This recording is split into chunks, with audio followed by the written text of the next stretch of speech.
binadamu. Twakusihi ututazame kwa neema nyingi sisi watumishi wako ambao umerudhika kutuita ili tutekeleze shughuli muhimu za jamhuri hii yetu. Twakuomba ututeremshie baraka zako sisi tuliokutanika hapa na utujalie tuyatende na kufikiria mambo yote yatakayofikishwa mbele yetu kwa njia ya haki na uaminifu, ili utukufu na sifa zako ziendelezwe na ili kustawisha amani, ufanisi na heri ya nchi hii yetu na wale ambao haja zao umezikabidhi mikononi mwetu. Amina.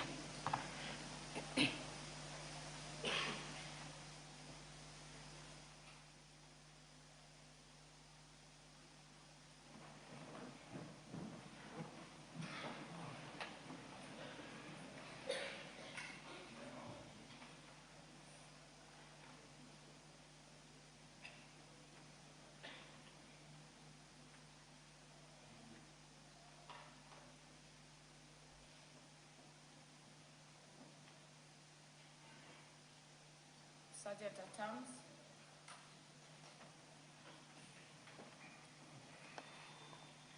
Ring the bell for 10 minutes.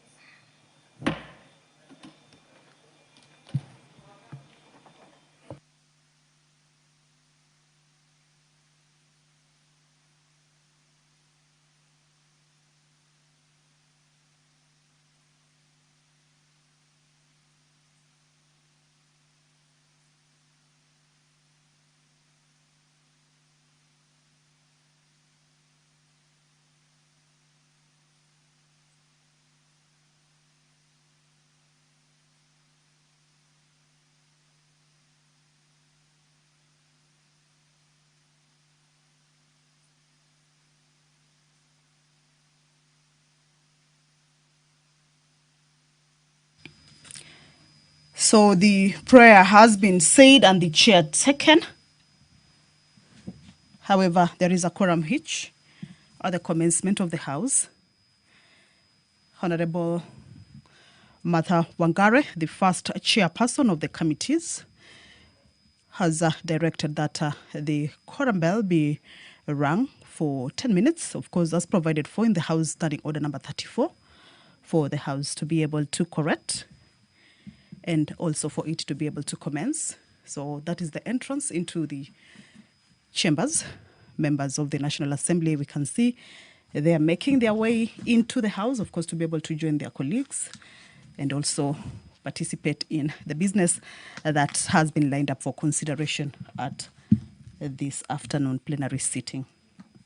Earlier on, I had indicated to you that the Fisheries Management and Development Bill is coming up for consideration at the Committee of the Whole House stage.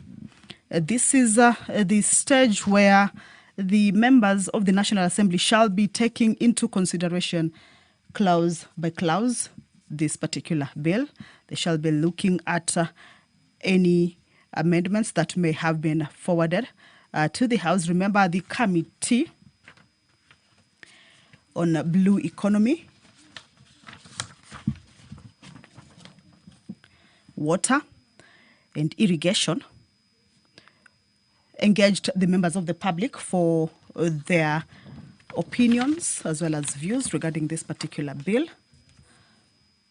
This is a bill that basically seeks to provide for a comprehensive legislative framework for the development, governance, and investments of the oceans and fisheries resources in line with the National Development Policy objectives as envisaged in the Vision 2030.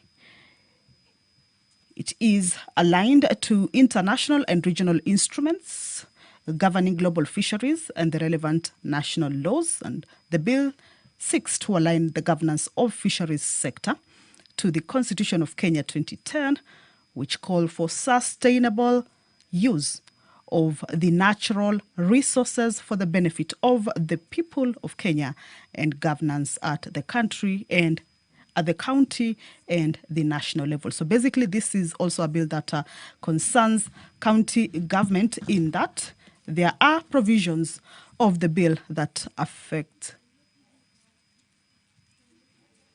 the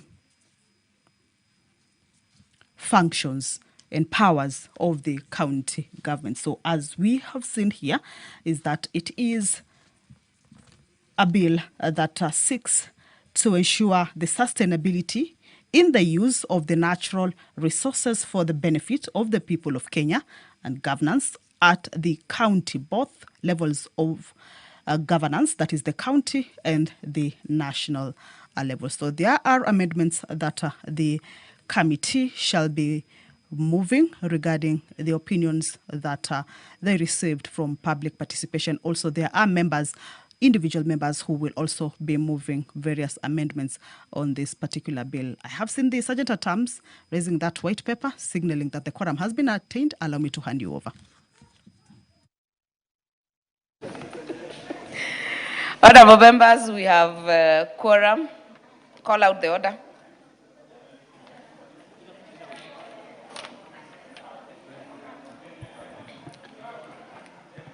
Order number 1, administration of oath. Order number 2, communication from the chair. Order number 3, messages. Order number 4, petitions. Order number 5, papers.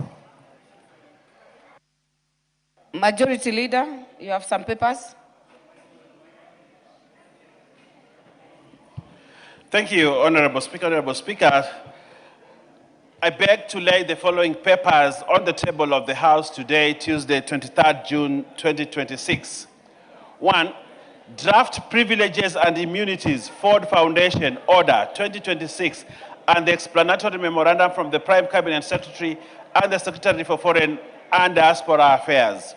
2. The following legal notices, explanatory memorandum, regulatory impact assessment report, evidence of stakeholder consultation, and public participation reports from the Ministry of Roads and Transport. 1. Legal notice number 101 of 2026 relating to the Civil Aviation Aeronautical Charts Regulations 2025.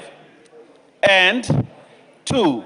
Legal notice number 102 of 2026 relating to the Civil Aviation Aerodromes Design and Operation Regulations 2025. Honorable Speaker, if you could request the member number 15 to stop the Kamkunji here.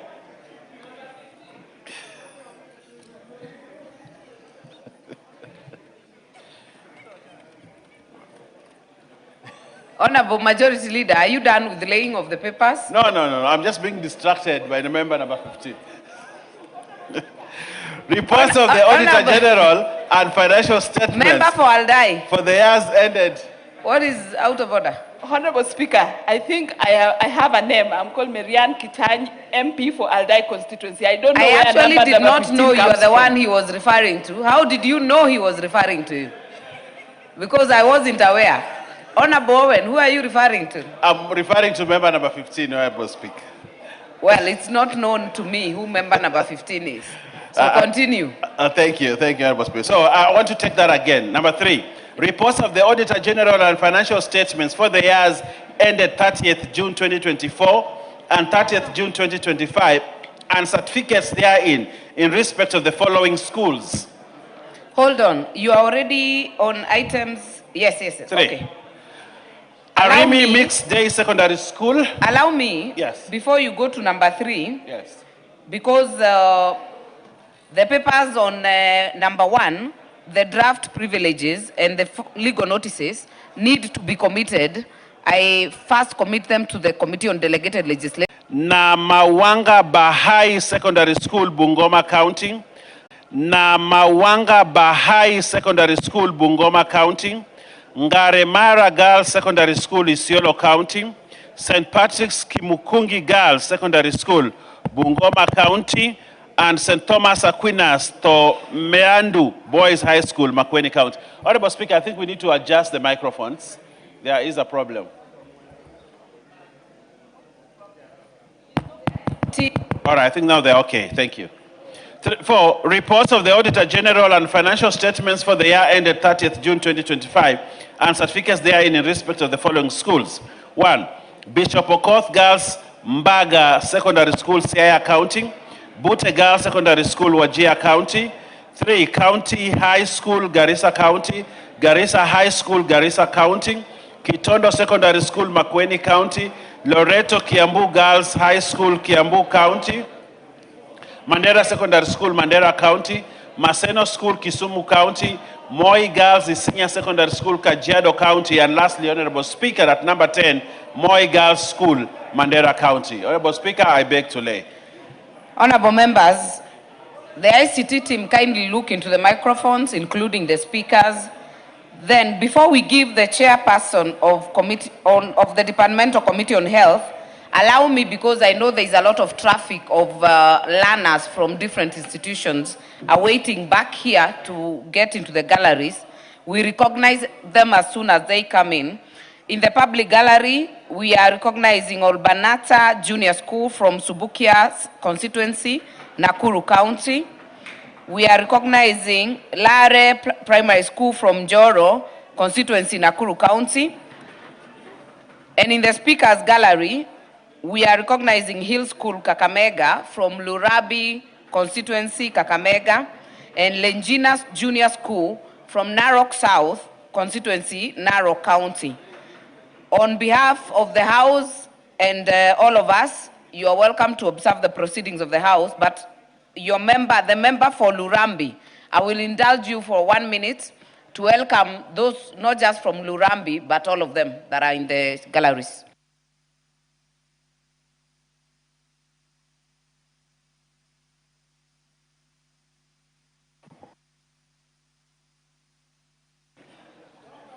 Give me the mic.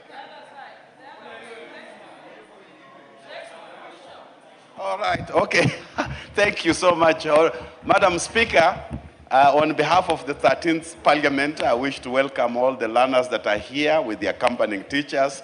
And also, Madam Speaker, I want to recognize Kakamega Hill School, which is a great giant academically in my constituency. This school has a great history because they began from just one single mud walled room to where they are. In 2018, they produced the best student in Kenya. So I welcome you, Kakamega Hill School, in the big, beautiful city of Kakamega, our Singapore of Kenya. Thank you. Very well. You're welcome, learners and teachers who are visiting us today. Department or Chairperson, Committee on Health, you have some papers. Honorable Nikal, Honorable Ward Chief is distracting you. You have some papers to lay?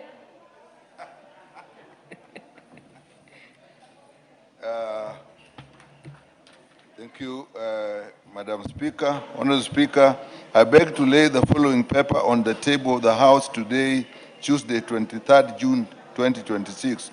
Report of the Departmental Committee on Health on its consideration of public petition number 1 of 2026 by Mr. James Cargo regarding management of hemophilia and other bleeding disorders among patients and children in the country. I beg to lay.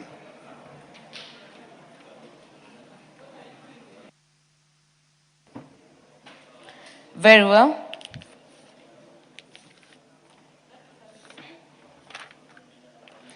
Chairperson, Budget and Appropriations Committee. I do not seem to see him around. That will be stepped down for later. Next order. Order number 6, notices of motion. Honorable Nikal. Thank you, Madam Speaker.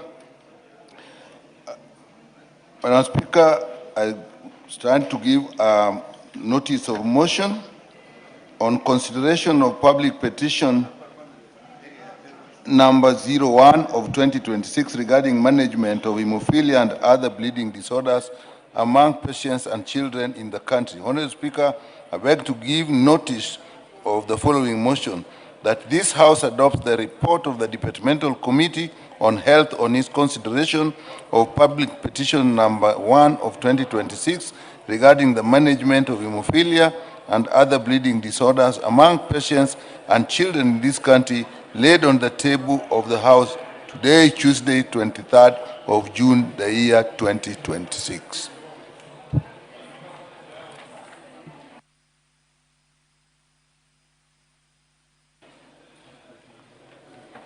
Very well. Next order.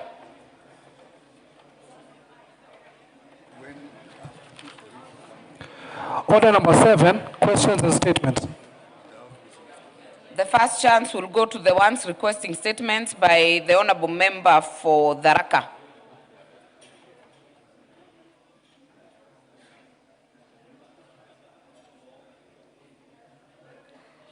Honorable Murugara.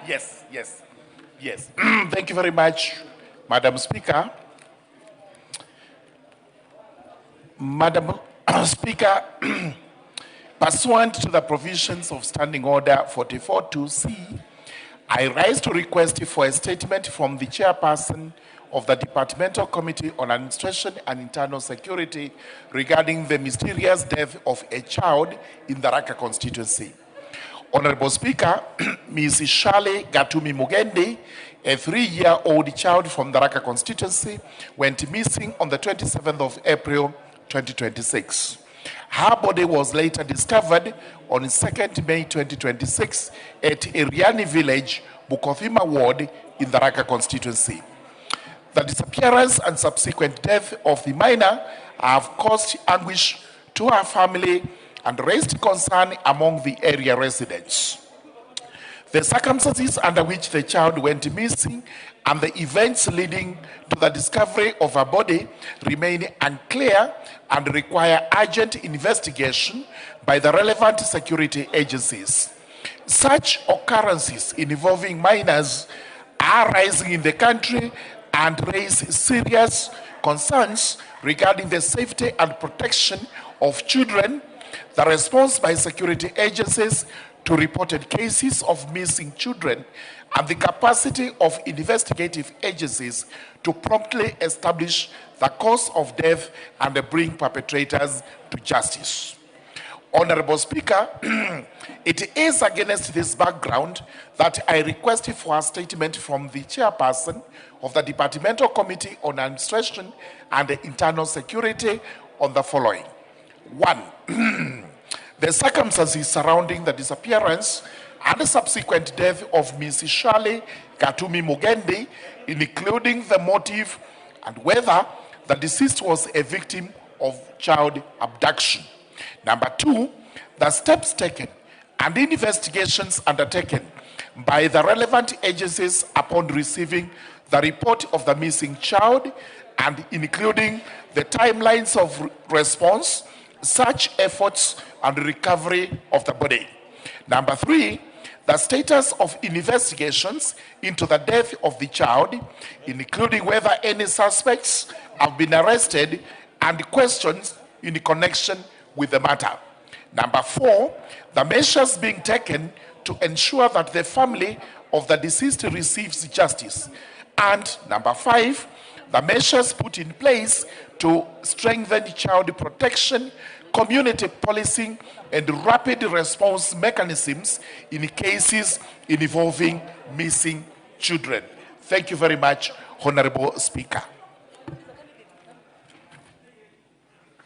Very well. The Chair, Administration and Internal Security. Vice Chair, are you responding on the same? Thank you very much, Madam Speaker. I really want to support what Honorable colleague here is raising. You are the Vice Chair of the committee. Yes, but the Chair is here. So today the Chair is going to respond. I just want to ride on what Honorable colleague is raising. I think the issue of pedophile and also people preying on children is rising in Kenya. It is a matter that we must take it with very serious concern. Thank you. And also penalties in terms of punishment must be severe so that there is deterrence across this country. It's a new thing and it's likely to grow if we don't stem it quickly. Thank you, Honorable. The good thing is that Honorable Raso, you're the Vice Chair of the committee that is responsible. So you'll have the chance to prosecute. But I agree with Honorable Murugara and yourself that the issue of missing children, the issue of defilement, the issue of murder of children is rising, and it's a matter that we must, as a House, give attention to. So I would hope that Honorable Chair of Administration and Internal Security, even as you answer Honorable Murugara's, it has a broader overview of what are we going to do to deter and for the responsible to get action taken against them, to deter others who would even be thinking about it. So we hope that you can be able to respond to. Honorable Toto? Not Toto, Honorable Donya. You are not wrong, Madam Speaker. Toto is part of the name. I also have an issue with the chair because I raised a statement about missing children. You said you are going to give me a response in 2 weeks. Today ends the 3rd week. I've not received my response, Madam Speaker. I don't know why it is taking long. And yet, when he was asked how long will Donya get the response, they said 2 weeks.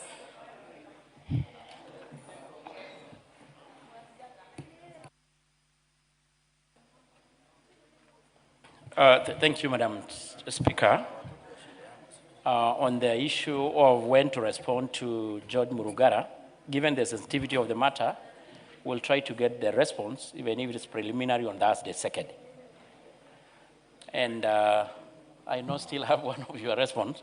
And I think on the matter, which was actually well handled by the Vice, we know, and we're also getting concerned that there is a high increase of such cases.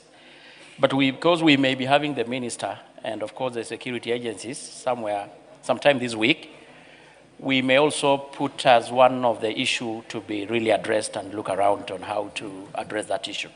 It's really concerning to all of us. So we expect a preliminary response on 2nd. I think that is in order next week. Honorable Kamket, is it on the same? Madam Speaker, while the chair responds to those matters, may I also ask him, Madam Chair, to look at the report of a missing person, a student from my constituency, who went missing 2 weeks ago from Pwane University. And the OB number I can provide to him. We've tried all we could, but we've not been able to succeed. The parents are in Honorable Kamket, distress. I know you can also raise, because the chair has indicated the CS and the security agencies may be appearing, because you've not raised it on the floor officially. I'm raising. Liars with the chair, if you can attend even that meeting so that you also follow it up. Owen Bayer. Thank you. Speaker, I want to say this, Speaker. You know, when the lives of children are at stake, the future of the nation is actually also at stake. And this is something that we must do within our means and powers as Parliament and as a nation, that we must always protect the children of this country. The rising cases of children being defiled, children being killed, children being manhandled in whichever way, Honorable Speaker, must be something that should worry all of us and should worry even more security agencies, Honorable Speaker. That there are rogue guys, thugs that roam around and their target is just children, Honorable Speaker. And I think we must bring an end to this as a country. And if the security organs put their foot down and stamp their authority, we will not have we have the case in Kilifi where baby Kezia was first raped and her neck was broken and limbs dismembered. These are sick people. These are sick people. But all this comes down to how effective is our Nyumba Kumi, how effective is Wazee wa Vijiji, how effective is the system, the chiefs and the assistant chiefs. Because if these pedophiles and these people are roaming around, and yet we have security down from Nyumba Kumi going up, Honorable Speaker, then why are we having situations like this? Because this country is built, the security system in this country is built from bottom up. And we have eyes all over. Why do we get to this situation? So as Honorable Tongoyo tries to talk to some other people as I address his committee, Honorable Tongoyo, we need your attention. Murungara, allow the Honorable Tongoyo to give us his full attention. You need to put your foot down as a committee on the security apparatus. And you know, ensure that from Wazee wa Nyumba Kumi going up, the security apparatus is working. Otherwise, a lot of things are happening in this country and nobody is aware. How can we have a situation like that? So I want to Very well, you've made your point. You've made your point, Honorable Owen. And I've indulged you because this is a topical issue. It is a matter of concern, and we must do something about it as a country. Honorable Tongoyo and your team, you can hear the sentiments of members. So we expect a better report, not just on that issue, but on the overriding issue of insecurity to children in the country. Millie?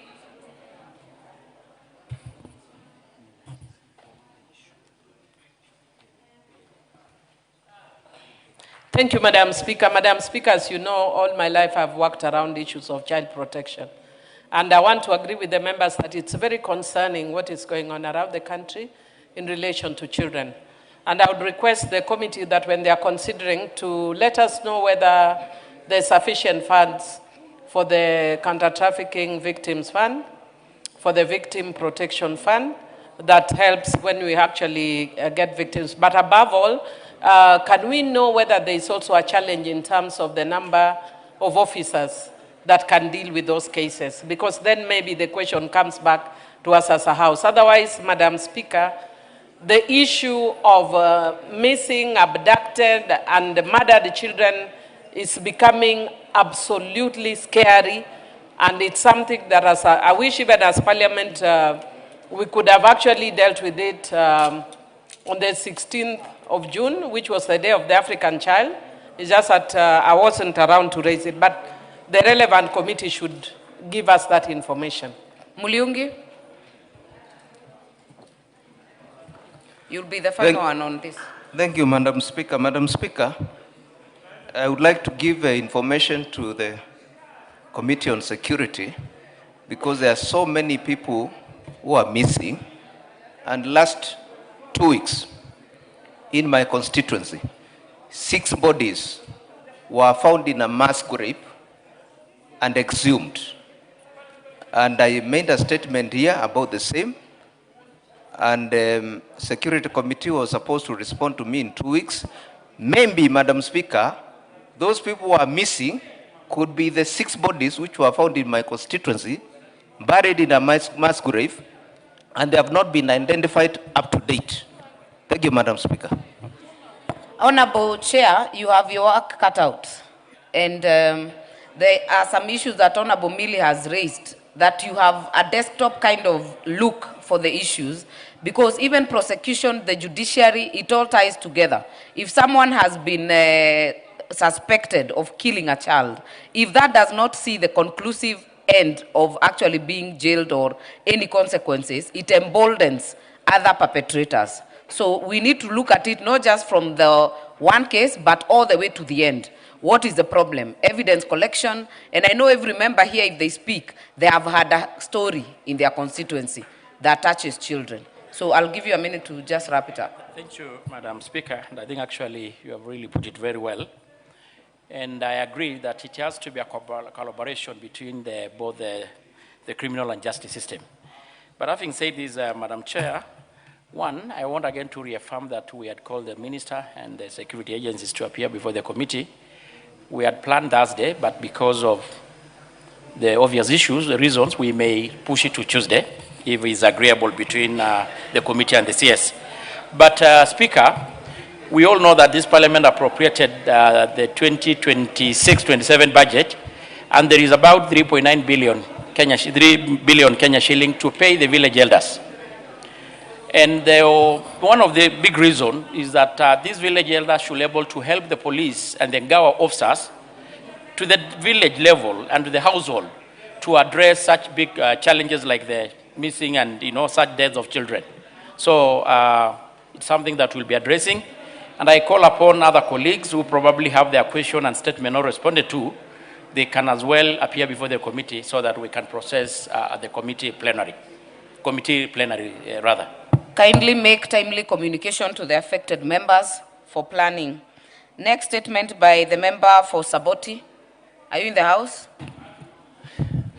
Yes, Honorable Speaker. Honorable Speaker, thank you for this opportunity to request for a statement regarding the foreign scholarship awarded to Kenyan students.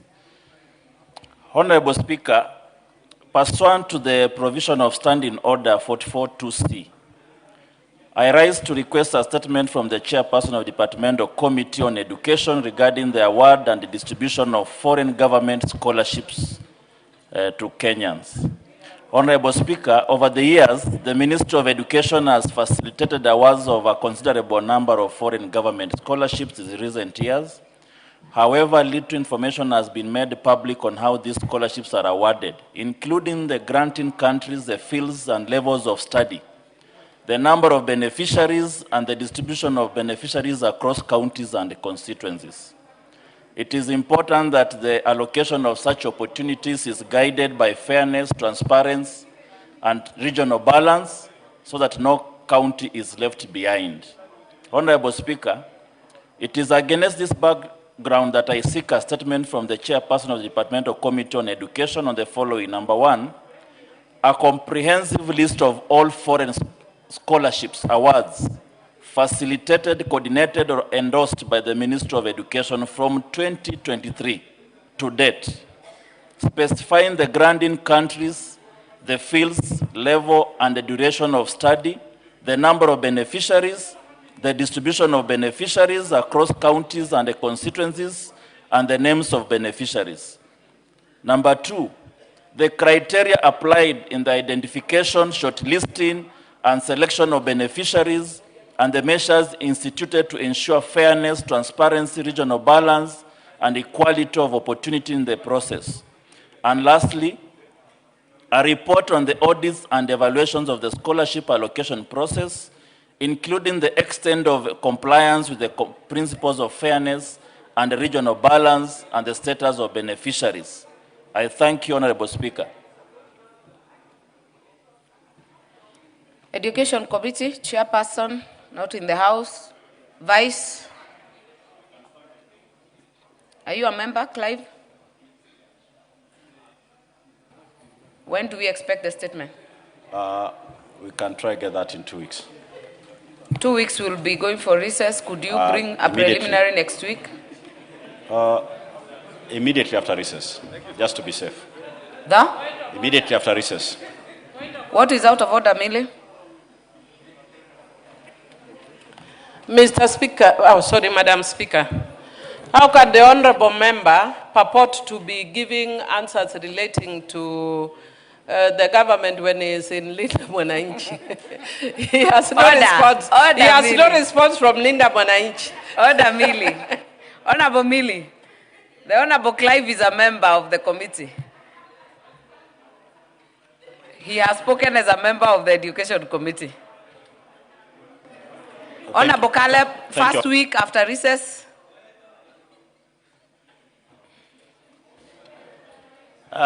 Madam Speaker, if it was a matter of Linda Mwananchi, probably I would have already gotten an answer. The good thing is that you are also a part of it, I presume. So 2 weeks is sufficient, I think. It is enough. First week after we resume. Yeah. Honorable Amina Mnyazi. Thank you, Speaker. Honorable Speaker, pursuant to the provision of Standing Order 44-2C, I rise to request for a statement from the chairperson of the Departmental Committee on Energy regarding frequent power outages and poor electricity infrastructure in Malindi constituency. Honorable Speaker, for several months, residents of Malindi constituency have been experiencing frequent and prolonged power outages arising from repeated failures of electricity distribution infrastructure, including collapsing power poles, faulty transformers, and delayed repair and maintenance works. The persistent power outages have disrupted economic activities, affected provision of essential services, and caused a rising case of insecurity. Furthermore, the failure of electricity infrastructure resulted in loss of lives in Maweni town in Malindi constituency. On 20th March 2026, an electricity pole fell onto the residence of Mr. Mohammed Bashir, leading to the death of his wife, Ms. Amino Hassan Gabobe, and their 4-year-old daughter, baby Samira Mohammed. This incident has raised serious concerns regarding the safety and maintenance of electricity infrastructure in the area, as well as responsiveness of responsible agencies in addressing the hazards. Honorable Speaker, it is against this background that I request for a statement from the chairperson of the Departmental Committee on Energy on the following. Number one, a report on the status of investigations by Kenya Power and other relevant agencies into the incident that occurred on the 20th March 2026 in Maweni Town. Number two, the steps taken by the Ministry of Energy and Petroleum to compensate the family of Mr. Mohamed Bashir, including expected timelines for the compensation process. Number three, the specific action taken to prevent similar incidents, including routine inspection, maintenance and replacement of electrical infrastructure, and enforcement of public safety measures. Four, the immediate interventions being undertaken by the Ministry of Energy and Petroleum to urgently address the recurring and prolonged power outages in the area. And lastly, the long-term plans to upgrade electricity distribution infrastructure in Malindi constituency to stabilize power supply. I thank you, Honorable Speaker.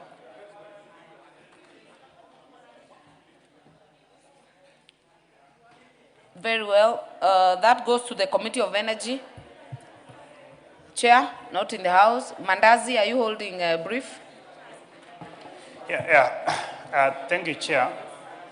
I would think we can, since it involves loss of life, Honorable Chair, our Speaker,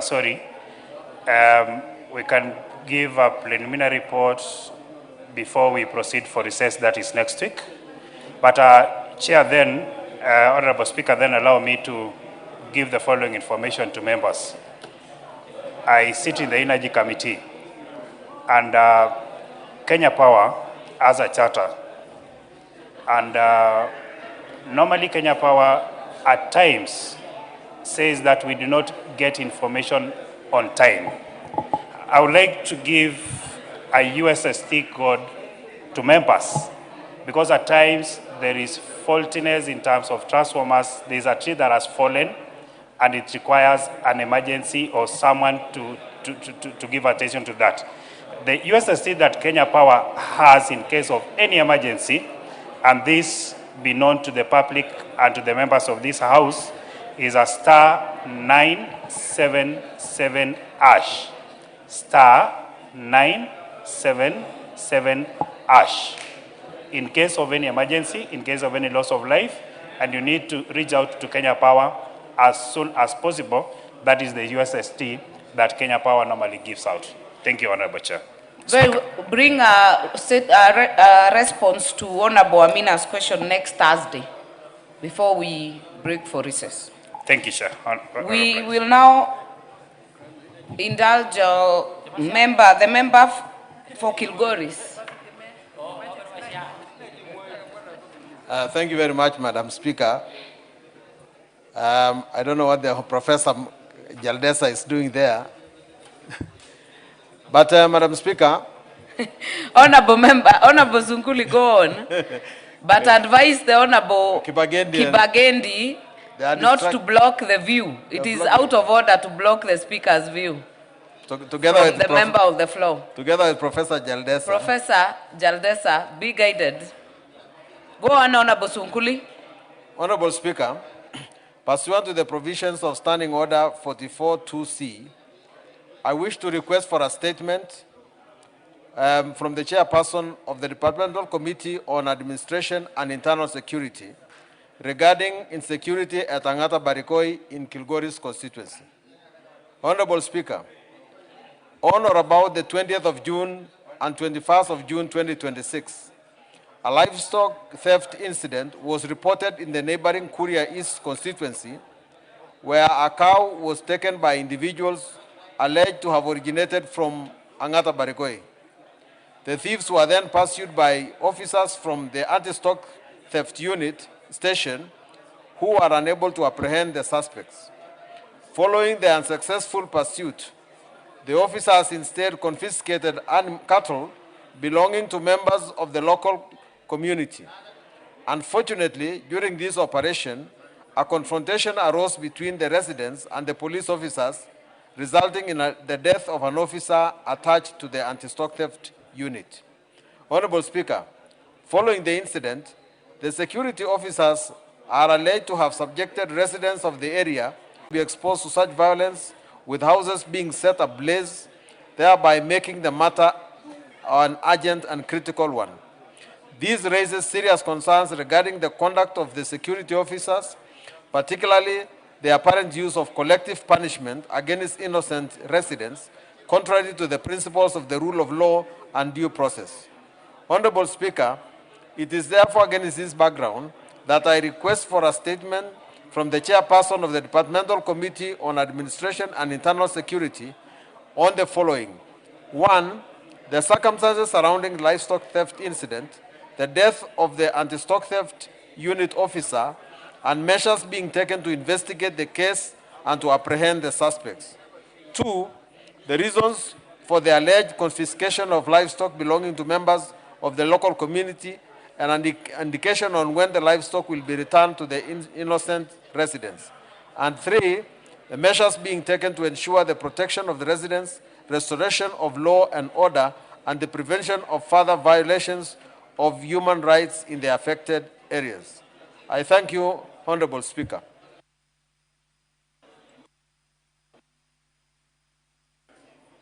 Honorable members, I know this is a live matter. I will give a few members who want to ride on that statement. But before then, like I had indicated earlier, we have a lot of learners visiting with us today.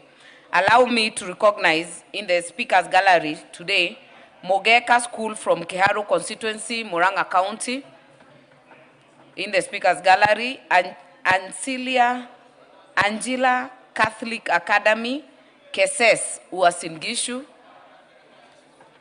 And in the public gallery, we have ACK All Saints Kebolonik, Mosop, constituency, Nandi County. We have Kevaini Comprehensive from Mwingi West, Kitui County. And we have Ndorome School from Mwea constituency, Kirinyaga County. On behalf of this batch, I will give honorable member from Mwea 1 minute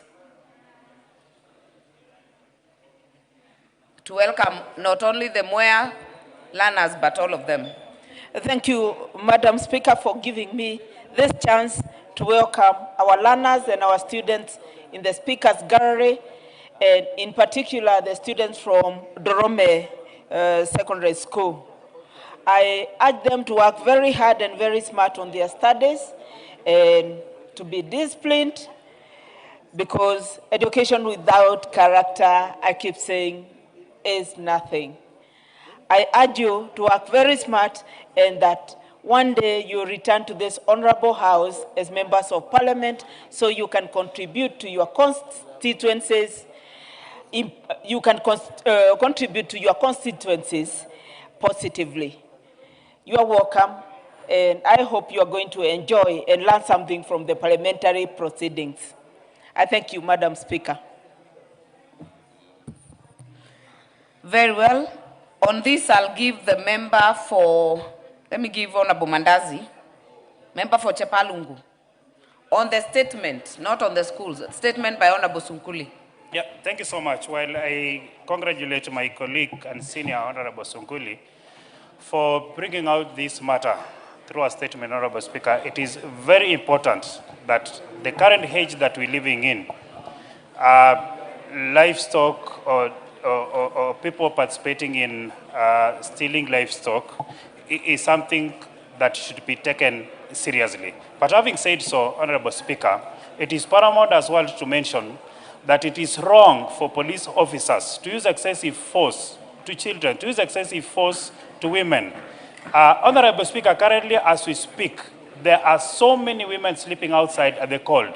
At this particular age, Honorable Speaker, there are so many children who have not gone to school for a period since this particular issue came in hand. We're not supporting criminals. Wherever a case is identified as this, Honorable Speaker, it is very important for our security apparatus to be able to identify who the criminals are. An entire community cannot be criminals, Honorable Speaker. And for this particular case, Honorable Speaker, it is so shocking to realize that the people who are supposed to be protecting the common mwananchi are the same people who are going outside there to torch houses. It is so shameful. You've made your point. I do not want you to debate more than that. I only gave you a chance to ride on the statement request. Yeah, as why I'm saying so, Honorable Speaker, is because there are videos circulating all over, and it's so bitter that we see women, and children crying outside, Honorable Speaker. And that is why we're rising to say it is no and completely no for police officers to use excessive force on women and children. Thank you, Honorable Speaker. Chairperson, National Administration, I know your plate is full, but this is also an urgent issue that needs your attention. Yeah, very true, Madam Speaker. It is an extremely very sensitive issue that needs extremely urgent attention. And Madam Speaker, it's good also to remind you that I'm a member of come from Narok County. And besides the issue of looking even at response from the ministry, I'd even taken personal interest this morning to call the county commissioner and the rest of the security agencies to really what is needed to be done. Because, Honorable Speaker, we just all remember that what happened a few months back in Angata Barikoi, which was a very unfortunate incident. And I don't want to preempt, but I want to promise the House that Thursday, this week, we are going to give a response. And I just want to call the resident of Mruadikir to be calm. I want to promise that the ministry and the security is assured. And nobody should be able to be harassed, intimidated, threatened unnecessarily. But I also call upon them to be refrained, because we all know, killing the police officers is extremely unfortunate and uncalled for as well. So, Madam Speaker, there should definitely Thursday afternoon, there should be no death, whether of a resident or of a police officer. At all. Very well. Next Thursday, we'll then go to the statements to be responded to. The statement request by Honorable Zamzam, is she in the House? Chairperson, Administration and Internal Security, if you have the statement response for Honorable Zamzam, you will table it because she's not in the House. We are already in responses. The Administration and Internal Security, we are already in responses. You will table the response for Honorable Zamzam because she's not in the House. Then we'll have you respond to Honorable Murugara. Do you have the response? Yeah, I will delegate my vice chair to handle that. Honorable Rasso.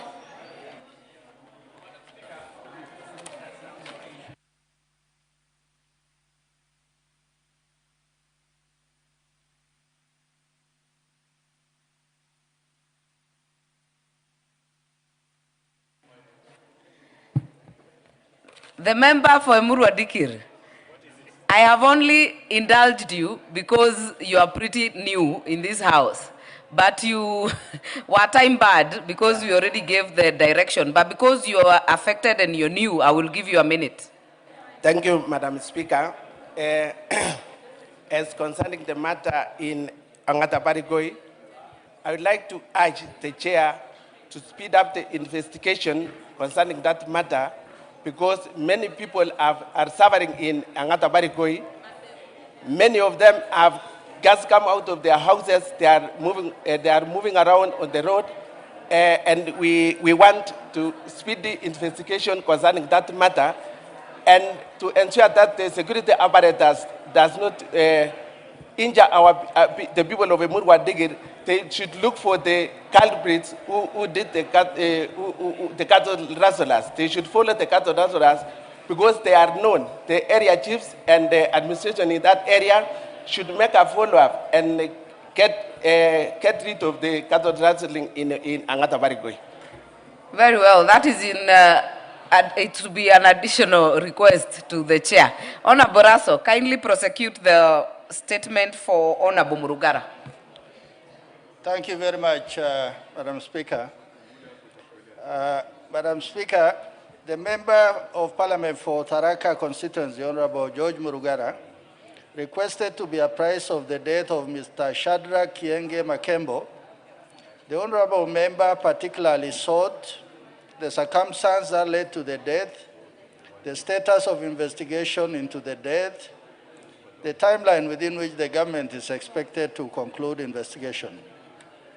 Honorable Speaker, the circumstances that led to the death of Mr. Shadrach on 9th April 2026 in Isiolo. On 9th April 2026, Mr. Anthony Njagi, an employee of Kenya Power and Lighting Company, KPLC, Isiolo branch, made an assault report at Isiolo Police Station via OB number 280904-2026. He stated that his colleague, Mr. Shadrach Kienge Makembo, had been stabbed by Mr. Sheikh Mayo Hussein while undertaking meter reading at the suspect homestead within the Chechelesi area in Isiolo County. The police rushed to the scene and found the victim had already been evacuated and taken to Isiolo County Teaching and Referral Hospital for treatment, while the prime suspect was at large. They processed and documented the scene where blood-stained sword and a scabbard were recovered and secured as exhibit. The police further proceeded to the hospital and were informed that the victim had sustained multiple stab wounds on the upper back, left side of the chest and neck, as well as bruises on the left hand. The victim was later airlifted to Nairobi for specialized treatment by flying doctors, AMRE flying doctors. Regrettably, he was pronounced dead upon landing at the Wilson Airport. On 10th April 2026, a post-mortem examination was conducted by Dr. Ndirangu, a government pathologist, who opined the cause of death to severe hemorrhage secondary to multiple stab wound. The status of investigation. Honorable Speaker, investigation were commenced by the Sub-County Criminal Investigation Officer Isiolo via inquiry file number 2/2026. The officers launched a manhunt for the prime suspect, Mr. Sheikh Mayo Hussein. When his whereabouts could not be established, a miscellaneous application was filed before Isiolo Law Courts for the issuance of a warrant of arrest on 15th April 2026. The application was granted, and Mr. Sheikh Mayo Hussein has since been circulated as a wanted person for the offense of murder contrary to Section 202, as read together with Section 204 of the Penal Code. The timeline, Honorable Speaker, the investigation file is complete pending arrest of the known accused. Thank you, Honorable Speaker. Signed by Honorable Kipchumba Murkomen, EGH Cabinet Secretary for Interior and National Administration. Honorable Speaker, I beg to submit. Very well. Murugara, are you satisfied? Follow-up questions? Not at all, absolutely. No follow-up questions? I'm not satisfied at all. I have a few follow-up questions. Number one, the said gentleman, the suspect, the murderer, Sheikh Mayo Hussein, is actually very well known in Isiolo. That's number one. Number two, it is claimed, and there may be some truth in this, that he is actually under protection, both by politicians and by security agencies. The reason being, this is curious that for the last 2 months, somebody under surveillance of DCI and the police can be on the run and is not arrested. It begs many questions. Number three, it is also alleged that when he comes to Nairobi quite often, he's always here doing whatever it is he's doing. And whenever he's tracked down, it looks like he has informers in the security agencies. He is informed and he vanishes. This cannot be satisfactory. This answer itself begs one question. Will this man ever be arrested, or we are waiting to be told he could not be traced at all and that the file is closed? And lastly, is he in the country or he is out of the country? If he's in the country, I do not understand. And I cannot understand because the CID we used to know, who are now called DCI, never used to work like this. There must be a problem which the DCI and which Honorable Kipchumba Murkomen must address, because this is not the only problem where the DCI is being cited of inefficiency, lack of performing its duties timeously and in a manner that is beneficial to the people of Kenya. Honorable Raso, we've heard the honorable members' concerns. Thank you very much, Madam Speaker. Madam Speaker, we hear Honorable Murungara loud and clear. Actually, it is not acceptable. If somebody is in Kenya and you say they are at large, this is a known individual, somebody of known abode. So for that reason, as a committee, we'll put our foot down that this individual must be brought before the law as soon as possible. Honorable Murugara, you know, the Vice Chair has spoken for you, and that also begs the question why we also present half-baked responses from the CSs. Maybe because I've heard the committee is also meeting the CS on several issues. This should form part of it so that you get a quick response. I know they will come together with the DCI, and because the committee is agreeing with you, then you should be able to get a response. In case you do not, in that meeting, then you come back to the House. It is very important that we be notified in time so that we appear before that panel. Definitely. And we hear from the DCI himself, because this is not the only matter that I'll raise with him. He seems to be not performing his job. He seems to be shielding criminals who are not supposed to be shielded. Honorable Murugara, you've made your point. Honorable Tongoyo and team, kindly, this meeting of yours with the CS Interior and the security organs is quite critical. Alert members in good time. Let them come and prosecute their matters there. And if we don't do that, Honorable Owen, if it's not satisfactory, then we cause the CS to appear in the plenary if this does not work out. Very well. Honorable members, the statement by Honorable Kagushia, I'm told, has been agreed that it is now overtaken by events, so it shall be dropped from the order paper. On behalf of the Liaison Committee, Honorable Murugara, kindly make the statement. Thank you very much, Madam Speaker. Madam Speaker, this is a statement regarding the newly elected chairpersons and vice chairperson of committees. Honorable Speaker, pursuant to the provisions of Standing Order 44-2B, as read together with the Standing Order 179-14, I rise to notify the House of the following: the duly elected chairpersons and vice chairperson of specified committees. Honorable Speaker, the House will recall that on Thursday, 28th May 2026, we approved the changes to membership of various committees to ensure our newly elected colleagues were placed to serve in the committees. Upon the resolution of the House, the Clerk of the National Assembly, in the exercise of the powers conferred by Standing Order number 179-2, declared vacancies in the offices of the chairperson for the Public Investment Committee on Governance and Education, the Constitutional Implementation Oversight Committee, and the Departmental Committee on Housing, Urban Planning, and Public Works. The clerk also subsequently declared a vacancy in the office of the vice chairperson to the Constitutional Implementation Oversight Committee. Honorable Speaker, upon the conclusion of the elections, I wish to report to the House that the three committees elected their leadership as follows.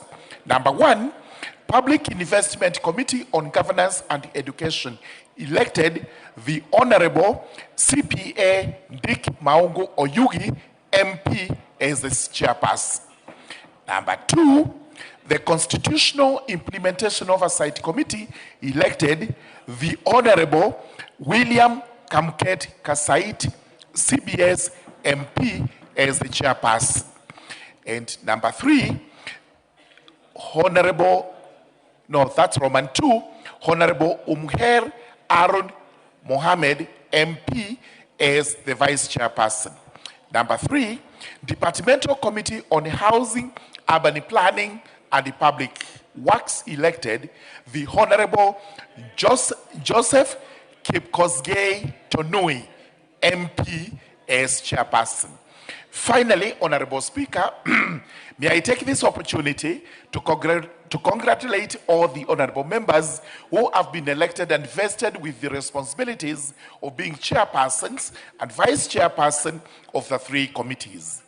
I urge them to use their leadership offices to efficiently discharge the mandate of this House through their respective committees for the welfare of our people and the advancement and the prosperity of our country. I thank you, Honorable Speaker. On behalf of the Vice Chairperson, Liaison Committee, I submit. Thank you very much. Thank you, Honorable Murugara. Honorable Ngogoyo. Madam Speaker, the chair for the Committee on Public Works, and I seek your intervention, was to answer my question that the Speaker had directed that they do answer today on the issue of the building that had come down in Ngong at Olenairi area. So I want to request the chair for the Committee on Public Works, they were to give the report. They committed to do so today.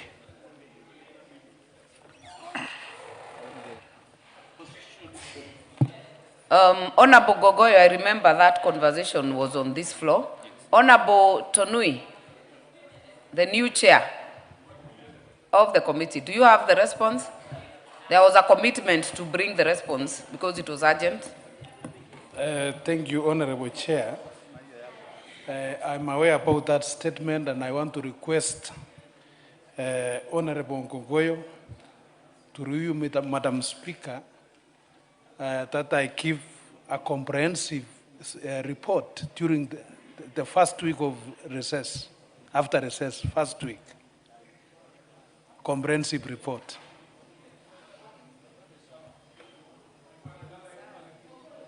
Have you given a preliminary report to Honorable Ngogoyo? The chairperson. Madam Speaker, the CS has been away, and as I stand now, he's back to the country, and they are preparing that report. So first week after recess. The preparation of that report did not need to await for the CS, so bring it next Thursday. Okay. Yeah, Thank you. to be fair to the Honorable Ngogoyo.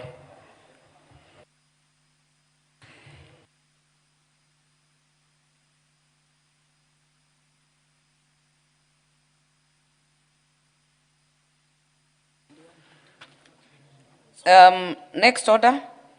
If you're done with the statements, yes. Next order. Order number 8, the County Allocation of Revenue Bill, Senate Bill number 10 of 2026, first reading.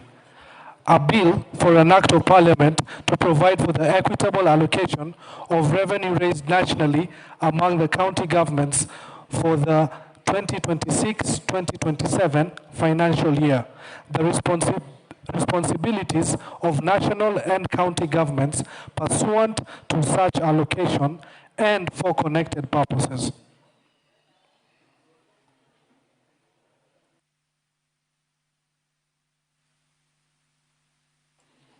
Honorable members,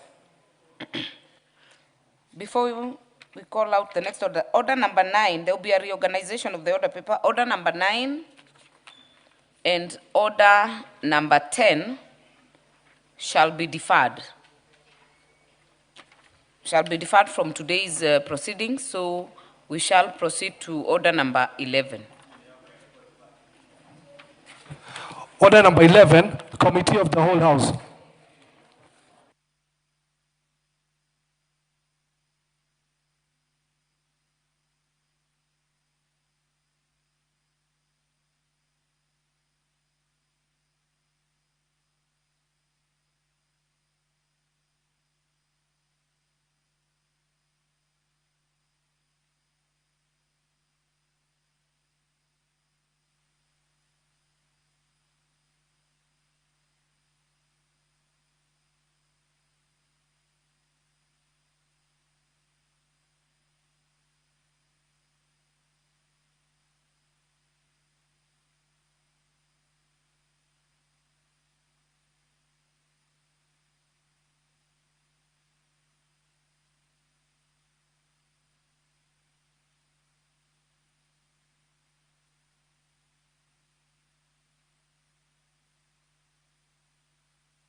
We are on the...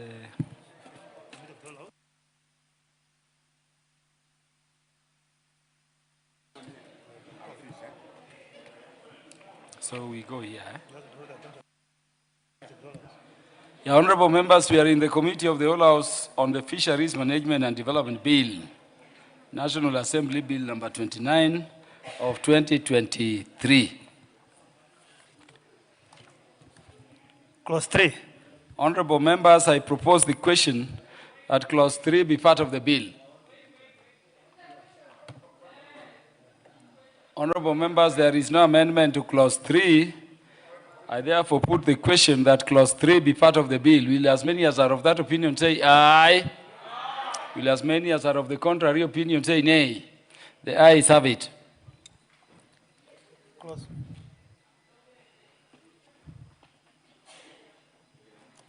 Clause 4. Honorable members, I propose the question that clause 4 be part of the bill. There is an amendment by the chairperson. Thank you, Honorable Speaker. Honorable Chair. Honorable Chair, I propose that clause 4 be amended as per the order paper. And the input of this amendment, Honorable Chair, is just to align the role of the county government on matters relating to the fisheries, and also further to expand the scope of the county government to include also the matters of blue economy. Honorable members, I propose the question that clause 4 be amended as proposed by the chairperson. Yes. Honorable Millie. Thank you, Chair. Chair, just because this bill is pretty big and we are moving very fast, and because of the time we are supposed to actually sit and harmonize with the committee, but we didn't, I would just want to encourage the Chair in good faith where they've adopted, because there are some of my proposed amendments which have they taken in. So I just wanted to know, because I've seen generational and gender equity as the committee has taken. I don't know if they have taken the other ones. For instance, my proposed amendment by creating a subclause M, which takes care of artisanal fishers, which in Kijaluo we call the Jolupo. Have we taken care of Jolupo, Jonam? Chairperson.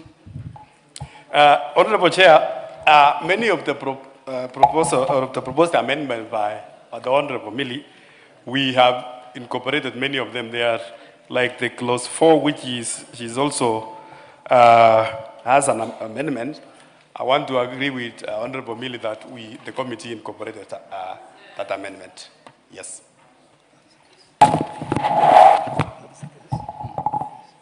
So, Honorable Millie, we drop your proposed amendment to the clause in consequence thereof. Yes. Honorable members, that being the case, I now put the question that clause 4 be amended as proposed.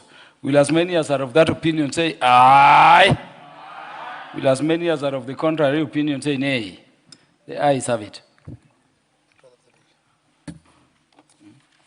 Yes, honorable members, I now put the question that clause 4 as amended be part of the bill.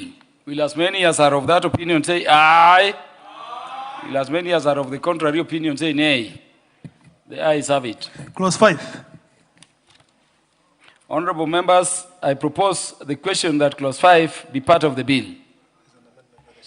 Chairperson.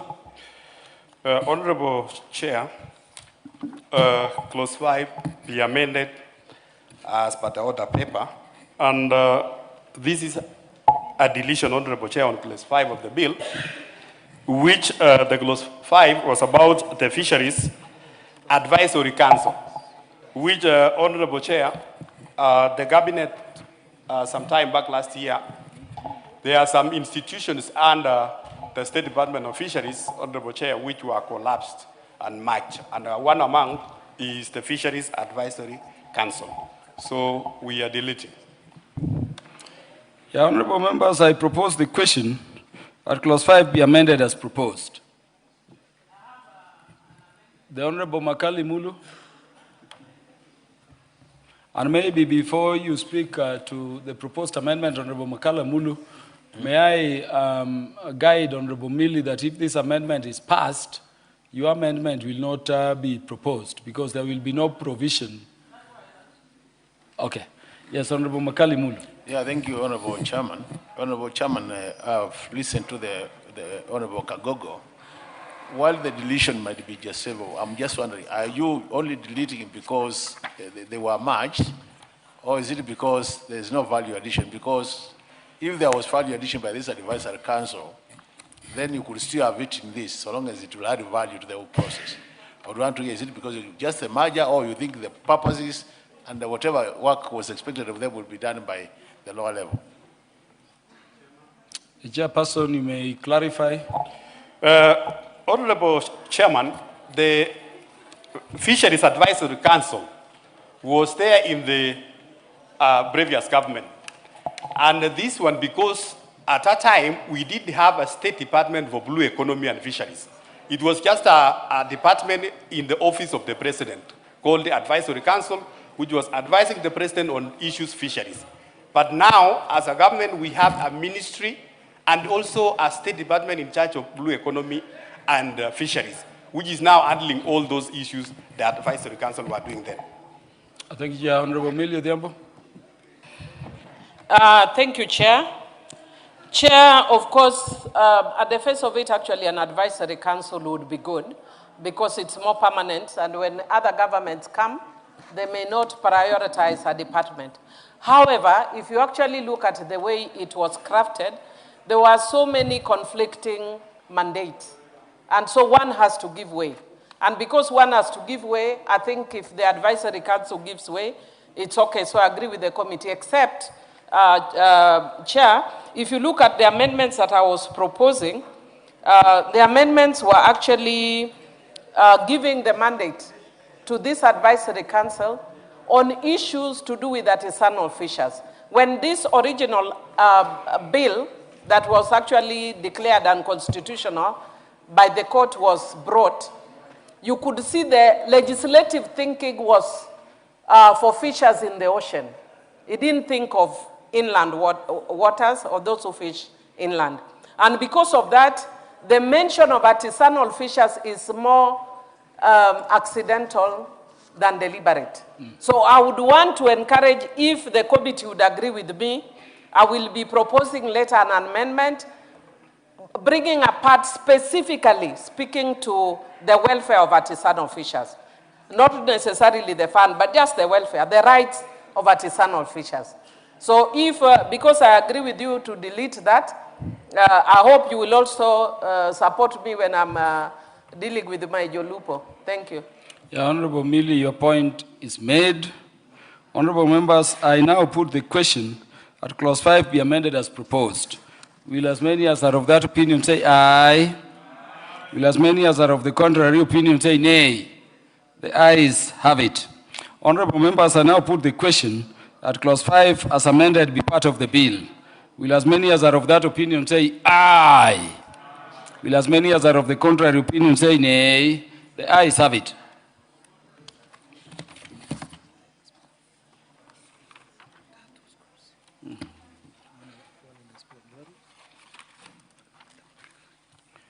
Yeah, honorable members, let me welcome students both in the Speaker's Gallery and the public gallery to the House. Honorable members, in the Speaker's Gallery, we have Mount Carmel School from Masinga constituency in Machakos County.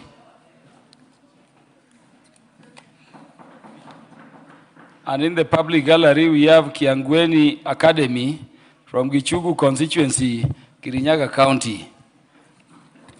Their students, their teachers, and those accompanying them are welcome to the National Assembly to observe the proceedings. Clauses 7, or clauses 6 and 7.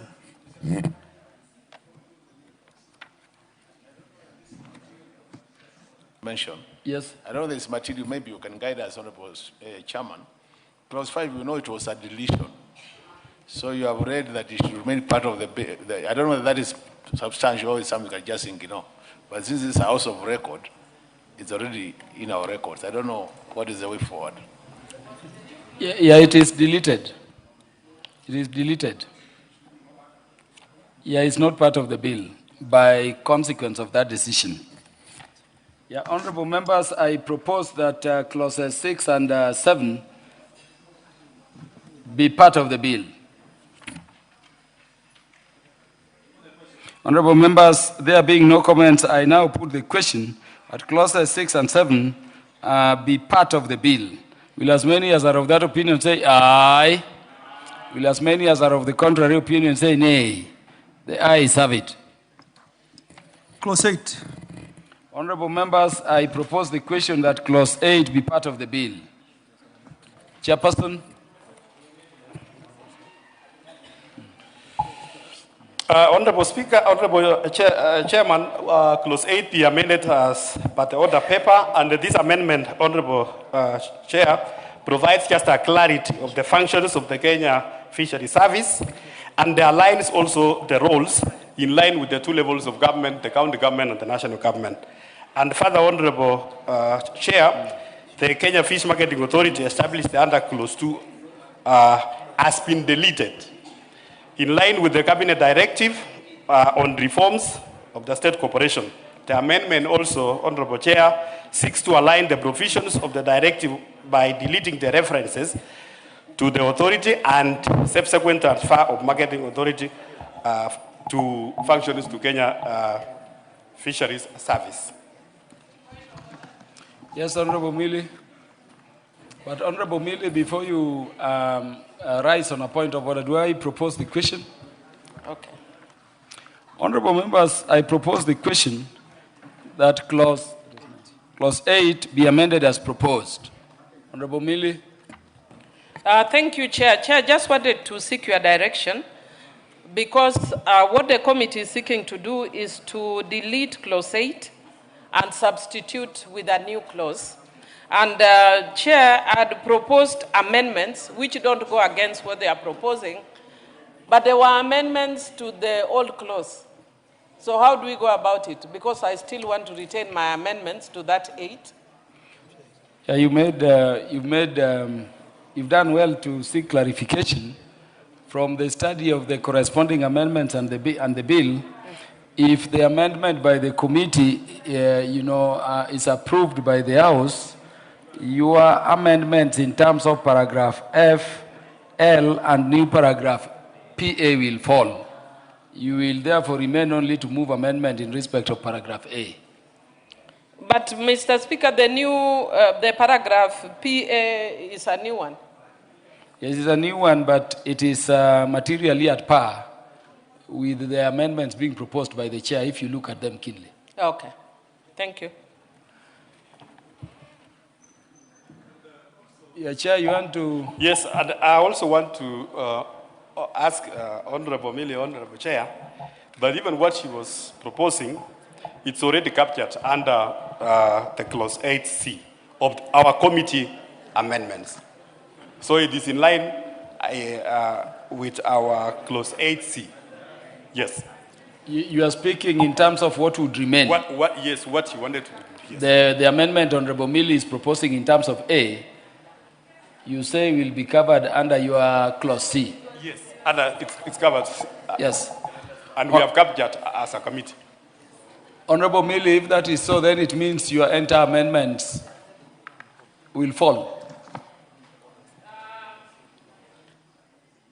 I'm giving you time to just confirm, because Chair, if you look at what C says, their proposed amendment is develop standards for the management of all fisheries and aquaculture activities and fishing-related activities within the scope of this act. And mine provides ensure the appropriate development on standards on conservation management, sustainable use, development, and protection of the fisheries resources. So mine is very specific to issues of conservation and sustainable use. Yeah, the House will treat your part of the amendment when it comes, Honorable Mili, and I think you'll give that explanation to the House at that stage. Honorable members, I now put the question that clause 8 be amended as proposed? Will as many as are of that opinion say aye? Will as many as are of the contrary opinion say nay? The ayes have it. Honorable Millie, propose the part of your amendment that is remaining. Thank you, Chair. Chair, this is why it's good to have Suberians around. Honorable Karoli has just alerted me that the committee's F actually mirrors exactly my proposed amendment. Yes. The only challenge I face is that the chair, because we did get to speak, didn't realize the passion I have for artisanal fishers. They are the reason I'm in this house. So that is why I need you to mention artisanal or jolupo by word like that, Mr. Speaker. Honorable Chair, Honorable Millie, are you dropping, therefore, your amendments? Chair, I'm actually, there goes Karoli again. Suberians, sharp minds. He has said, look at Q, support artisanal fisheries. So the chairman is already alert to my desire. So I drop all my amendments in that clause. Yeah, Honorable Millie, having dropped all our amendments to clause 8, I now put the question that clause 8 as amended be part of the bill. Will as many as are of that opinion say aye? Will as many as are of the contrary opinion say nay? The ayes have it. Clause 9. Honorable members, I propose the question that clause 9 be part of the bill. An amendment. Yes, Chairperson. Honorable Chair, clause 9 of the bill be amended as by the order paper. And this one, Honorable Chair, the Fish Marketing Authority established under clause 201 has been deleted in line with the Cabinet Directive on reforms of state corporations. The amendment seeks to align the provisions with the directive by deleting the reference to the authority and subsequent transfer of marketing functions to the Kenya Fisheries Service. Yeah, honorable members, I propose the question that clause 9 be amended as proposed by the chairperson. Honorable members, I put the question. Honorable members, I put the question that clause 9 be amended as proposed by the chair. Will as many as are of that opinion say aye? Will as many as are of the contrary opinion say nay? The ayes have it. And there is an amendment by the Honorable Millie Odhiambo Mabona, MP. Honorable Millie, move your amendment. Chair, I just wanted to find out, has the committee deleted 9, or you've just proposed amendments? No, I can guide you, Honorable Millie. Clause 9 has not been deleted. They have only amended in terms of reading the provision of some words, which they say have been catered for. Oh, okay, then, Chair, if that is the case, then I will drop my proposed deleting of paragraph A and B because those were conflicting with the roles of the advisory council. Yes. But now that the advisory council has been removed, it's no longer necessary. And then I think the others, the committee have adopted my proposed amendments. Yes. So because of that, I dropped my amendments. Thank you, Honorable Millie. The amendments proposed by Honorable Millie are dropped. And that being so, Honorable members, I now put the question that clause 9 be, as amended, be part of the bill. Will as many as are of that opinion say aye? Will as many as are of the contrary opinion say nay? The ayes have it. Clause 10. Honorable members, I propose the question at clause 10. Is it only 10? That clause 10 be part of the bill. Chairperson. Honorable Chair, I propose that clause 10 of the bill be amended as per the order paper, and the input of this amendment, Honorable Chair, is to align with the provisions of State Corporation Act on representative of the board which includes the Attorney General or their representative.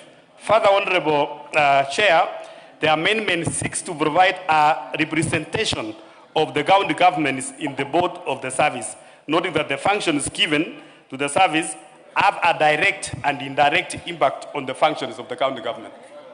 Made, Honorable Chair. Honorable members, I propose the question that clause 10 be amended as proposed. The Honorable Karoli Omondi. Honorable Chair, I have no particular amendment on this particular clause, but I wanted to ask the Chair why they have not considered it necessary to include the ministry responsible for environmental conservation as part of the membership of the board under clause 10. Because one of the main issues about fisheries is the management of the riverine estuaries where the fish produces eggs and the younglings survive before becoming fish of the right size to be eaten. But I thought there should be some linkage between the board and the ministry responsible for environmental conservation. Chairperson. That interest, Honorable Chairperson, is taken care of separately by NEMA, because even the fishermen who are doing like a cage fishing, Honorable Speaker, in the lake, they must first get even a NEMA licenses. So, though there is no even harm to include, but they are taken care of separately by NEMA. Yes, Honorable Millie Odhiambo. Thank you, Chair. I support, except I'd wish to draw to seek the attention of the Chair. I think is consulted. Chair of the committee. Honorable Bowen, I was just wondering if you could clarify why under 10.1G, the proposed, Honorable Bowen, are you listening? I know men have a challenge in multitasking. Under clause 10.1G, you said 3 other persons not being public officers with the knowledge and experience in the conservation, blah, blah, blah, appointed by the cabinet secretary. I was wondering why you do not very specifically just say those persons should be from the, BMUs, because they play a very critical role. But just like the artisanal fishers, we are giving them very minimal mention in this bill. Is it possible that you could propose that amendment to include them in? It wouldn't add the numbers, but you would actually basically do a further amendment to include one of them being a representative of the BMUs.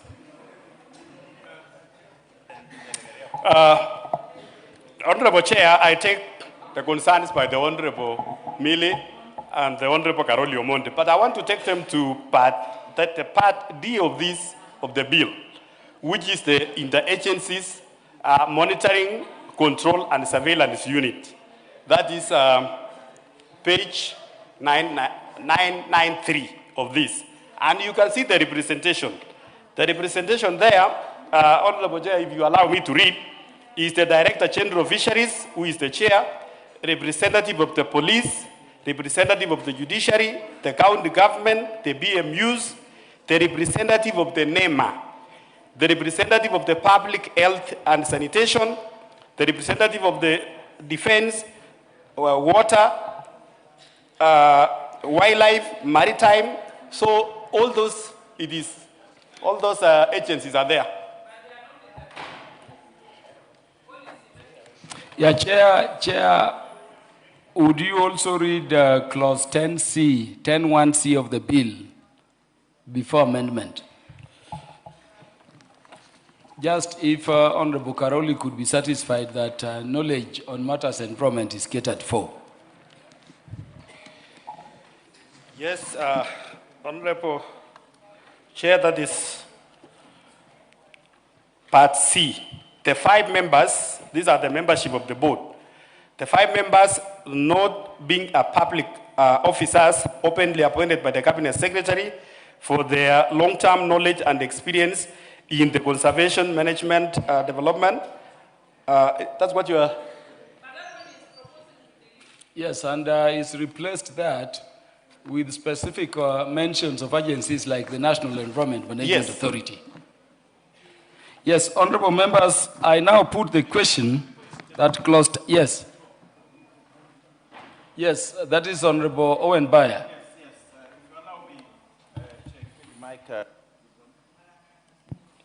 Yes, Chair.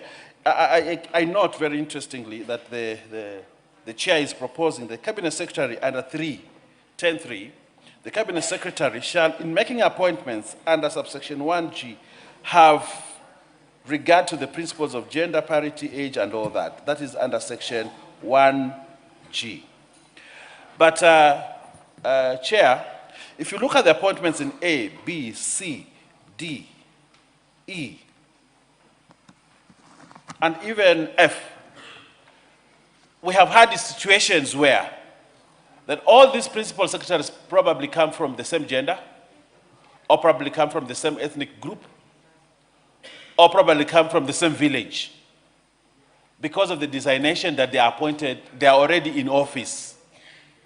So how are you going to balance that without really ensuring that we do not come to... I remember Kenya Maritime Authority at a time when they appointed like that, and all of them belonged to one tribe. All of them, from the chair, everybody. So how are you going to ensure that we don't end up with a situation like that? Honorable Owen Bayer, I don't want that to be responded to because the response is in Article 232 of the Constitution. That is the requirement of our supreme law, that the face of the nation in terms of gender, regional, ethnic balance, integration of minorities, the youth, persons with disabilities, must be adhered to when you compose any body that is a public service body. Yes, so honorable members, permit me now, therefore, to put the question that clause 10 be amended as proposed. Will as many as are of that opinion say aye? Will as many as are of the contrary opinion say nay? The ayes have it. Honorable members, I now put the question that clause 10 as amended be part of the bill. Will as many as are of that opinion say aye? Will as many as are of the contrary opinion say nay? The ayes have it. Clause 11. Honorable members, I propose the question that clause 11 be part of the bill. Do you have an amendment? Chairperson. Honorable Chair, clause 11 be amended as per the order paper. This one is just a clean-up, Honorable Chair. So it is just a draft clean-up. It's not something major. Honorable Chair, what are you cleaning up? If you check, Honorable Chair, we just aligning it with the provisions of drafting style and the format of the House. How normally Thank you, Honorable Chair. The point is made. Honorable members, I propose the question that clause 11 be amended as proposed. Honorable members, I now put the question that clause 11 be amended as proposed by the chairperson. Will as many as are of that opinion say aye? Will as many as are of the contrary opinion say nay? The ayes have it. Honorable members, I now put the question that clause 11 as amended be part of the bill. Will as many as are of that opinion say aye? Will as many as are of the contrary opinion say nay? The ayes have it.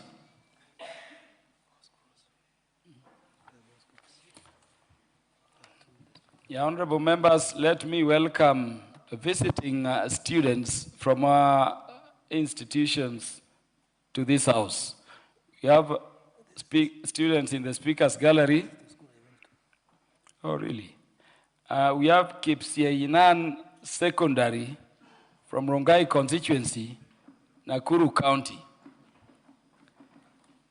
And then we have Suguta Marmar School from Samburu West constituency, from the great county of Samburu. And by the way, honorable members, I'm being informed by my clerk to my right that that is his former school. Yes, yeah, stand so that you may be recognized. One of you is to my right. And honorable members in the public gallery, In the public gallery, we also have Toro Loquidin School from Baringo, Baringo North constituency, Baringo County. And then Emitik Academy, also from Baringo North, Baringo County. All the students, their teachers, and everybody accompanying them from the institutions are welcome to this house, the National Assembly, to observe the proceedings. Yes, I want to allow, is that Honorable Makilap? To welcome all the students to the house. Thank you, Mr. Speaker. The correct pronunciation is Torolokwanin. Yes. Boarding primary school. And Torolokwanin. Melo diamo Torolokwanin. Yes, that is a model primary school that was built through an economic stimulus for schools in northern Kenya and pastoral community.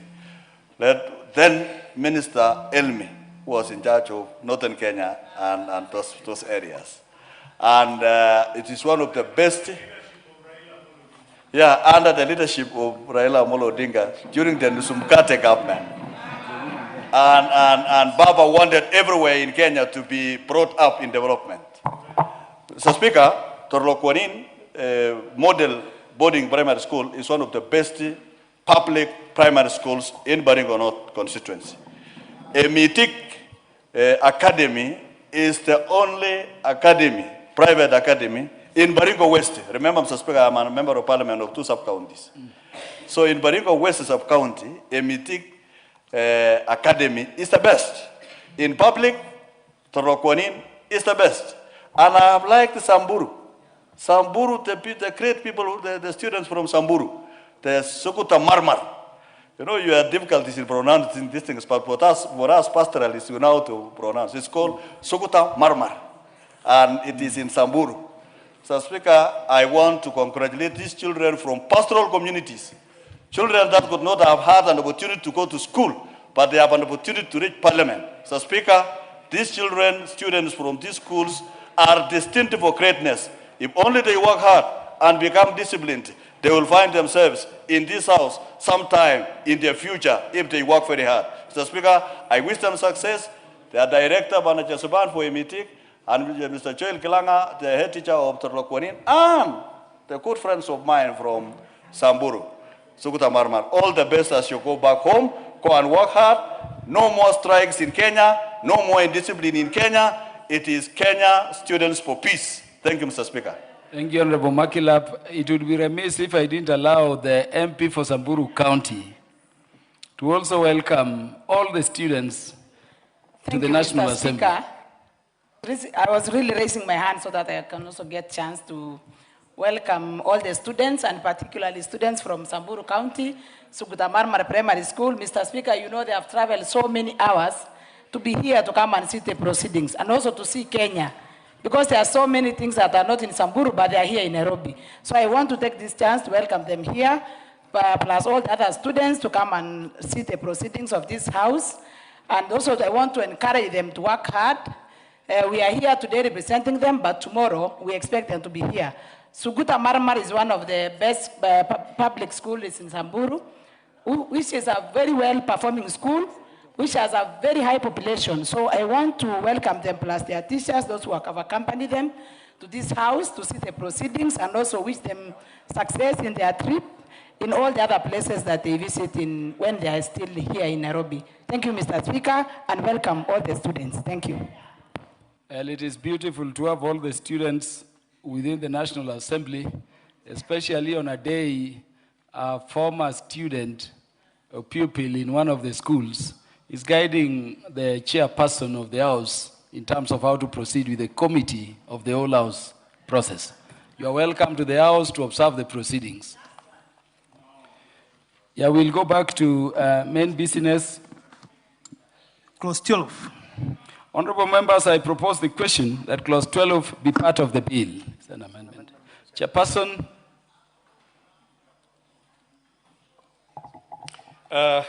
Honorable Chair, I propose that clause 12 be amended as per the order paper, and this amendment, Honorable Chair, is just to correct a cross-referencing error and align the grammar in the provisions. Like we are deleting the word chair and putting chairperson. Honorable members, I propose the question that clause 12 be amended as proposed. Honorable members, I now put the question that clause 12 be amended as proposed. Will as many as are of that opinion say aye? Will as many as are of the contrary opinion say nay? The ayes have it. Honorable members, I now put the question that clause 12 as amended be part of the bill. Will as many as are of that opinion say aye? Will as many as are of the contrary opinion say nay? The ayes have it. Clause 13. Honorable members, I propose the question that clause 13 be part of the bill. Chairperson. Honorable Chair, I propose that clause 13 be amended as per the order paper, and this amendment seeks to align the drafting style and format of the House, Honorable Chair, by subsequently providing a schedule on the conduct of business by the affairs of the board. Honorable members, I propose the question that clause 13 be amended as proposed by the chairperson. Honorable members, I now put the question that clause 13 be amended as proposed by the chairperson. Will as many as are of that opinion say aye? Will as many as are of the contrary opinion say nay? The ayes have it. Honorable members, I now put the question that clause 13 as amended be part of the bill. Will as many as are of that opinion say aye? Will as many as are of the contrary opinion say nay? The ayes have it. Clause 14. Honorable members, I propose the question that clause 14 be part of the bill. Chairperson. Honorable Chair, I propose that clause 14 be amended as per the order paper, and the amendment seeks to enable the persons who have a management experience in the private institutions to be also qualified to be appointed as a Director General, and also to comply with the Chapter 6 of our Constitution. Honorable members, I propose the question that clause 14 be amended as proposed. Honorable members, I now put the question that clause 14 be amended as proposed. Will as many as are of that opinion say aye? Will as many as are of the contrary opinion say nay? The ayes have it. Honorable members, I now put the question that clause 14 as amended be part of the bill. Will as many as are of that opinion say aye? Will as many as are of the contrary opinion say nay? The ayes have it. Clause 15. Honorable members, I propose the question that clause 15 be part of the bill. Chairperson. Honorable Chair, the Kenya Fish Marketing Authority established under clause 201 has been deleted in line with the cabinet directives on the reforms of state corporations, and the amendment seeks to align the provisions of, with the directive by deleting the referencing to the authority and also subsequent transfer of marketing functions to the Kenya Fisheries Service. Honorable members, I propose the question that clause 15 be amended as proposed. Honorable members, I now put the question that clause 15 be amended as proposed. Will as many as are of that opinion say aye? Will as many as are of the contrary opinion say nay? The ayes have it. Honorable members, I now put the question that clause 15 as amended be part of the bill. Will as many as are of that opinion say aye? Will as many as are of the contrary opinion say nay? The ayes have it. Clause 16. Honorable members, I propose the question that clause 16 be part of the bill. Chairperson. Honorable Chair, clause 16 of the bill be amended as per the order paper, and this one is amending to correct a cross-referencing error where we are referring a first schedule instead of second schedule, Honorable Speaker.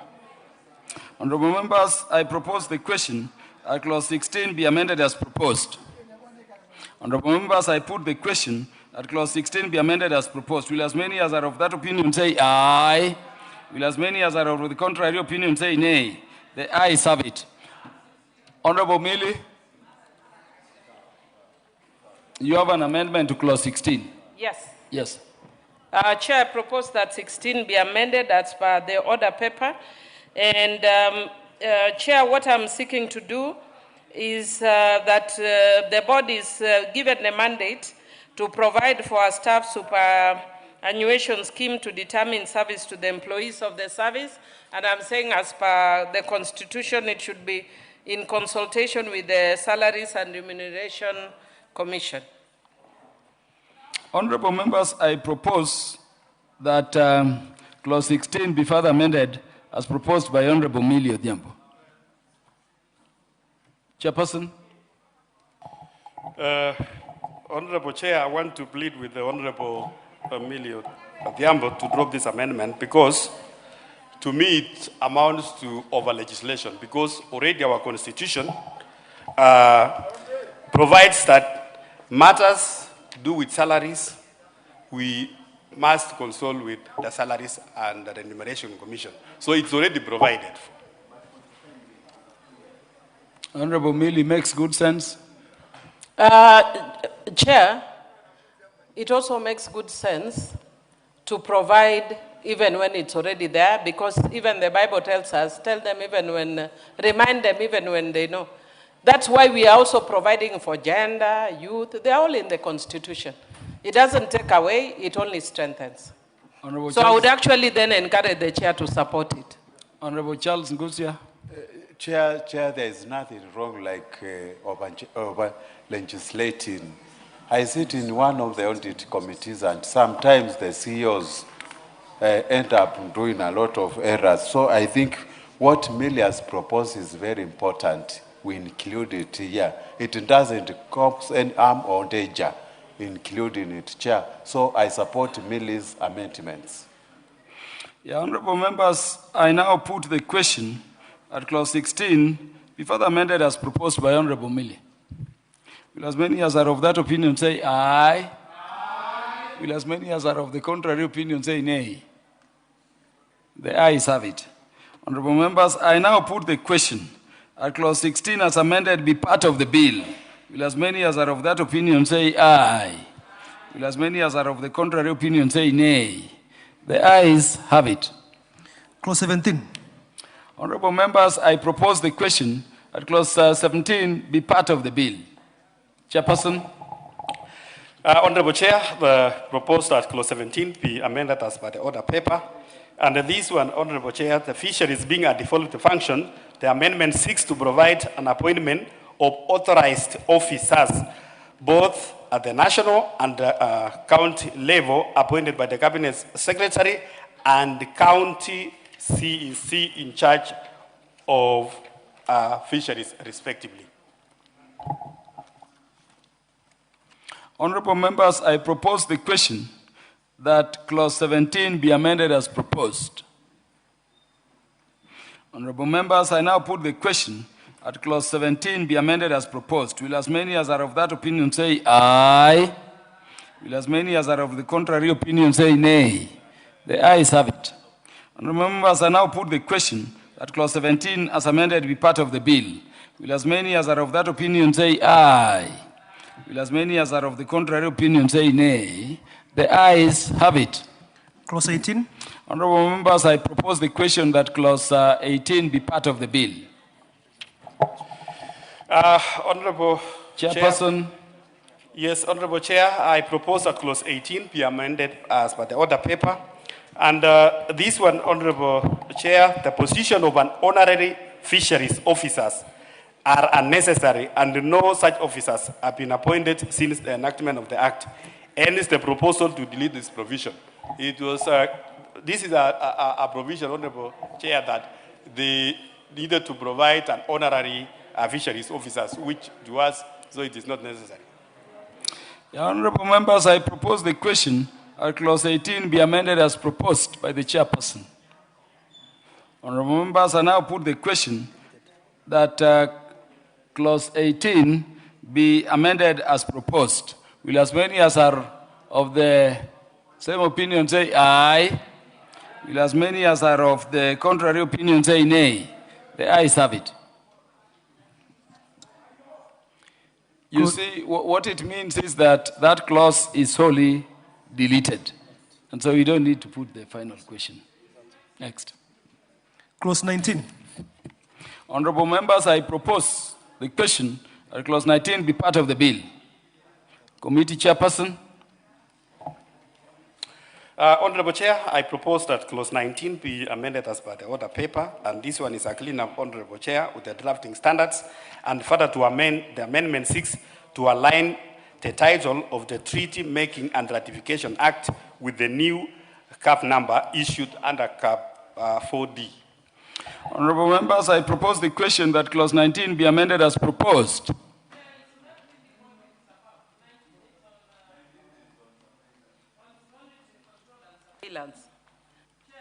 It's on monitoring, control, and surveillance. Chair. Could you give the chairperson the mic just to clarify?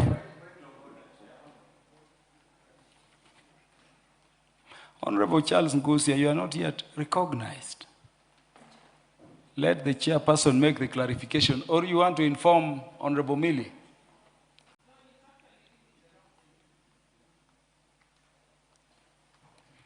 Honorable Chairperson, I'm saying a cleanup because it uses the initials MSC.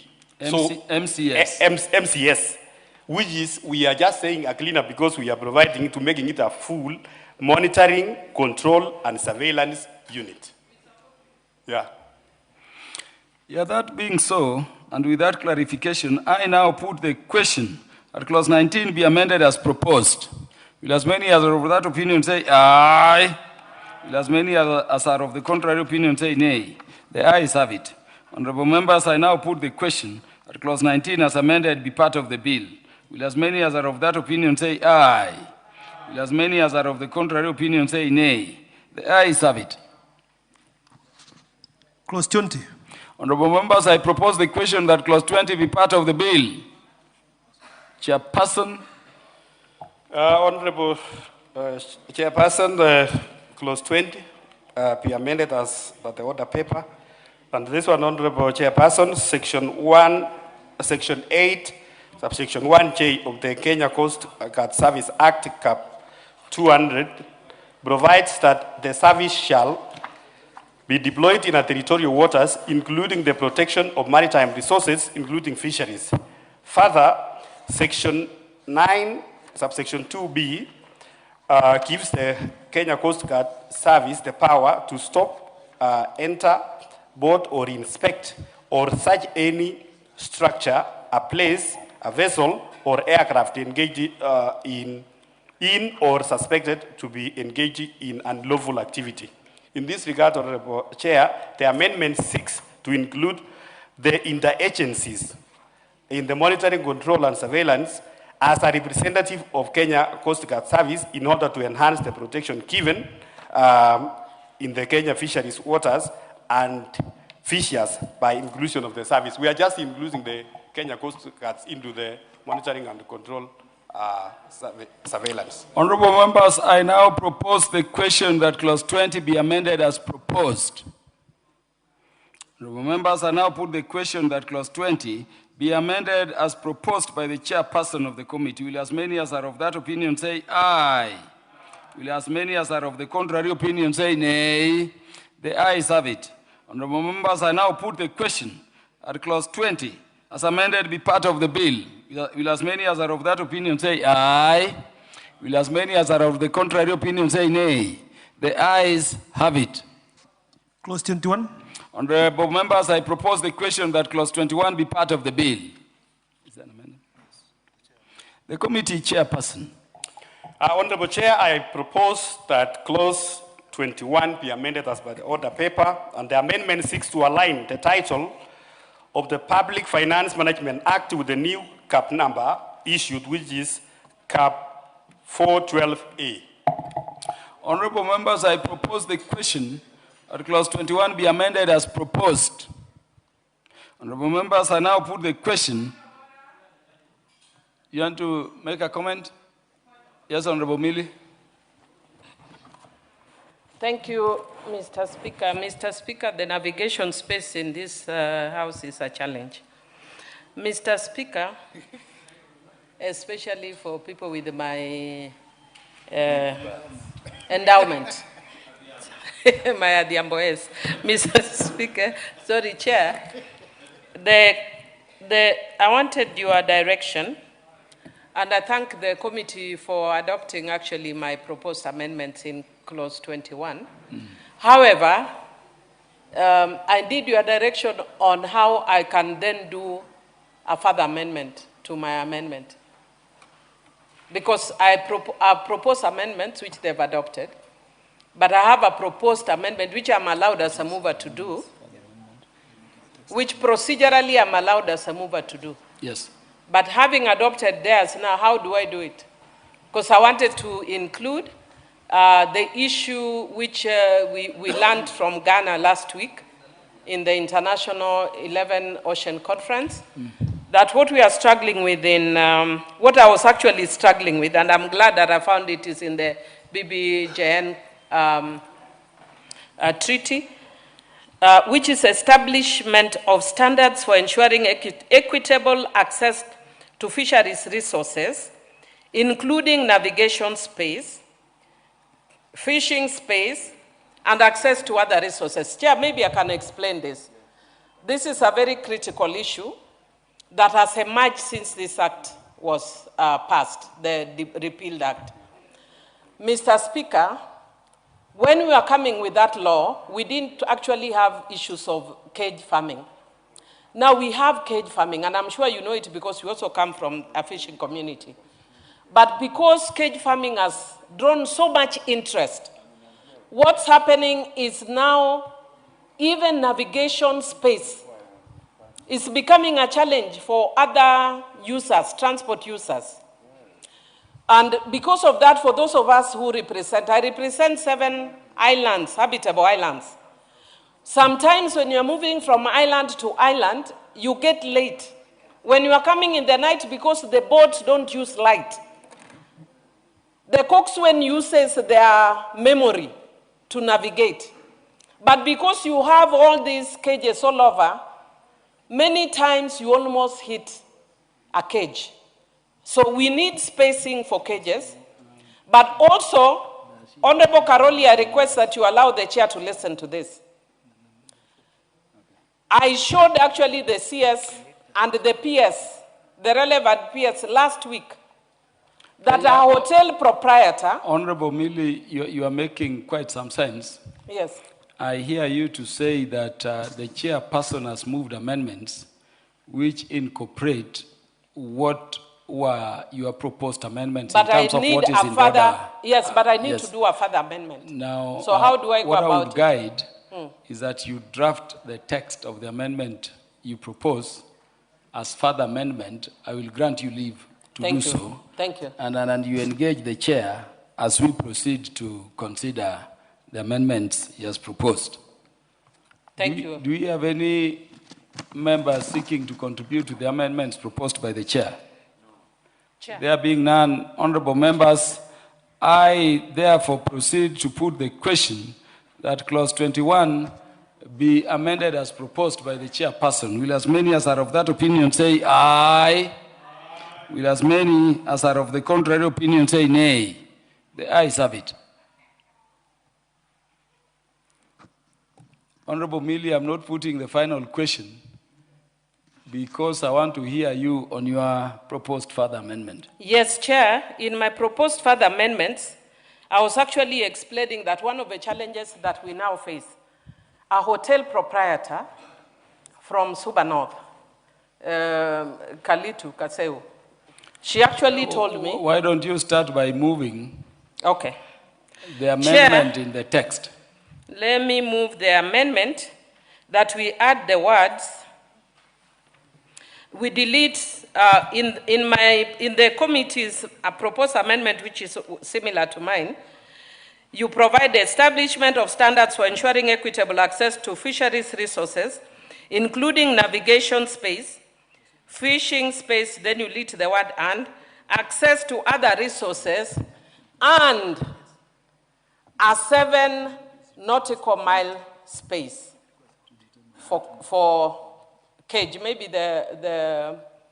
for cages, the legal drafter can help with that.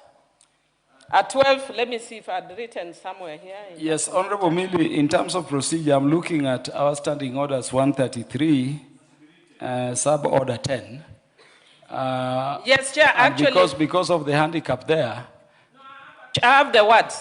I have the words in my computer. I'll write. I want to guide. I want to guide that noting the provisions of Standing Order number 133, particularly Substanding Order 10, we put the final question, you can recommit. You can recommit this so that we have the text prior to its being moved, instead of having to halt all the proceedings.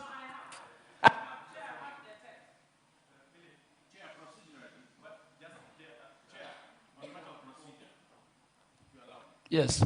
Yeah, my understanding of procedure is that any amendment that is done must be in writing. So what I would request the Honorable Millie is that we recommit, then you do the text properly in writing, and then when we are done, we go back to it and adopt it. And I think that would be neater. Yeah. In fact, the guidance Honorable Owen is giving is the guidance the chairperson is giving from where I sit. That instead of halting all proceedings as we wait for the text to be drawn and approved, then present it to the desk. I may grant you leave to move it if it is ready. Could you consult? This being the committee of the whole house, I will allow that consultation. Do you have students on the speakers gallery?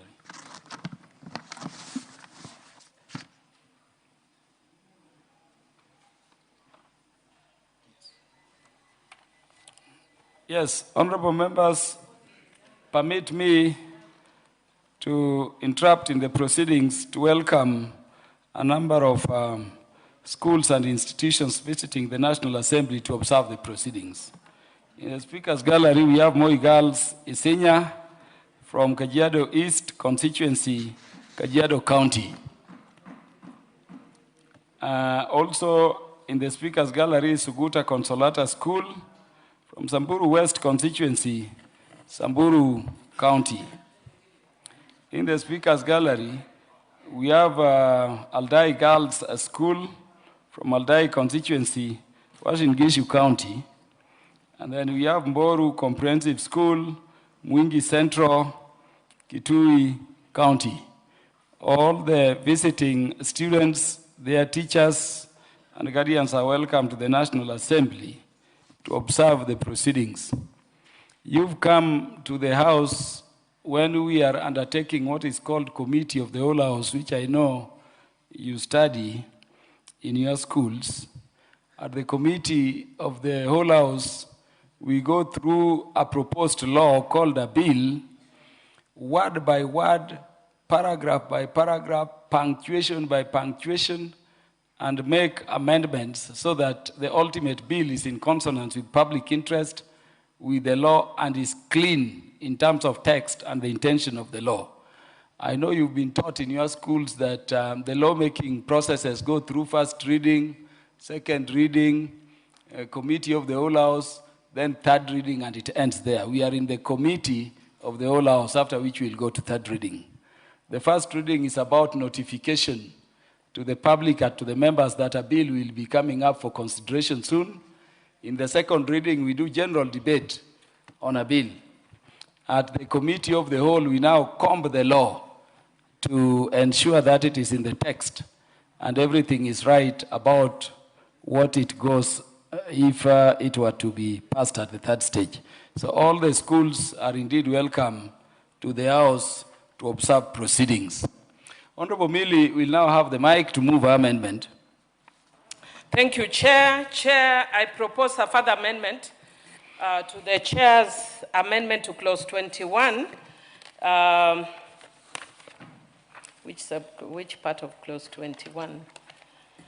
The new paragraph immediately after paragraph J, establishment of standards for ensuring equitable access to fisheries resources, including navigation space, fishing space, access to other resources, including. Now my computer is disappearing.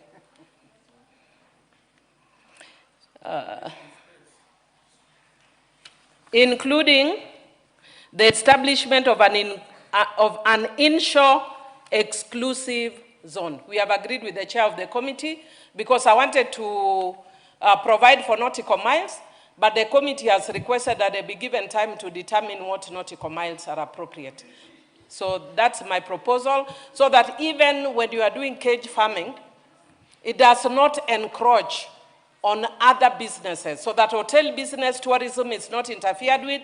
Let cage farming be much further offshore to other Honorable businesses. Mili, are you dealing with cage farming here in the ocean or in inland waters? I'm giving that as an example. That's why we are not putting nautical I'm miles. asking that question, Honorable Mili, because as you remember, the chairperson of the Committee of the Whole is an expert on law of the sea. Yes.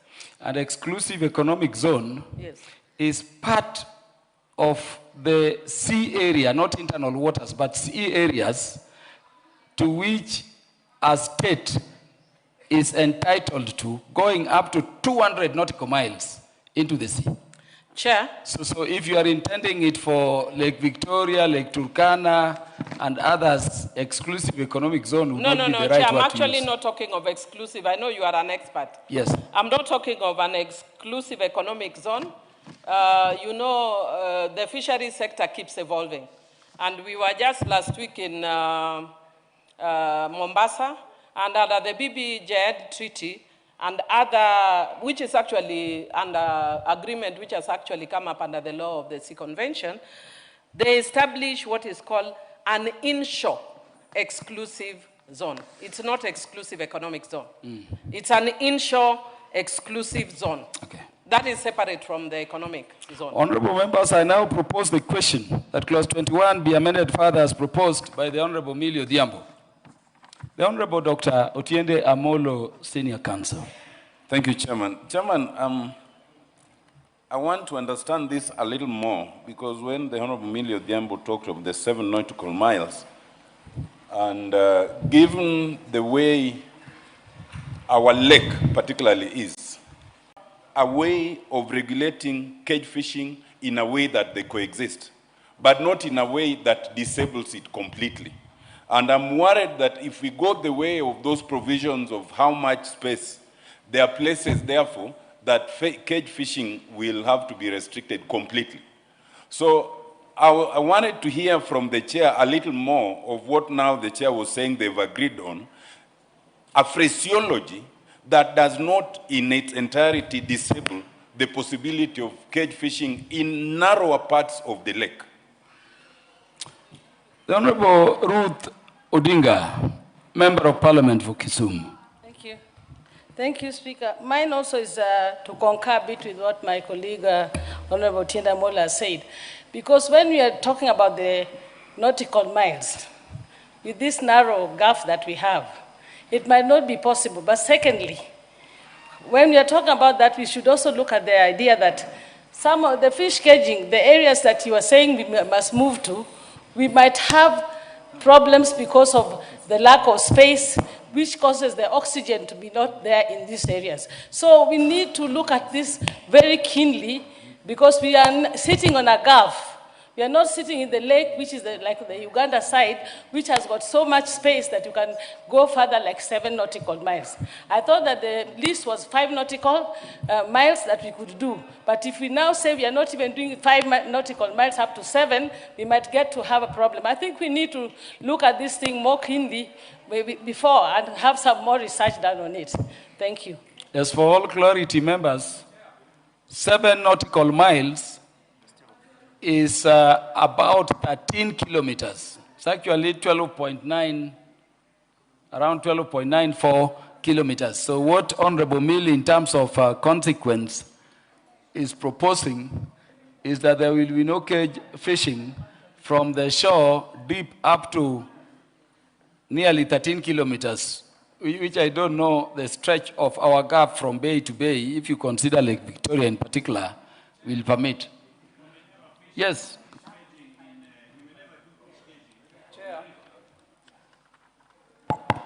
Thank you, Chair. On this discussion, I would want to know clearly, are we just talking about the lakes, or whatever the amendment passed here will also apply to the seas and oceans?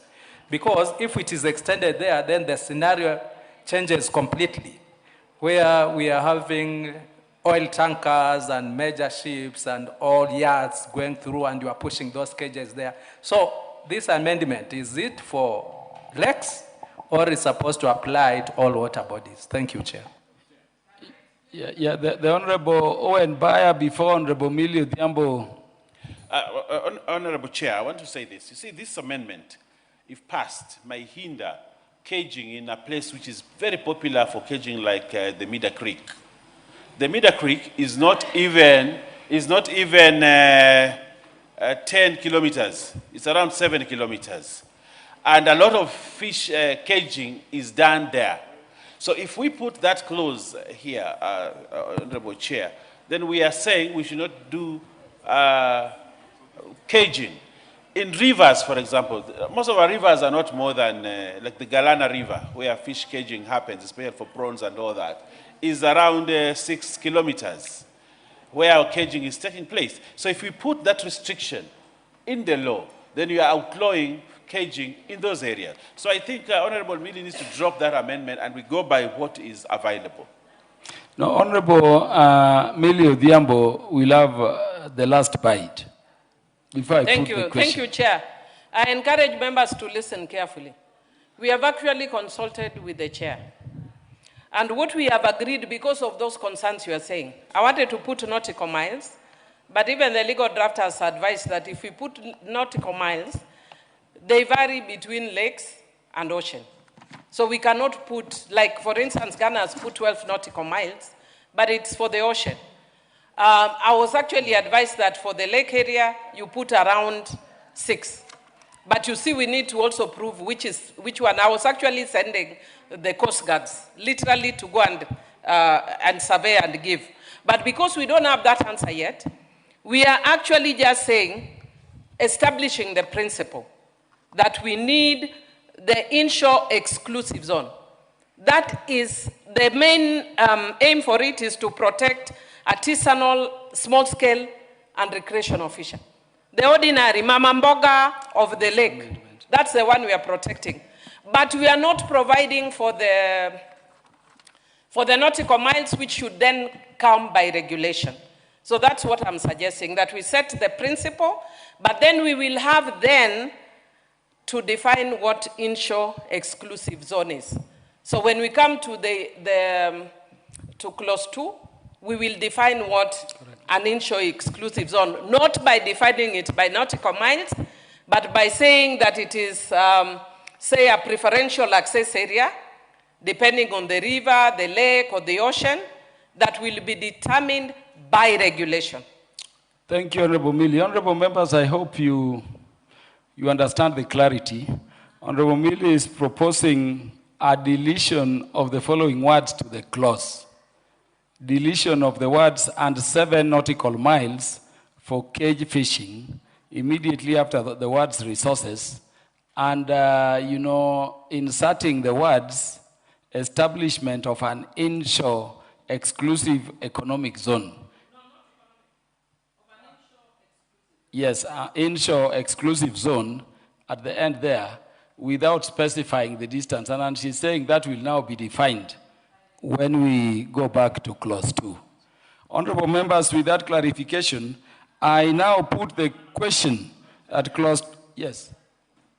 What are we looking at? Clause 21? Yes. As amended by the chair? Yes. Or clause as amended by Millie? Which one are we looking at? Now, Honorable Millie is proposing a further amendment to clause 21 as previously amended by the chairperson of the relevant committee. So can we circulate that amendment so that we do not make a mistake on our understanding from our verbatim? Do you want me to require Honorable Millie to read the amendment again? No, sir, we'll also look at the text. Yeah, Honorable Millie, for the comfort of Honorable Owen Bayer and for his convenience, please read the amendment again so that I put the question. Establishment of standards for ensuring equitable access to fisheries resources, including navigation space, fishing space, access to other resources, including an inshore exclusive zone. Period. It's clear and makes sense now. Honorable members, I now put the question that clause 21 be amended as proposed by Honorable Millie. Will as many as are of that opinion say aye? Aye. Will as many as are of the contrary opinion say nay? The ayes have it. Honorable members, I now put the question that clause 21 as amended be part of the bill. Will as many as are of that opinion say aye? Will as many as are of the contrary opinion say nay? The ayes have it. Clauses 22 and 23. Honorable members, I propose the question that clauses 22 and 23 be part of the bill. Honorable members, there being no amendments, I put the question that clauses 22 and 23 be part of the bill. Will as many as are of that opinion say aye? Will as many as are of the contrary opinion say nay? The ayes have it. Clause 24. Honorable members, I propose the question that clause 24 be part of the bill. Chairperson.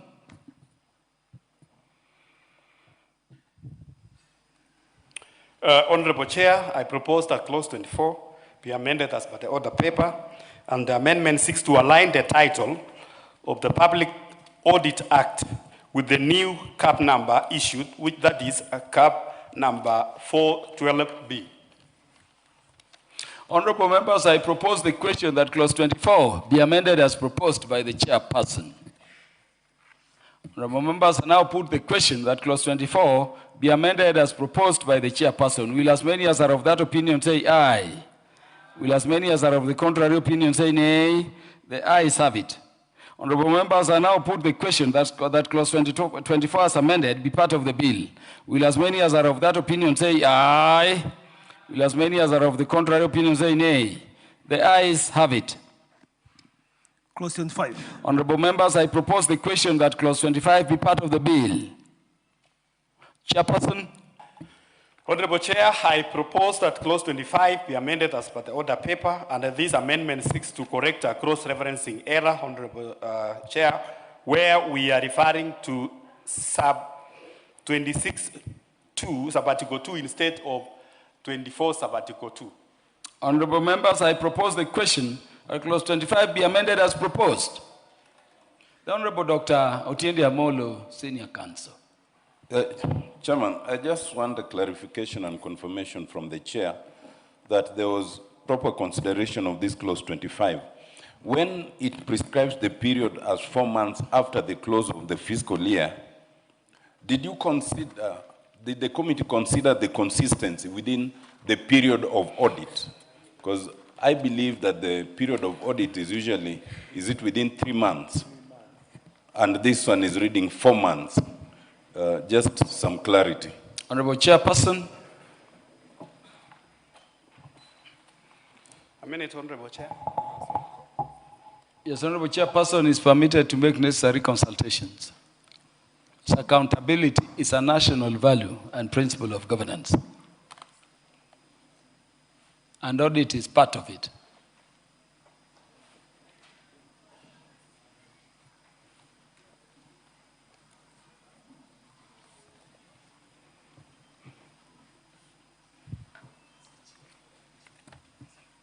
The Honorable Charles Ngusia, you want to speak to the proposed amendment or the clause? Just to add my voice, and I concur in totality with what my colleague has said. Actually, it is 3 months across. So I think we need to align this with the other agencies so that we can actually be on the same page. So, Chair, I support what Honorable Otiende Amolo has suggested. It's 3 months. Honorable Chairperson of the relevant committee, would you give us your consideration? Honorable Chair, I've consulted, and it is true it should be 3 months instead of 4. Yeah, so you want to move the amendment in amended form? In an amended form, Honorable Chair, Please so that instead of 3 months, instead of 4 months, it is 3 months. Honorable members, I now propose the question, I think I'll propose it again, that clause 25 be amended as proposed by the chairperson of the relevant committee.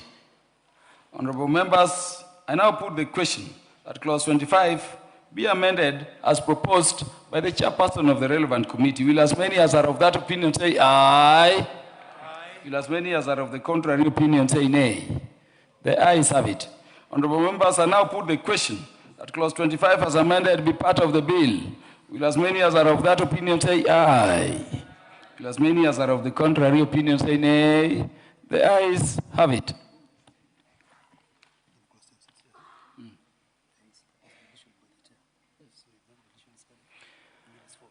Yes. Clause 26. Honorable members, I propose the question that clause 26 be part of the bill. The chairperson of the relevant committee. Yes, Honorable Chair, I propose that clause 26 be amended as per the order paper, and the amendment aligns with the provisions of the establishment of Fish Levy Development Fund, which has a similar objects as Fisheries Research and Development Fund. The Fisheries Research and Development Fund is yet to be established, Honorable Chair, since the enactment of the Fisheries Management and Development Act 2016, hence the proposal to delete the provisions and transfer its purpose to the Development Fund. Yeah, before I propose the question for debate, let me guide that if this amendment is carried forth, the amendment proposed by the Honorable Millie shall collapse. And so I now proceed to propose the question that clause 26 be amended as proposed by the chairperson. The Honorable Millie Odhiambo Mabona. Thank you, Chair. Chair, you do notice that I agree with the Chair in principle that it may not be necessary maybe to run the two funds because they are fairly similar. However, my proposed amendment was to include as part of the things that the fund should do was to support artisanal fishers.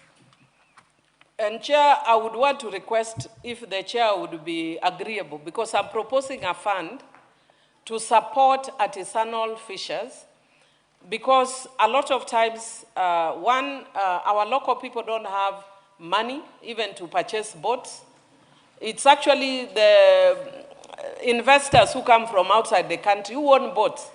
So if we actually want to move to Singapore, we can only move to Singapore if our people actually facilitate. Secondly, Chair, a lot of times they get accidents in the lake. Even now in one of my beaches called Litare Beach, today we are doing a fundraiser to bury 2 people who drowned at that beach. But normally it's their business as the people of those beaches to deal with that. So I'm requesting if the Chair could then adopt, because I've looked at his amendment, it does not carry forward mine, which is that the fund should also support artisanal fishers. So that it doesn't just have an ocean approach. We are small as a lake, but we are also a lake. We are waters. Please consider our artisanal fishers as well. Chairperson, for the benefit of the House, would you elaborate further why you are proposing the total deletion of clause 26, which establishes the Fisheries Research and Development Fund? Honorable Chair, because if you check the next, which is clause 27, that is where we are now establishing the fund, which is actually we are restructuring the existing fund, Honorable Chair, which is a Fish Levy Trust Fund, and we are restructuring in this new bill to Fish Levy Development Fund. So which Honorable Chair is going to take care of all, including the addition of fishers, which are Honorable Mele. If you check on on the regulation, Honorable Chair, because these collections, when after collections, there is a way, even the regulation, how it is divided between the national government and the county government. And when it goes even to the government, Honorable Chair, this is where even including the BMUs, those management and also those small fisheries, Honorable Chair, will benefit from this fund. Yes, the Honorable Millie Odhiambo. Chair, I wish to plead with the chairman.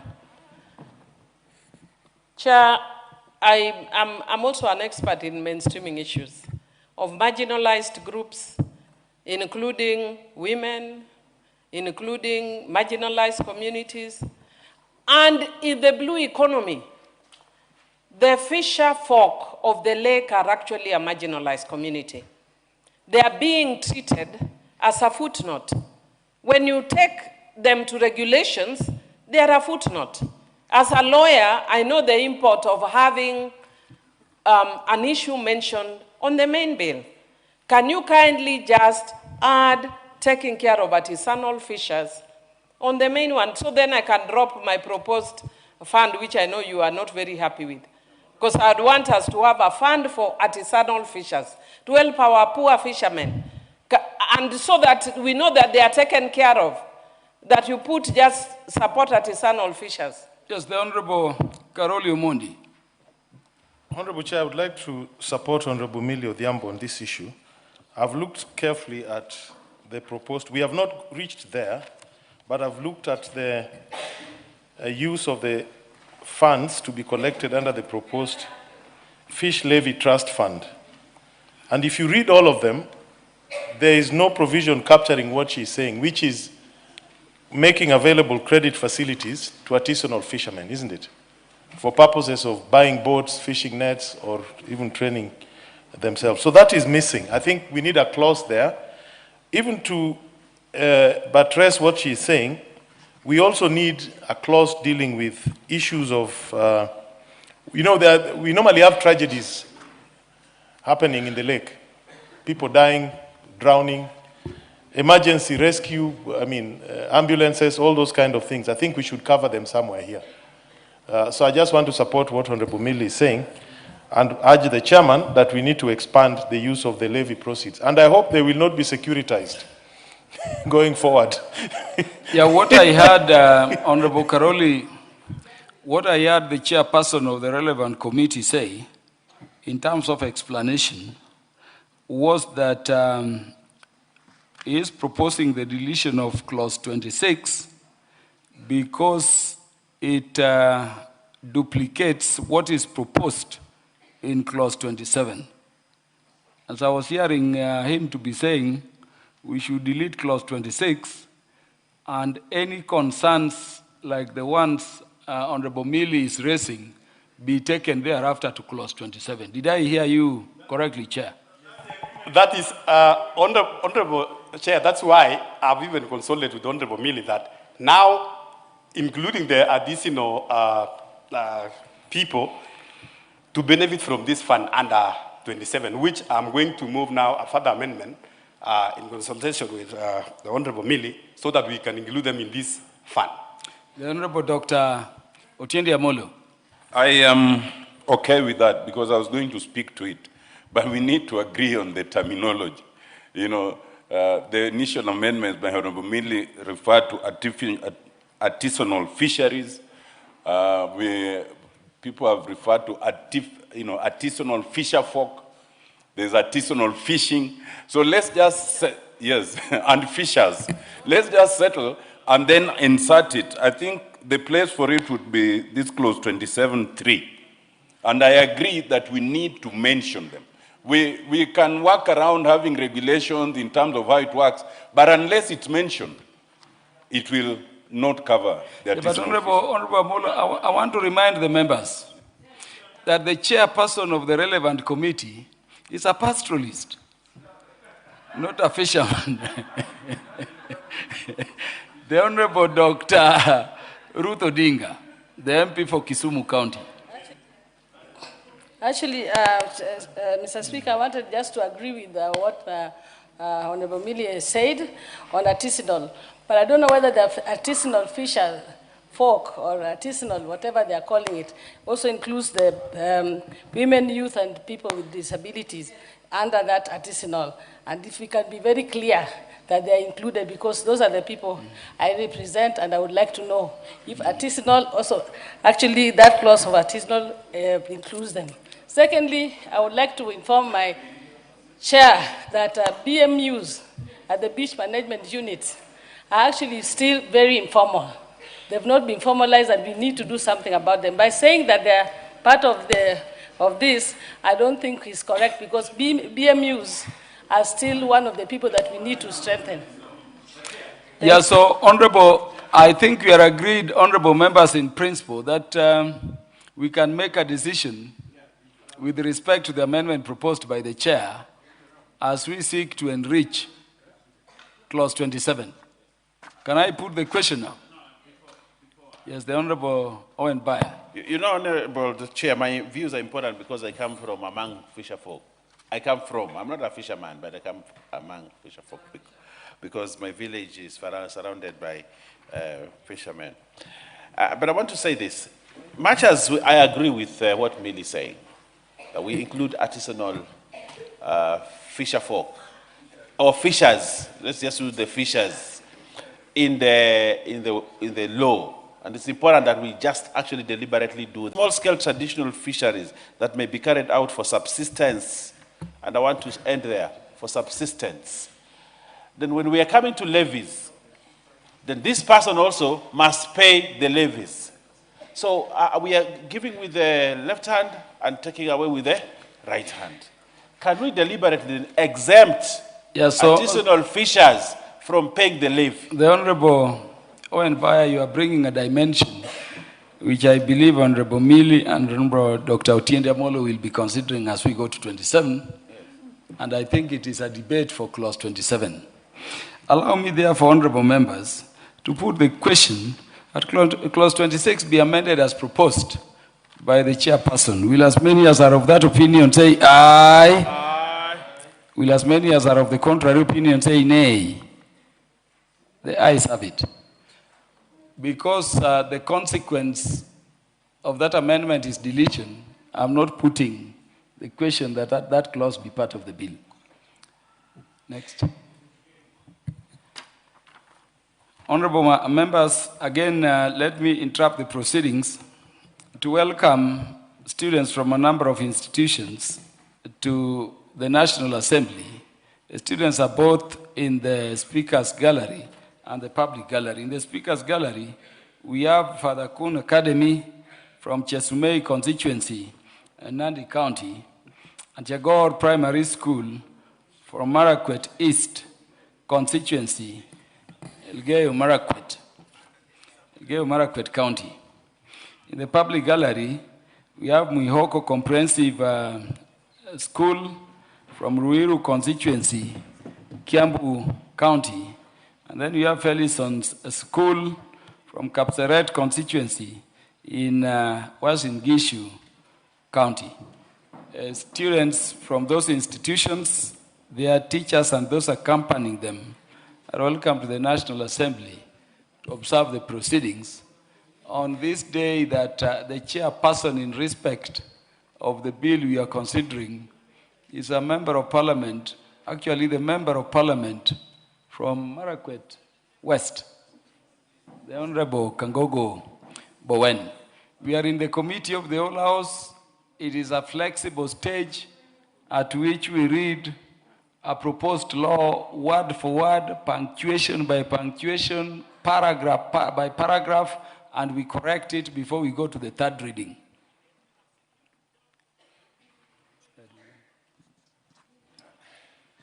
Clause 27. Honorable members, I propose the question that clause 27 be part of the bill. The chairperson, the Honorable Kangogo Bowen, will move his amendment. Honorable Chair, clause 27 be amended as per the order paper. And Honorable Chair, this amendment restructures the fish levy trust fund into a fish levy development fund, and further provides a manner in which the levy will be distributed for the purpose of accountability, including the purpose of research, innovation, and blue economy, and fisheries by the Kenya Marine and Fisheries Institute, that is a KEMFRI, Honorable Chair, and provision of the monitoring and surveillance. And Honorable Chair, in consultation with the members, I'm going to move a further amendments on the same clause 27, which is the purpose of the fund, Honorable Chair, to include on, that is number 3, the purpose of the fund. Number B, provides a funding for activities geared towards the management, governance, development, fish stock, assessment, research capacity building, awards, and urgent mitigation to ensure sustainability of fisheries resources, and also additional fishing, Honorable Chair, and further to clause 27, number C, to amend the percentage from 20 to 10%. Honorable Chair, that 10% is to additional fishing programs, including the credit facilities and the emergency interventions. So that Honorable Chair now takes care of all what the Honorable Member is talking about, the additional visual folks, Honorable Chair, and so that now they are included in this fund, Honorable Chair. And the Honorable Chair, as I move, I want to, yes, even Caroli is a two-term now. Yes, so Honorable Chair, as I move, Honorable Chair, I also want to welcome Chukot Primary School from my constituency, Honorable Chair. It is the best school in Elgeyo-Marakwet County, Honorable Chair, and if the ranking of primary schools were to be done today, Honorable Chair, I'm very sure the school would be #1 countrywide. This is a school, Honorable Chair, last year took about almost the entire grade 9 to national school. So congratulations and welcome to Parliament. I think I'll see them later because I'm now too busy with this, with the bill. Yeah, today, the Honorable Kangogo, you cannot leave the house until we are done with the bill. Otherwise, the business of the house will come to a stop. But it's great you come from the same place as the students we have welcomed. Yes, Honorable Members, I propose the question that clause 27 be amended as proposed by the chairperson of the relevant committee. The Honorable Millie Odhiambo. Thank you, Chair. Chair, I wish to strongly support. Indeed, Chair, you have seen where Honorable Karoli Omondi is seated. He almost jumped saying two-term because of the provision that has been made for artisanal fishers and even by providing percentages. Chair, this now I can see that the spirit of better is actually now being grounded. In Atoka bottom, oh sorry, I'm supposed to speak one language. It comes from the bottom going up so that our fishermen can also have resources that can help them in terms of difficulties, in terms of challenges. If it were not that the president was from your backyard, I would have said Honorable Kagongo for president because of this provision. But because, no, 2032, we will fight it out with you. But you have brought a very good amendment, and I support fully. Thank you. The Honorable Kasim Tandasa. Thank you, Chair. From the committee, I support the amendment by my chairman. But I would want to add a rider here when it will come to the definition of an artisanal fisherman. Remember, it is in this house that we initially had provided funds for marginalized area, and then all of a sudden, every area became marginalized, benefiting from the same funds. There was a time we had the issue of equalization fund, meant for particular counties, and now every county is benefiting from the equalization fund. So my problem with the definition, I'm worried that it'll come a point whereby even those with big boats and the who also benefit, pretending to be artisanal fishers. So the issue of definition, who will be the artisanal fisher, who will benefit? We have those subsistence fishermen in the lakes, in the oceans, and we know them. But I'm worried about that definition, Chair. Thank you. The Honorable Dr. Otiende Amolo is recognized. Thank you. Chair, first, I fully support this amendment and the further amendment. And I want to put my colleagues' mind to rest that fortunately, so far, the bill defines artisanal fishing, and it also defines artisanal fishing vessel.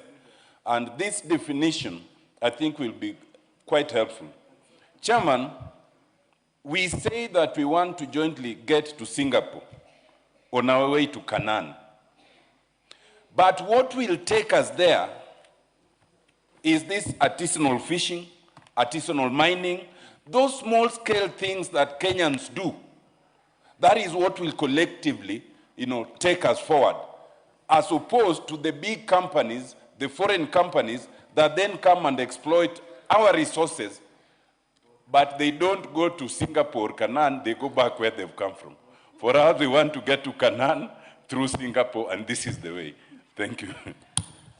The Honorable Mishi Mboko. Asante Mheshimiwa Spika, na mimi niunge mkono mageuzi haya ambayo yamewekwa katika mswada huu, kwa sababu itawasaidia wakulima wetu wa uvuvi ili waweze kuwa na rasilimali ambazo zitawasaidia kukidhi zile changamoto walizonazo, na wao waweze kuboresha kilimo hichi cha uvuvi, kwa sababu tunajua wavuvi wetu wachanga wadogo wadogo wana matatizo mengi sana na hawawezi kufikia kilimo cha kibiashara cha uvuvi kama hawatapata rasilimali kama hizi. Lakini pia niunge maneno ya Mheshimiwa Tandaza ya kwamba lazima tuzingatie hawa wanaopata faida hii ni wale wachanga wadogo, na isije ikuwa tunazidi kuwaboresha wale ambao tayari wamepata utajiri mkubwa sana kupitia kilimo hichi cha uvuvi. Kwa hivyo naunga mkono sana nikiwa natoka kule pwani ambapo tuna bahari na tuna wavuvi. Asante sana. Yeah, the Honorable Harry Kombi. Asante mwenyekiti, hata nami nipate nafasi ya kuunga mkono marekebisho ambayo yamefanywa kwa mswada huu. Hakika hazina ambayo imebuniwa ni hazina ambayo itawafaidi hata wale wadogo. Lakini cha kusisitiza sana ni hawa wadogo ni kina nani. Ikaweze kuwekwa wazi ili kwamba kusije wengine wakaja wakaingizwa hapo ndani kama ilivyokuwa na hiyo hazina nyingine ya equalization. Hapa Mheshimiwa Spika, ni kusisitiza tu ya kwamba hazina hii ikaweze kuwafikia hata wale watu wadogo, wale wavuvi wa chini. Hapo tutakuwa tunaweza kuinua maisha ya jamii. Asante mwenyekiti. The Honorable Farah Malim, Deputy Speaker Emeritus. The Honorable Owen Bayer. To clean up a few things here, which I have noticed. If you go to the amendment on page number 1560 of the order paper, 1560, are we there? It says, the levy collected under subsection 12 shall be apportioned as follows. But this 12 refers to 12 of 26, which we have deleted. So, in other words, we are talking about a fund which has not been established. So, I think you need some clearing up. No, because we have deleted 26 entirely, isn't it? The Honorable, when the clause you are speaking about is at clause 27. Yes. Is it? Yes. So, if you look at 13. Clause 27:13. Yes. Mm-hmm. The levy collected under subsection 12 shall be apportioned as follows. So the Cabinet Secretary, that is 12, the Cabinet Secretary may, by regulations, prescribe a levy to be paid. So that is in 27. 27. Yes. Oh, that is a new section. Yes. Yes, new. Okay. So this is a replacement of... Oh, okay, I agree. The entire... the bill be amended by deleting clause 27 and substituting therefore with the following. So it is the substitute, yes. Not a new clause, a substitute. Okay. Yes, honorable members, I now put the question that clause 27 be amended as proposed. Yeah, before you put the question, because there was let me be on record, Chair, because my committee member, Honorable Kasim Dandasa, because it's on record saying this artisanal fishing must be defined. I just want to inform the Honorable Chair that there is on a the part definition one, in clause 2. preliminaries, on the preliminary part 1, it is clearly defined. The artisanal fishing, the additional fishing vessels, so it is there. It is clearly defined. So the 10% goes to those defined here by the bill. Yes, and Honorable Kasim will be dealing with that part of the bill later on. Towards the end. So, honorable members, with that understanding, yes, the Honorable Farah Malim. Chair, my position is that we are still in a situation in which this can be defined as to mean the whole country. To mean the whole country. 100% of the country. And this is exactly what the honorable member said last time. We wanted an equalization fund. The idea was that those areas that were starved in the under the sessional paper number 10 of 1965, which is areas, what was called the NFD and its contiguous areas, and contiguous districts, was supposed to benefit from that. But later on, you came around and thanks to the government that came there after the constitution itself was passed, it was now said that even the mountain region was marginalized. So in a sense, you watered down a very good, noble idea to bring a section of the country that was left behind for over 70 years up to speed with the rest of the country. But now you watered it down. In which case, the emphasis now is for the whole country. The former NFD is probably getting less than 20% of what's called the equalization fund. Now we have another one here. And I'm sure we are looking at specific parts of the country that are supposed to gain from that. No. This is a specific category of Kenyans called those engaged in artisanal. But is that universal in the whole country? Yeah. Or artisanal fishing vessels?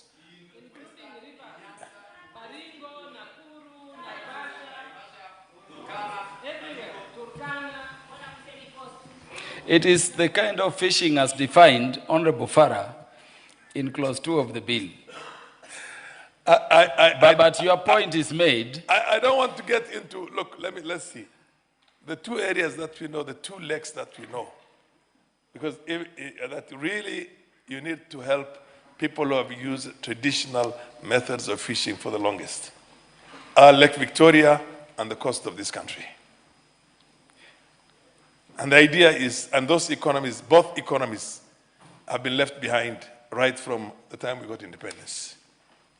If you're going to bring a very good bill here right now, which is supposed to address the very bottom of that, and those artisanal people who cannot use, and now then you make it the whole country, it's going to become like the equalization fund. Honorable Farah, your point is made, and the chairperson. Now, how do we then make sure that doesn't happen? The chairperson. How do we make sure that somebody, and I'll be very blunt now, how do you make sure somebody who is a coffee farmer or a tea farmer or a livestock farmer like myself would say that, okay, I also have my big pond in my own backyard there, and I have to benefit from this.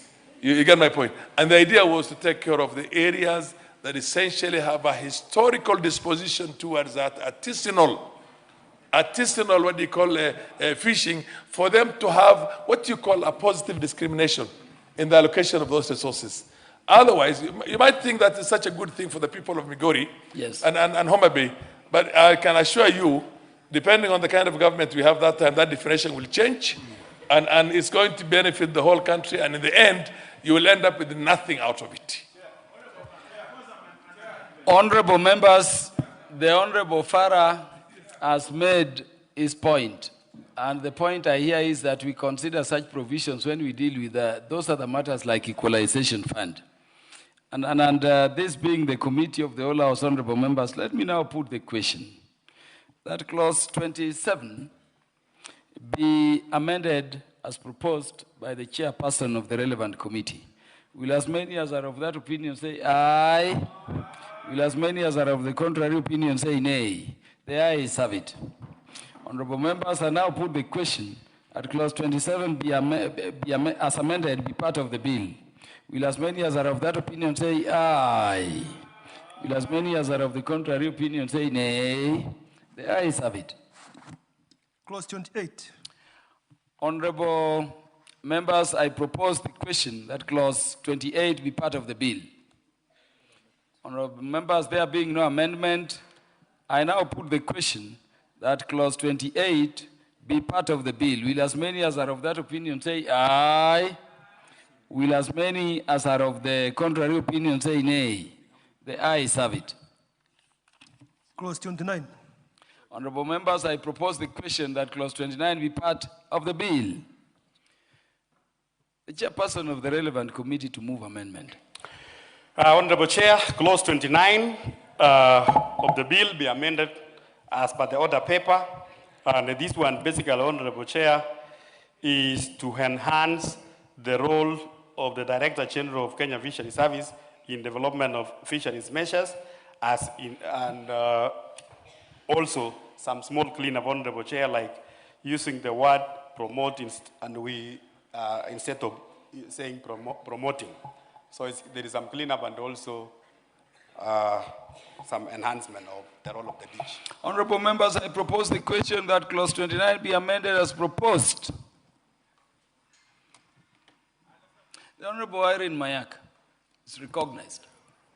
Thank you very much, Chair. Chair, I just want to support this particular clause, especially to do with the modern alternative means of fishing, because, Honorable Chair, I believe that this is very important, that we go this direction, because other countries have done that as well, and it will promote productivity for the fishermen. The only concern for Honorable Milli's favorite people, the Jolupo, is that they will be trained on how to use these modern methods of fishing. I know they're fast learners, so once they're taught, then they'll be able to adopt it quickly. So I support the amendment. Thank you. Honorable Millie, I'll give you a chance, because once, or if this amendment is carried, your proposals for amendments will fall. Thank you, Chair. Chair, I wish to support the proposed amendment by the Chair, because it's actually carried the proposed amendments that Honorable Irene Mayaka says correctly deals with my favorite, Jolupo. And it actually talks about enabling them to also adopt modern alternative methods of livelihoods, and also enables them to have equitable access to fisheries resources, and equal access for them and industrial fishers, so that we don't have industrial fisheries or fishers promoted much more than you have the artisanal fishers. We are hoping, as we have said, to reach Kenya through Singapore, and we can only do it if we carry the people who are struggling at the bottom. So I support the Chair. Yes, the Honorable Kasim Tandasa. Thank you, Chair. I've been sitting here and I've heard a word like 3, 4, 5 times called the Jolupo. Does it form part of the Hansard, or can it be properly be defined so that we know what it is? Otherwise, we could be supporting or opposing something which we are not sure what it is. Honorable Kasim Tandasa, that word has been used by learned friends in the House, the Honorable Millie Odhiambo, the Honorable Dr. Otiende Amolo, the Honorable Karoli Omondi, and I noted by proximity the Honorable Dr. Ruth Odinga. It is a Latin legal phrase which means fishermen. Yes, so it can be used. Honorable members, I now put the question that clause 29 be amended as proposed. Will as many as are of that opinion say aye? Will as many as are of the contrary opinion say nay? The ayes have it. Honorable members, I now put the question that clause 29 as amended be part of the bill. Will as many as are of the opinion say aye? Will as many as are of the contrary opinion say nay? The ayes have it. Clause 30. Honorable members, I propose the question that clause 30 be part of the bill. The chairperson of the relevant committee to move amendment. Honorable Chair, clause 30 be amended as per the order paper, and we are introducing a clause, Honorable Chair, that the Director General shall notify by cassette notice Kenyans any international agreements and conservations and management measures in which Kenya is party to the act. So this one is just to enhance the role of the Director General, Honorable Speaker, on international agreements on fisheries. Honorable members, I propose the question that clause 30 of the bill be amended as proposed. The Honorable Millie Odhiambo. Chair, I wish to support that proposal. If you actually look at it, you see the committee has actually adopted my amendments. And I want to thank the chairman of the committee. I think the attitude of this committee is very good because we were not able to get into a harmonization process. What they did is they looked at my own amendments, adopted them. It enables us to move very quickly. But I also want to thank, we really thank the legal drafters when they do excellent work. Lynette, who is a legal drafter, has done excellent work in this work. She was even calling me at 1 a.m. in regard to this bill. And I just want to say she's done a really good job. Even when I was struggling with the drafting because we are so busy sometimes, she's given me excellent drafting words. And I thank you, Honorable Millie, for recognizing the good work of that legal draft. I worked with her in the Committee on Delegated Legislation and Justice and Legal Affairs before, and I know the kind of dexterity she goes into when drafting a bill. What is out of order, Honorable Irene Mayaka? Honorable Chair, you know when Honorable Millie says Lynette, there are very many Lynettes who are councillors in this country, who are legal counsel. She needs to specify so that the accolades can go to the right person. It is very important. Honorable Mayaka, I'm seeing only one Lynette who is a legal drafter within the chambers. She is Lynette Otieno. Yes, she is Lynette Otieno, the non-MP you are seeing behind the chairperson. Yes, Honorable Chair, honorable members, if this amendment is carried, the amendment proposed by Millie will fall because it is already incorporated and taken aboard the proposed committee members' amendments. Honorable members, I now therefore put the question that clause 30 be amended as proposed. Will as many as are of that opinion say aye?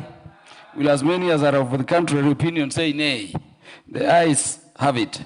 Honorable members, I now put the question that clause 30 as amended be part of the bill. Will as many as are of that opinion say aye?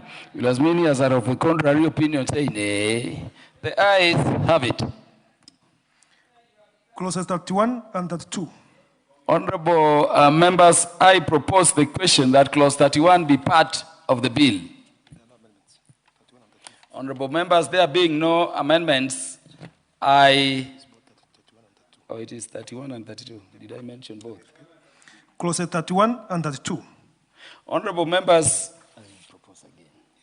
I propose the question that clauses 31 and 32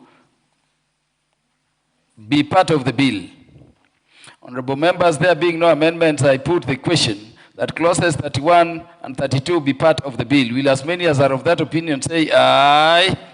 Will as many as are of the contrary opinion say nay? The ayes have it.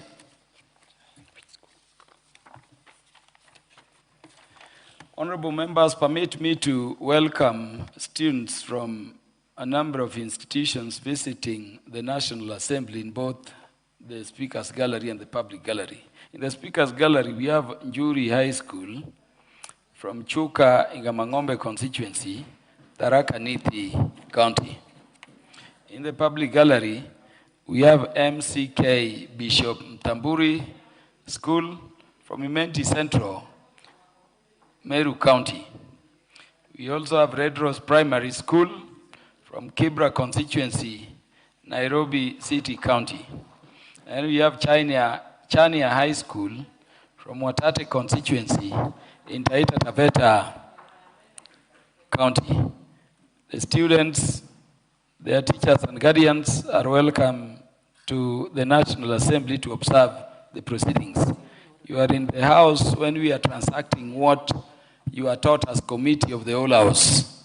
At the Committee of the Whole House, we read a bill word by word, punctuation by punctuation, paragraph by paragraph, and if there are amendments required to be made, they are made, provided that all those amendments are agreed to by the members. And the decision of members is when a question is put, and they vote either way. You are welcome to observe proceedings, and we wish you well on your learning tour.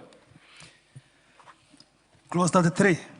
Honorable members, I propose the question that clause 33 be part of the bill. The chairperson will move amendments.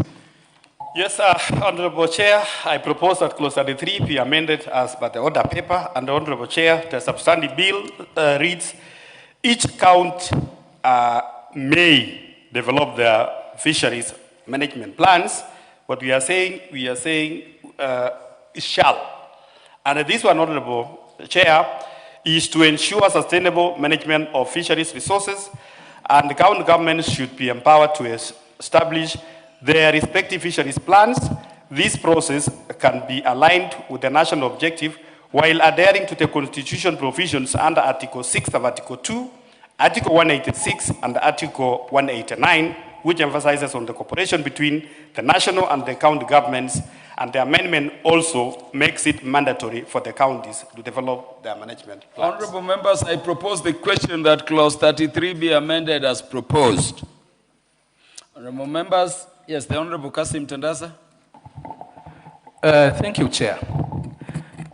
This, I think the wording may, from my understanding, was meant to apply to those counties which have fishermen or have fisher folk.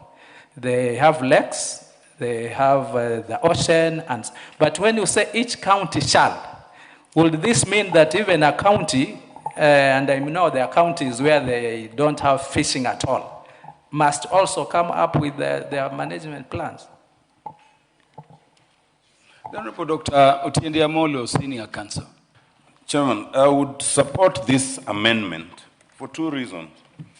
Oftentimes, and especially when it comes to county government, whenever you give them a discretion, that discretion is used in omission, because most counties want to allocate their monies for certain things, for reasons that most of us know. But secondly, my understanding of shall here, what is required of each county is to develop fisheries management measures.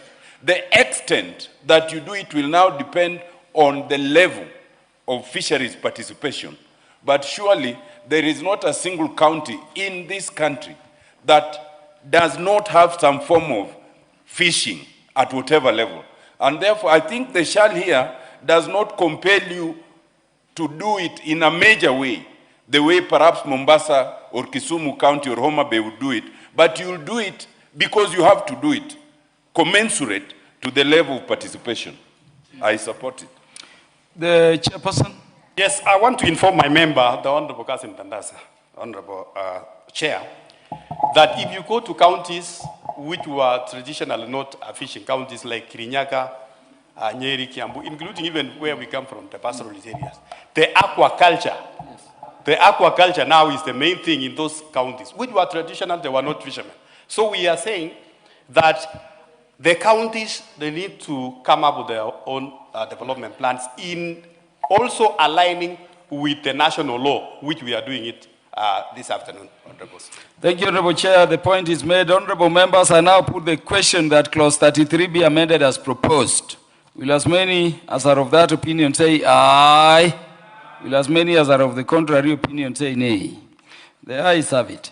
Honorable members, allow me to put the question at clause 33 as amended be part of the bill. Will as many as are of that opinion say aye? Will as many as are of the contrary opinion say nay? The ayes have it. Clause 34. Honorable members, I propose the question that clause 34 be part of the bill. Honorable Chair, I propose that clause 34 be amended as by the order paper, and this is just correcting a cross-referencing error, Honorable Chair, which we are referring number 39 instead of 38. Yes, honorable members, I propose the question at clause 34 be amended as proposed. Members, I now put the question at clause 34 be amended as proposed by the committee chairperson. Will as many as are of that opinion say aye? Will as many as are of the contrary opinion say nay? The ayes have it. The Honorable Millie, you have an amendment, please move it. Chair, I wish to drop my amendment that having looked at it again, I realize that what it seeks is to encourage the counties to take recommendations made by the Director General. At first, actually, when I looked at it, it looked like it was compelling them, which would go against devolution. But it doesn't, it just says it to take into consideration.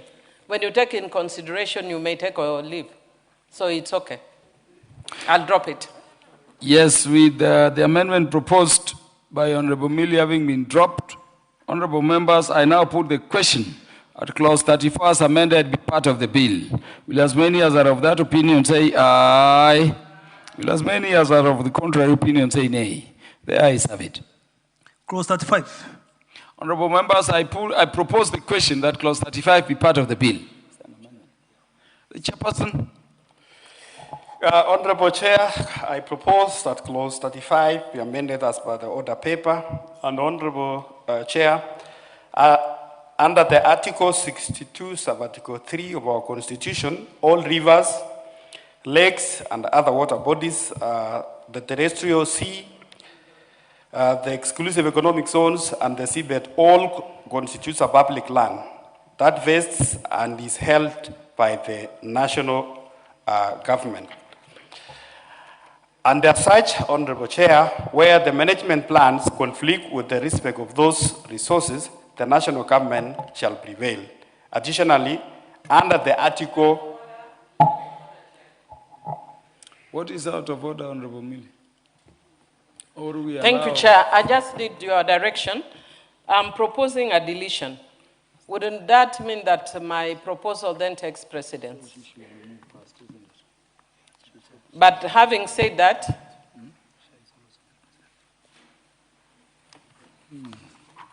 Chair, I just wanted your direction that when I propose a deletion, then my proposal should take precedent. But having said that, and knowing that the committee is actually proposing a tribunal and other measures of conflict resolution, I wish to say that I'm dropping my amendment.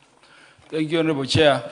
Let us, in terms of procedure, allow the chairperson to move his amendment first.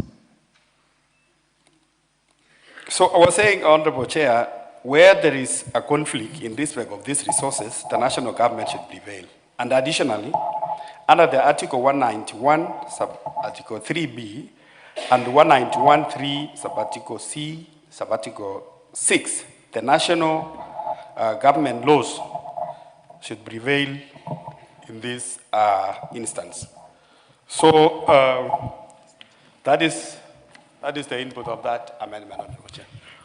Honorable members, I propose the question that clause 35 be amended as proposed. Honorable members, I put the question that clause 35 be amended as proposed. Will as many as are of that opinion say aye? Will as many as are of the contrary opinion say nay? The ayes have it. Honorable members, I put the... Yes, Honorable Millie. Honorable Millie, the consequence of that amendment and following what you said is yes, that... I just wanted to say for record that I have a proposed new clause 35A. I'm not dropping that one. Just for record. Yes, but... under the new clauses, but yes. Your Just for record. Yeah. Your amendment at clause the other amendment I have dropped is withdrawn. Yes, yes. Yes. So, honorable members, I now put the question at clause 35 as amended be part of the bill. Will as many as are of that opinion say aye? Will as many as are of the contrary opinion say nay? The ayes have it.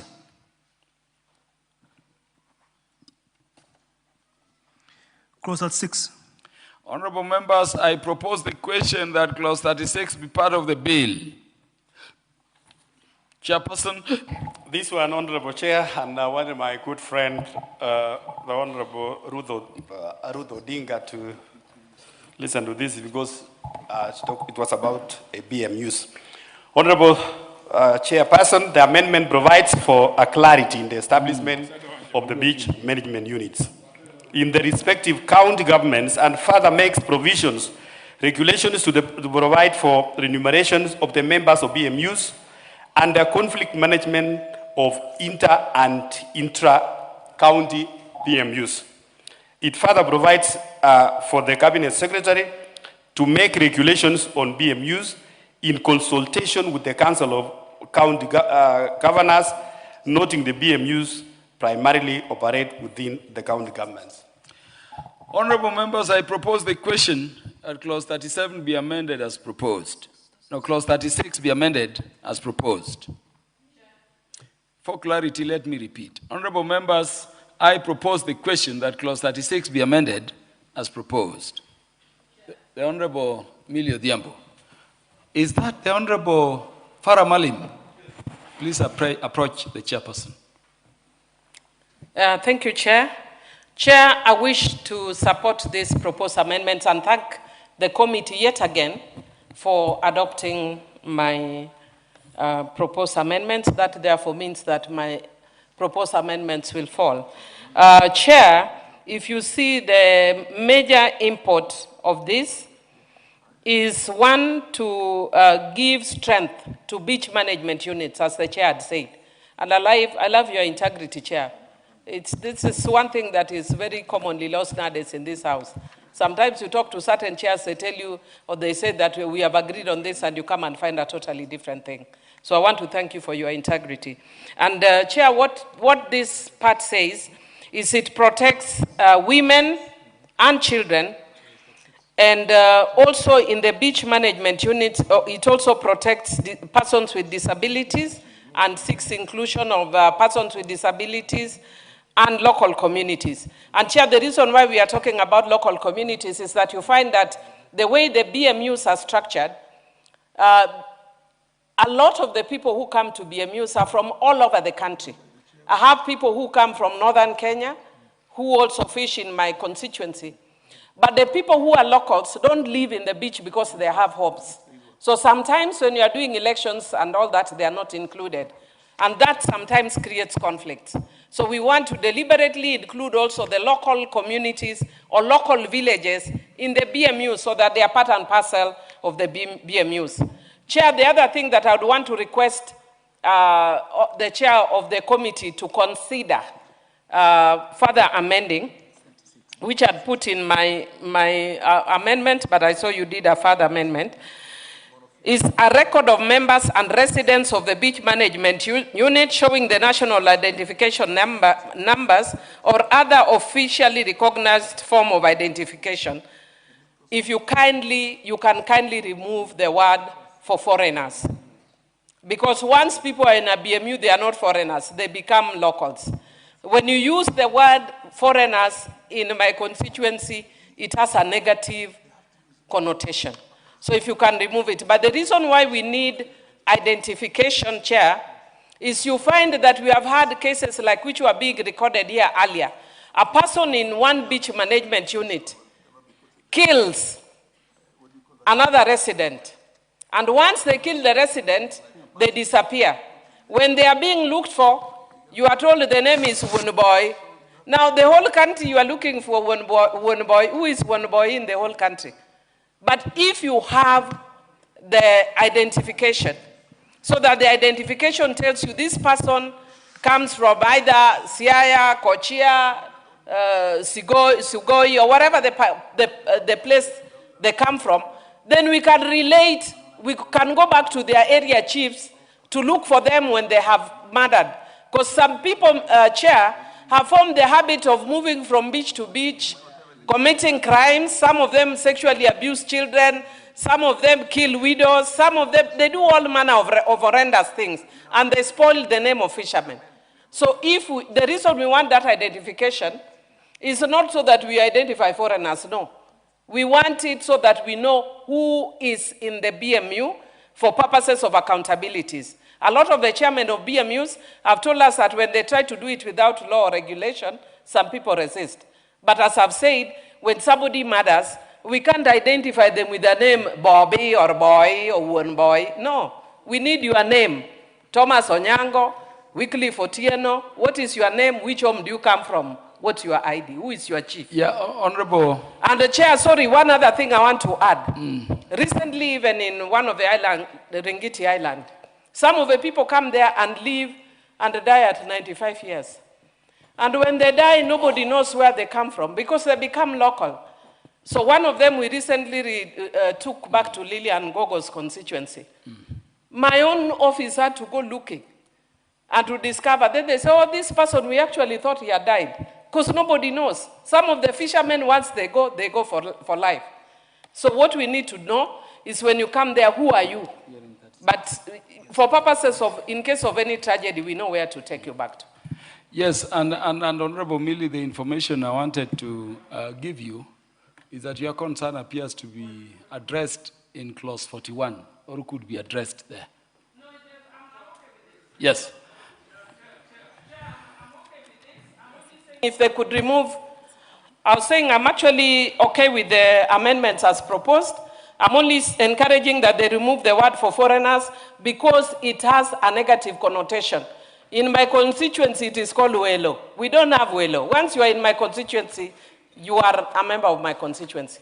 We don't have foreigners. We have residents of Suba North. Before I give, because I've seen the Honorable, before you give Honorable... You have no power to give anybody the mic. To inform Honorable Millie Odhiambo, Honorable Chair, the word foreigner here, maybe we can use foreign nationals. Because, Honorable Chair, when there is some areas where we have some kind of NGOs who are supporting these small artisanal fishermen. And sometimes they are co-opted because they help them. They are not actually Kenyans, though they have a Kenyan, they have documents to live Kenyan, but they are foreign nationals.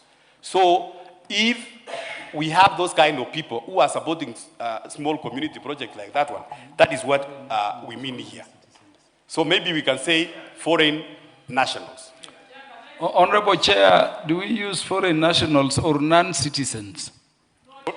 Or maybe we use a non-citizen, but we are referring to, the terminology is Honorable Chair, but we are referring to those NGOs. There are some NGOs who are not actually Kenyans, and they are supporting small-scale fishermen. The Honorable Owen Baya. I want to congratulate the chair for finally formalizing BMUs. It's been a teething issue, and I want to congratulate you for that. And very many BMU members and many fisher folk would be very happy about BMUs. Having said that, Chair, on the issue that is being raised on the foreign nationals, and I don't know, Chair, you came to my constituency, and you saw how fiery my people are, the fisher folk there. And actually, I want to say this, Chair, if you allow me. I have BMU members. Who will be BMU members in this BMU? They will go to Lamu. They'll also become members of a BMU there. They will go to Malindi and will actually become the chair of the BMU there.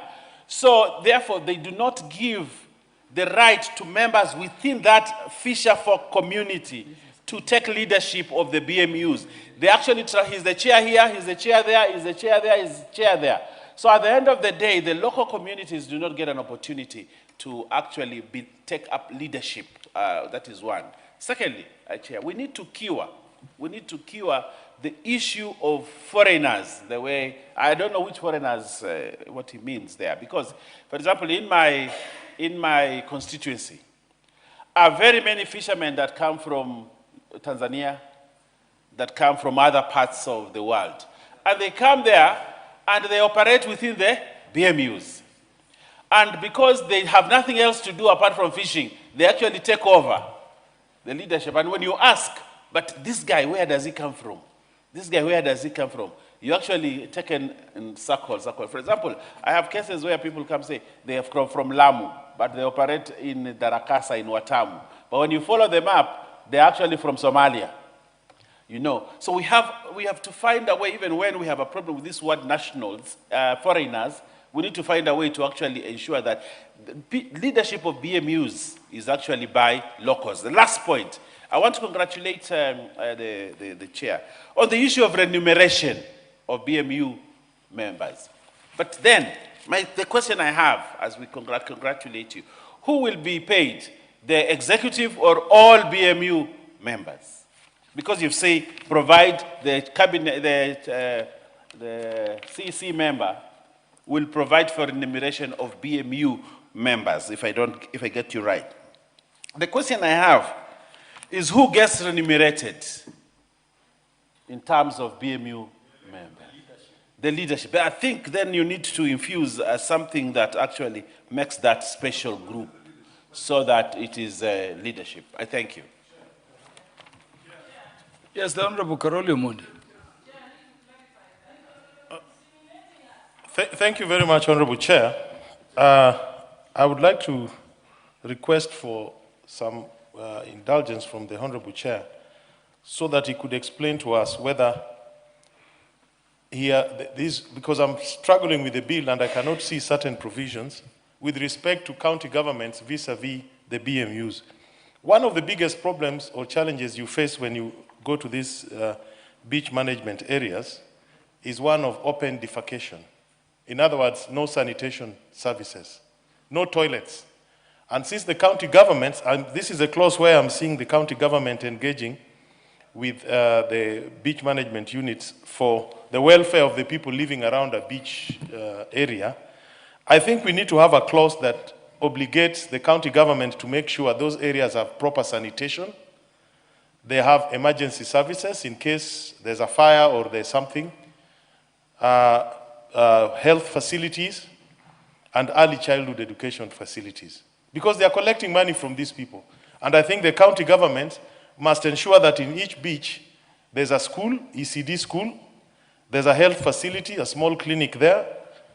We have boats that can rescue people if fisherfolk capsize in the lake, and that there are toilets, because it is the NGCDF that has been building these toilets for the BMUs. And the county governments are collecting the money and not offering any services. So I think we should create an obligation here for county governments to provide sanitation facilities, emergency services, health facilities, and early childhood learning facilities. Honorable Chair, are you with us? I'm with you fully. Honorable Karoli, and I wanted to request the Honorable Karoli to read clause 36 in the bill together with the amendment. The matter being debated before I give Honorable Ruth Odinga is in respect of what is proposed as clause 36 C3G, which reads, a record of members and residents of the beach management unit showing the national identification numbers, or other officially recognized form of identification for foreigners. And so the issue was, do we use the word foreigners or which other word in the context of the contestation Honorable Mili was bringing? And the chair has proposed that perhaps for clarity we replace foreigners with non-citizens. That is the debate going on. The Honorable Ruth Odinga will have her chance, then Honorable Farah, then Honorable Mili. Yes. Thank you, Speaker. Yes, the Honorable Kasim Tandasa. Thank you, Chair. I have a point of order on what Honorable Carola said. In my capacity as the Vice Chair, I don't think it's in order to say CDF does the toilets for beach management units. Otherwise, now we bring in a whole other discussion when it comes to the issue of CDF. In my capacity as the Vice Chair. That was my point of order. In fact, that one is well noted. The NGCDF is for national government functions, not functions falling within the county.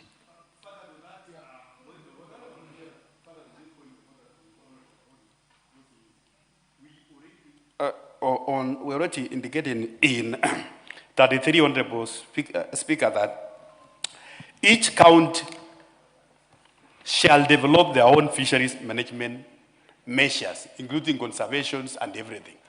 That is why, that is where Karoli is asking, where are the role of the county government? So when we say they are going to develop their own fisheries management plans, it includes their conservations and all what the honorable member is. Honorable Karoli, if you look at clause 36 as it currently stands in the bill, at subclause 2B and C, could they include issues like provision of facilities of the type you're concerned about? Respectfully, I don't think they do. Because one deals with fisheries management. Fisheries management is just fisheries management. It is fishing, it is protecting the estuaries, it is processing the fish. It has nothing to do with sanitation, health facilities. No, I mean subclause 2. Under 2. C, B, C, and D in terms of the regulation making authority being given there. Under B, it is just remuneration of the members of the beach management unit. No, B is minimum standards. Am I reading something different? For the basic management of units.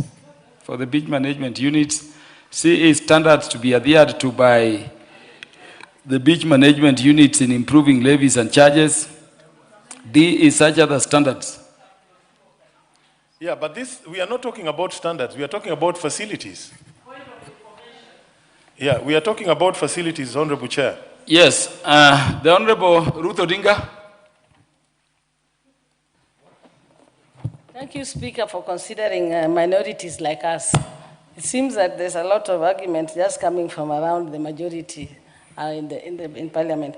Now, thank you so much. I want to thank you for the beach management unit. The beach management unit is actually one of the biggest issues that we have. They run the beaches, they're the prefects of the beaches.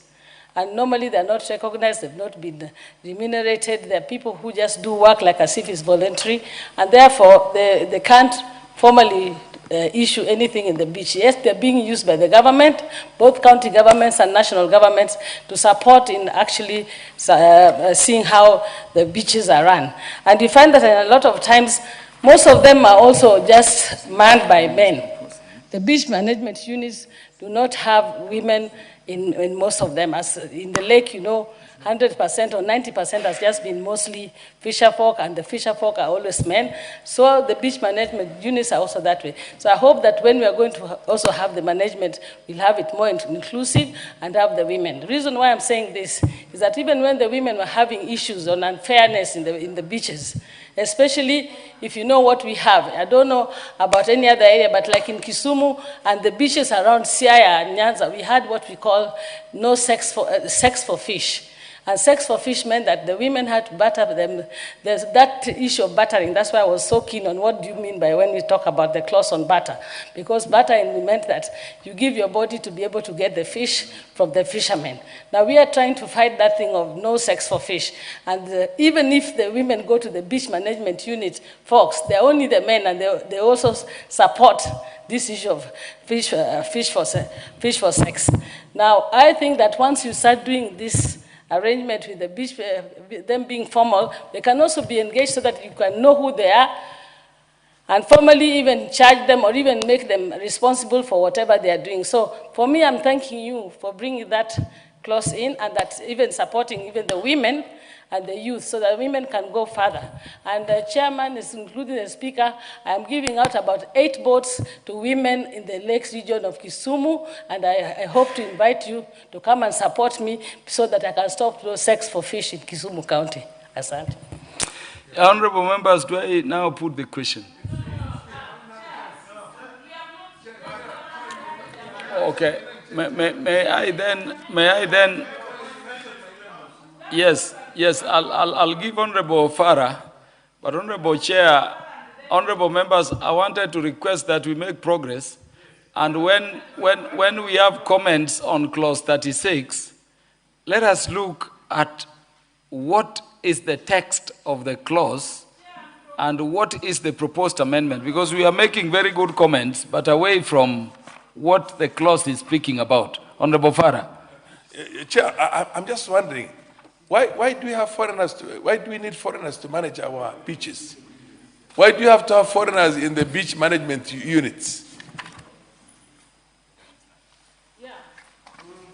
There's no need. I mean, the Honorable Deputy Majority Leader said that there are no Somalis from Somalia who are doing fishing. The ones you have seen must have come from The Garissa. chairperson, this Garissa. question is directed at you. So, you can't discriminate them on account of the fact that they're Somalis. No. So we should not have foreigners. Why do you want your beaches to be run by foreigners? Yes, In any Chairperson. case, the foreigner needs to have a residence permit or a work permit and all those ones. Would he be given a residence permit because he is a member of the beach management unit? No, I haven't finished, Mary. Can you just give me time? Would the immigration be giving somebody residence or even or a work permit because he's a member of the beach management unit in somewhere in Migori beaches? You know what I mean? So the very idea of having foreigners in there is wrong. So that amendment should be struck off. Leave it the way it is. Yes, the Honorable Millie Mabona. Thank you, Chair. Chair, maybe just to inform Honorable Farah. The Honorable Mishi Mboko, after Millie, you are recognized. Thank you, Chair. Chair, I just wanted to inform Honorable Farah that actually in my constituency, we have many foreigners, including Somalis who are not Kenyan Somalis. We have Kenyan Somalis, but we also have non-Kenyan Somalis. But we also have, there was a point in Ringiti Island, the person who was almost in charge of the island is a lady called Annette from Uganda. She's since gone back to Uganda.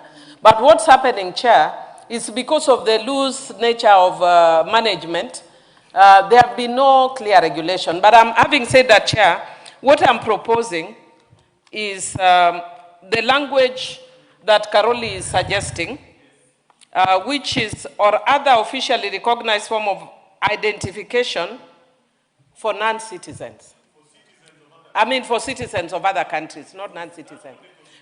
So using the constitutional language so that we are not, for Kenyans, we use the identification ID card, but for citizens of other countries who are in Kenya and who are fishing legally, actually the highest number of investors in fishing in my constituency is Somali from Kenya and Somali from out, and also...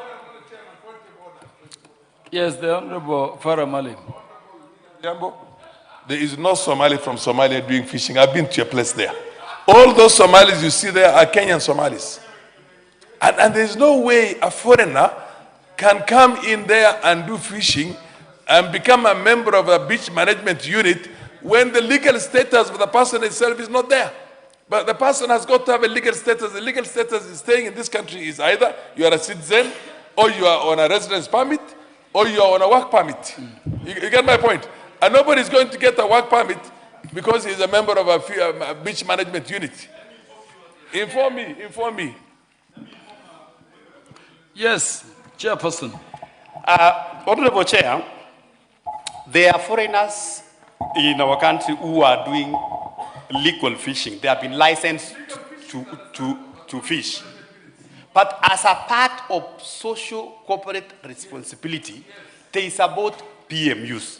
There is about, because before this bill, BMUs, they were not anywhere. They were just on their own. There is about BMUs because the BMUs nearby. And these BMUs, what they do sometimes, they co-opt them as a member because so that when they are having their meetings, they co-opt them because they help them with repairing of their boats and those kind of things.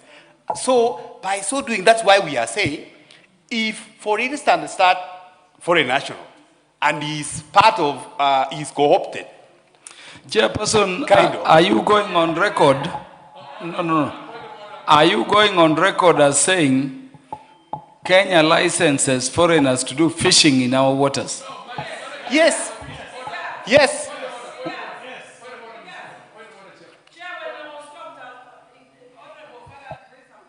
Yes, the Honorable Millie conclude. Yes, Chair. I was actually, before Honorable Father raised the point of order, I was actually going to say we have nothing against foreigners, actually, whether they are Somalis from Somali, Chinese.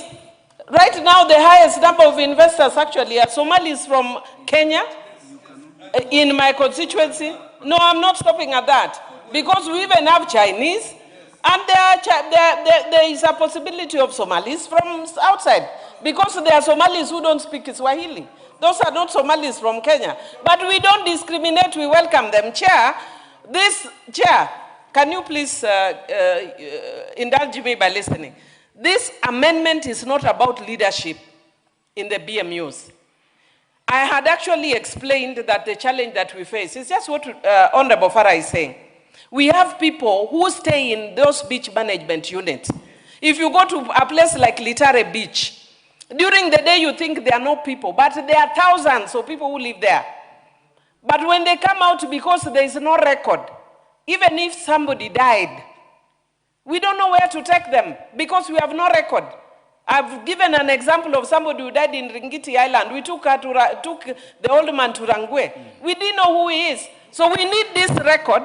But no, it's you who can move, because now you are the one moving this amendment. Karoli, please, if you can give the word from the Constitution. Yes, so yes. honorable members, order honorable members. Order honorable members. Just for direction before Honorable Mishimboko has her last comment on this clause. This is what the clause is dealing with. Let me just read it for clarity so that we relate what we are commenting on to the clause. It says, the Cabinet Secretary may, for purposes of ensuring structured community participation in fisheries management, make regulations for the management of beach management units established by the county governments. And then in subclause 2, it specifies issues among which the regulations contemplated may relate to. Just that. So could you make comments aware that this is not about, properly speaking, this is not about what I see on the side note as establishment of the beach management units, but a regulation-making authority in the Cabinet Secretary concerned. Yes, the Honorable Mishimboko. Asante, Mheshimiwa Spika. Mheshimiwa Spika, ni vizuri sana umetufafanulia, na niseme nimeunga mkono mageuzi haya madogo ambayo yameletwa na mwenyekiti wa kamati husika, na niseme ya kwamba ni kweli hata tukiangalia kule kwetu Pwani kama sehemu ya Msembweni pale ambapo kunaitwa Gasi, pale kuna BMU, na unaona utapata kuna wavuvi wengi ambao wanatoka katika nchi jirani kutoka Tanzania, wale ambao tunawaita Wapemba. Vile vile pia kwa Mheshimiwa Owen kule kwa Kilifi, kuna wavuvi wengi ambao wako pale na wametoka sehemu ya Tanzania wanaitwa Wapemba na wako pale, na kuweza kujua na kupata stakabadhi zao na kujua wale ambao wana uraia na wale ambao hawana uraia wa Kenya ni muhimu sana. Kwa hivyo mimi ningesema haya mambo yapo na tumeyaona kila sehemu. Kuna wavuvi ambao ni raia wa Kenya na kuna wale ambao si raia wa Kenya, na haswa kama kule Gasi, wavuvi ambao pia wanasaidia hao wavuvi wetu kwa sababu wako na zile boti kubwa kubwa ambazo zinaweza kuvua samaki wengi na wako na vifaa vile vya kisasa. Ni wavuvi ambao wanatoka nchini Tanzania wa jamii ya Kipemba. Kwa hivyo wanaunga mkono yale mageuzi ya Mheshimiwa mwenyekiti. Yes, the Honorable Farah Malim, lastly. Chair, we are legislating. We are legislating for generations to come. You allow Chinese and other foreigners to come and be part of our beach management units?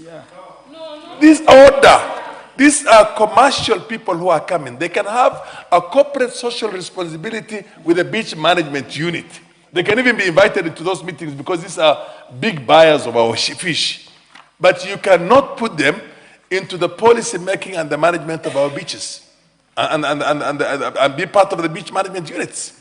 So essentially, the issue of foreigners, I do understand what Millie's concerns are.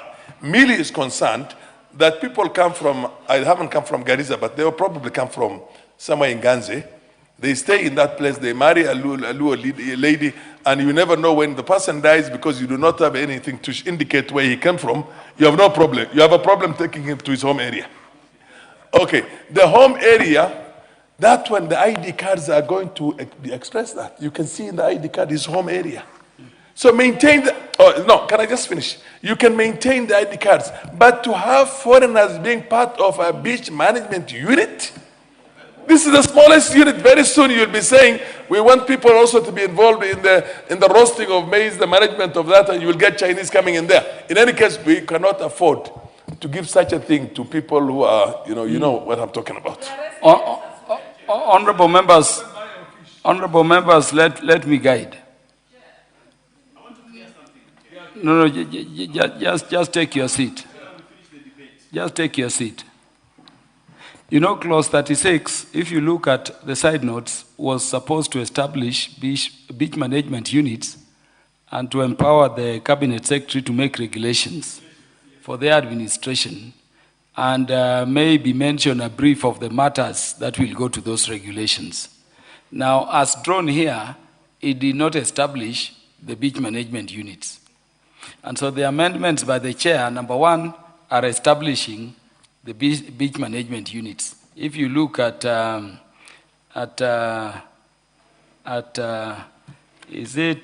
amendment proposed by the chair at clause 36B1A, you see the beach management units being established.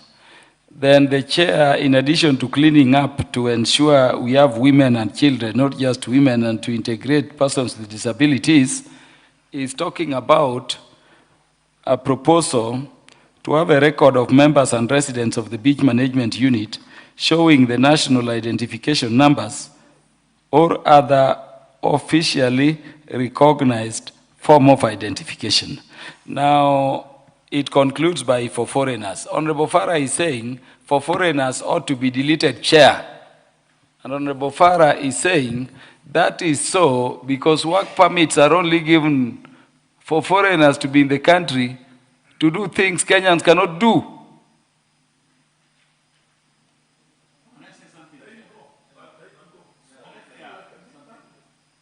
And without debating, I think Honorable Farah is right. And so Honorable Farah is saying you end your amendment at Roman 3 at identification, delete for foreigners.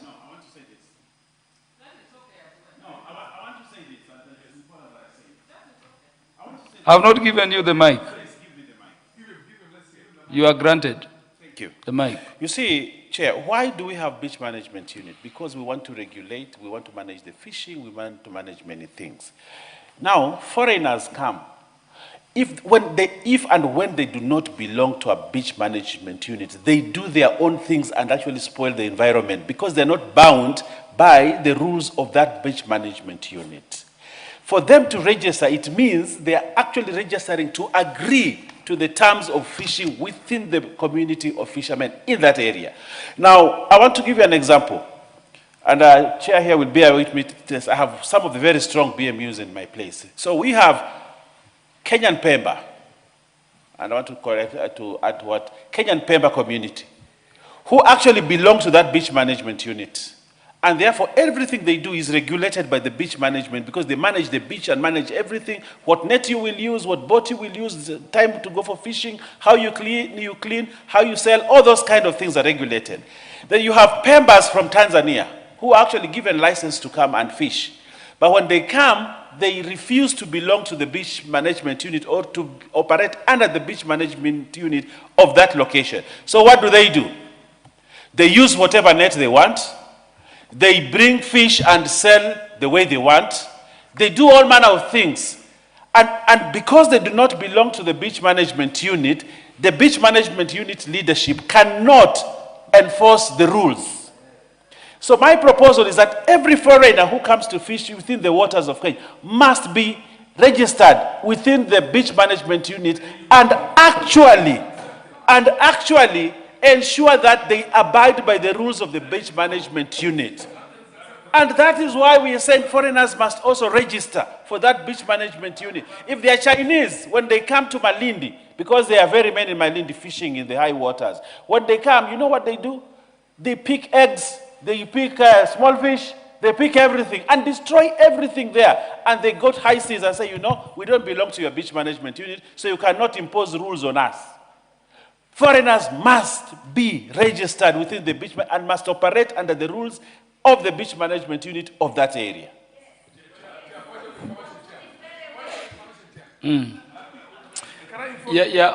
Honorable Owen, this provision, you know, members, I'm only doing this because we are in the committee of the whole. This provision does not talk about registration of foreigners. It says the beach management unit shall keep a record of members and residents of the beach management unit showing the national identification numbers or other officially recognized form of identification for foreigners. A record of members and residents. And so the question that Honorable Farah was asking is, should foreigners be members of the beach management units in Kenya, or we should have beach management units of Kenyans setting regulations and standards to be abided by everybody, whether you are a foreigner or local, and enforcing the standards? Yes. What I'm saying, we're not far apart. We have exclusive economic zone that is 200 nautical miles. Exclusive economic zone. We have national territorial waters that are 12 miles. That is, we cannot stop navigation in the exclusive economic zones, but we cannot allow somebody else to come and take advantage of the economy. The wealth that's there belongs to us. So when the Chinese come, it is upon the government of Kenya, through the Coast Guard, through the Navy, through the police, to arrest them, take them to court, confiscate their catch, as well as confiscate their... Can I explain it? Can I explain it? Can I explain it? So in other words, you're saying, in other words, what the Deputy Majority Leader is saying, these people steal our things, let us include them in here so that they cannot steal and we register them. No, hang on. That's tantamount to say... Honorable Farah Malim has the mic. Yes, you have the mic. Yes, that is tantamount to say... Millie, wait, you'll inform me. That is tantamount to saying, because there are robbers in Nairobi who are difficult to catch, let us co-opt some of the robbers into the police force so that they can register them. You get my point? They can register them and deter them from robbing because there are robbers inside. Yes. In other words, you're saying the only way we can save ourselves from the pillaging and the exploitation being done by the Chinese is let's have them in the inside. No, you can't do that. You can't do that. And then Owen is running away. Why are you running away, Owen? No, you're not making sense, Owen. Owen, you want to sell your own national sovereignty to Chinese, Owen, please. Something is wrong with you. Yes. Yes, Honorable Millie Odhiambo. This will be the last, then we put the matter to decision. Chair, I think in many ways we're actually raising valid concerns. I'm listening to the members, and what Honorable Farah is actually saying is actually 3/4 of this bill. This 3/4 of this bill, that's why I was saying it's even very ocean focused. And it talks about people who are fishing in those high seas, even the right of, what do you call it, when you purchase people who have gone... hot pursuit. Yeah, hot pursuit, right of hot pursuit. All that is in this bill. It's actually 3/4 of this bill. So that is actually provided.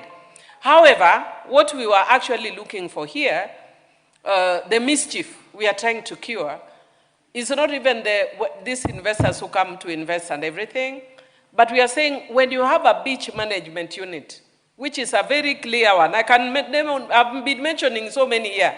I'm mentioning Ringiti, Remba, Kiumba, etc., etc. They are very specific beach management gazetted, and they are gazetted. There are residents, people who live there, and there are also leadership of those BMUs. We even know them by name, and they have a structure. As we've been talking here, I've been consulting my chairman for the constituency, Mr. Oremo. They have very clear structures. I have a woman, Irene. Oremo is actually for the Homa Bay. For the Homa Bay. Sorry, for Homa Bay, not for Nini. Pardon? Yes, it's called Farao for the Homa Bay.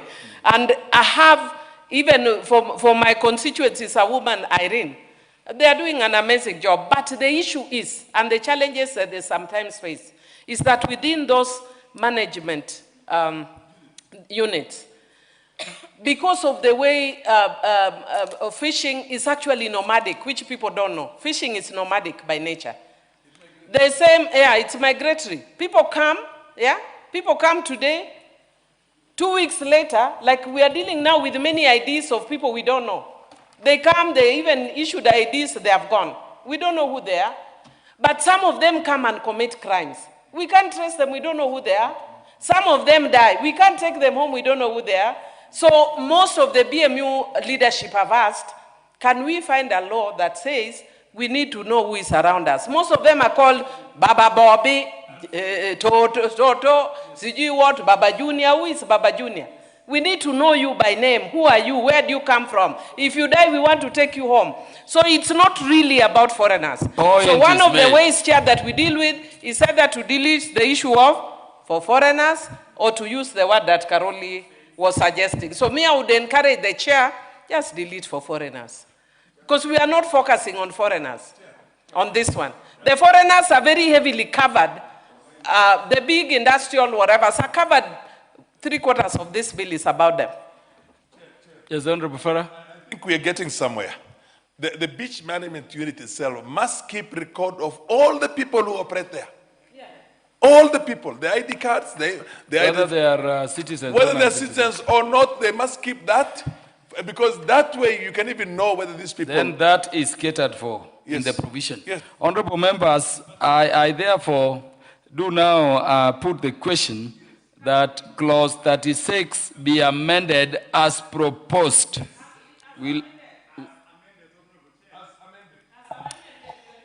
Yes, as amended, further amended, Honorable Chair. Yes, to delete for foreigners. But it means also understand that if you move it that way, you will not keep a record of residents who are foreigners. So, because all residents includes citizens and non-citizens.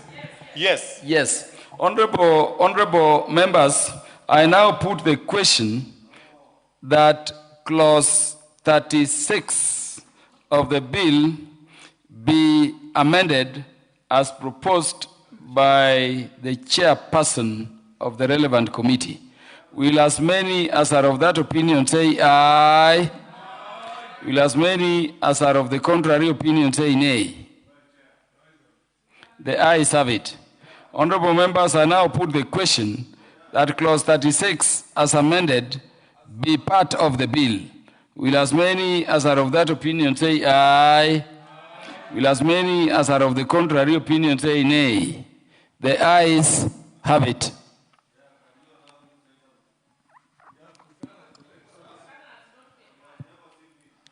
Honorable, that is Honorable Nabuin.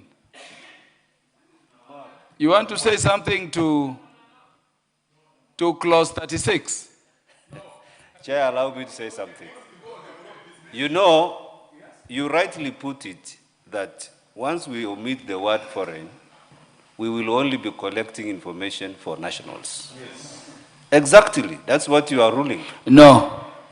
No. Allow us to Honorable member, number one, it is penned. Number two, the clause as amended will read a record of members and residents of the beach management unit showing the national identification numbers or other officially recognized form of identification. That is how it will read. No. Residents include citizens and non-citizens. So it will include your concern. Let us move forward. Honorable members, no chairperson, let us make progress. Clause 37. Honorable members, I propose the question that clause 37 be part of the bill. Honorable members, there being no amendments, I put the question that clause 37 be part of the bill. Will as many as are of that opinion say aye? Will as many as are of the contrary opinion say nay? The ayes have it. Clause 38. Honorable members, I propose the question that clause 38 be part of the bill. Chairperson. Honorable Chair, I propose that clause 38 be amended as per the order paper, and the amendment seeks to provide for declaration of a designated fisheries to be by the Cabinet Secretary, which is in line with the role of the Cabinet Secretary in declaration of designated fisheries in other provisions of this Act. Honorable members, I propose the question that clause 38 be amended as proposed by the chairperson. Yes, you have an amendment. If the amendment by the chairperson is carried, Honorable Millie, your amendments in terms of subclause 3, 4, and 5 will fall. You will remain with amendments in terms of subclause 1 and the new subclauses 8, J, and K. Thank you, Chair. Chair, again, I want to thank the chairman of the committee because they have adopted my proposed amendments. Again, they have provided for designated areas for cage fishing and artisanal fishers so that you don't just have people just putting cages anywhere and everywhere. The only one I don't agree with them, but in the spirit of give and take and let go, is I was actually giving the authority to the counties, but they've given it back to the Cabinet Secretary. In the spirit of give and take, and I think the committee has done very well, I'll let it go.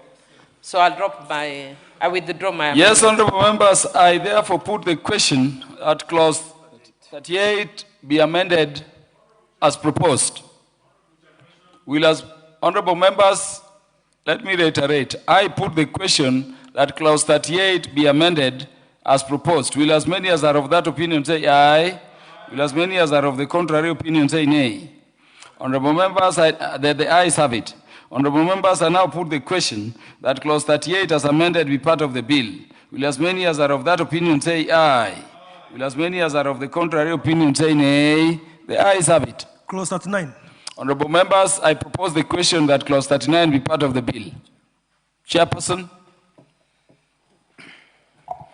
Honorable Chair, I propose that clause 39 be amended as per the order paper, and the imposition of fisheries management measures may affect the functions of the county governments. Hence, the amendment seeks to provide a consultation of county governments before imposition of the same, and provides for a mandatory fisheries management measures, including the imposition of closed seasons.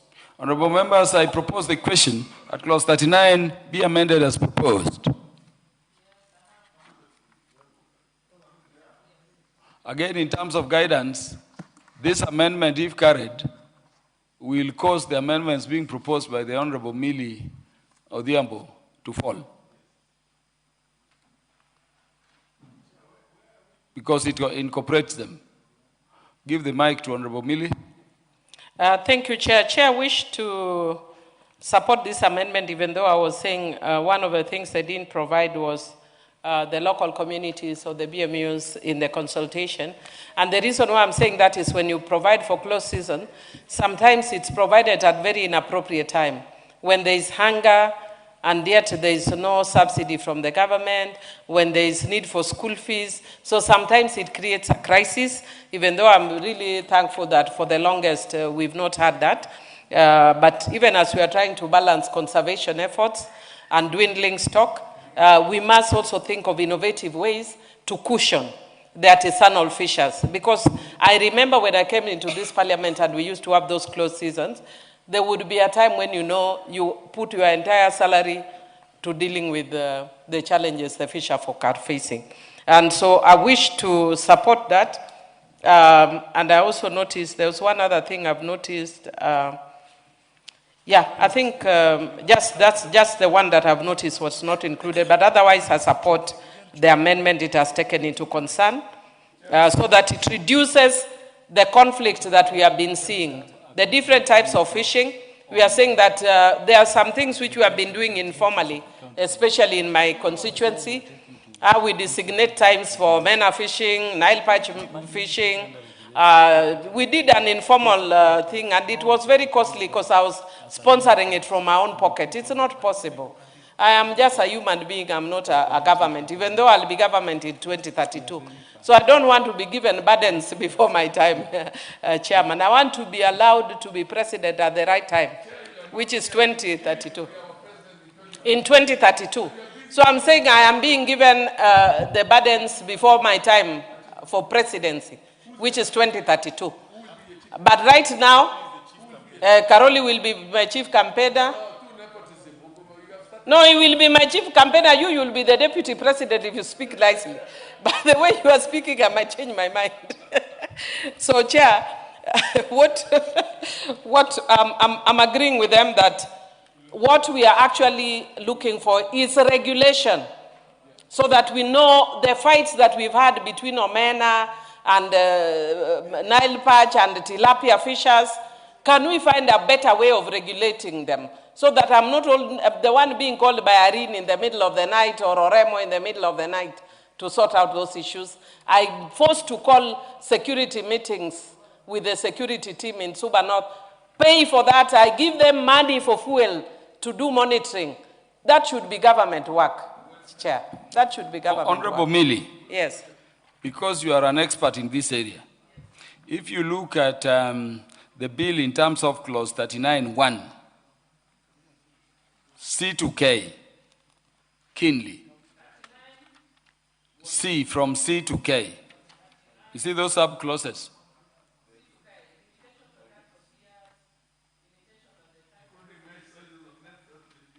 I want to request that Honorable TJ Kajwang be given the bill.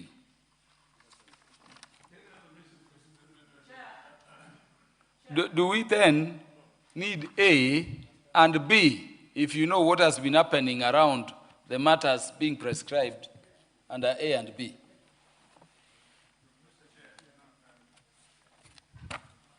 Mr. Chair, I am fully cognizant and following the debate. I've granted Millie still. Honorable Kajwang, you know this is disturbing operations by fishermen, especially in your constituency, a lot. Where for corrupt practices, a person says, no fishing of which species where. A person comes and says, this season you are not fishing, when actually people who have the right gear are fishing to take their children to school. So when you have what I see as C going to K, why would you support A and B? Honorable Millie, make your comments. I want to put the question. Thank you, Chair. Chair, actually the fishing sector puts, as a conservationist, you know that like you, I did also environmental law. So as a conservationist, and as a person who is also concerned with livelihoods, we need to ensure that our stocks are regenerated. You know, right now, we have some old fish that have disappeared completely, like the mud fish and all that, mumi and, TJ, remind me. Yeah, the fish that have disappeared, mumi. Those ones, mud fish. But, Chair, what is happening is they have actually dwindled because one of introduction of the Nile perch that ate up the old whatever varieties, but also because of overfishing and use of illegal gear. The tragedy though, Chair, is that people do that because of poverty. I was sharing earlier at a meeting today a case that, and with your indulgence, I'll just share it in 1 minute. A young boy from Kasgunga that was educated from Form 1 to university using CDF and was killed together with the father while fishing. And you go by a hippopotamus. And you go to the home and you see how terrible the situation is. And Chair, you'll find that it's poverty that takes people to that kind of situation. So I am actually proposing later on amendment which I'm going to encourage the chair of the committee to support, which is the welfare of fishers. And that's why I was even saying include the artisanal fishers in the fund. So that even when we are dealing with conservation, how do we protect our fishermen? We cannot have closed season when people have no food. The same way sometimes we see some parts of the country are getting relief food. They get relief food when crops are failed. They get relief food when crops are failed. As when you close the lake, that is our food. Give us relief food so that you close. Don't just close the lake without relief food. When you are closing the lake, give us relief food. The Honorable TJ But don't close without relief food. The Honorable TJ Kajwang.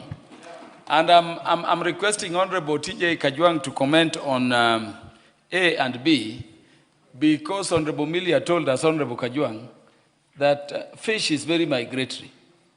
So while you have a season for no fishing in Lake Victoria, for instance, what have we ensured that on the Uganda side, they have also a closed season, so that they are not fishing as we avoid fishing this side? Otherwise, you are starving Kenyans when other people sharing the lake resource are fishing anyway.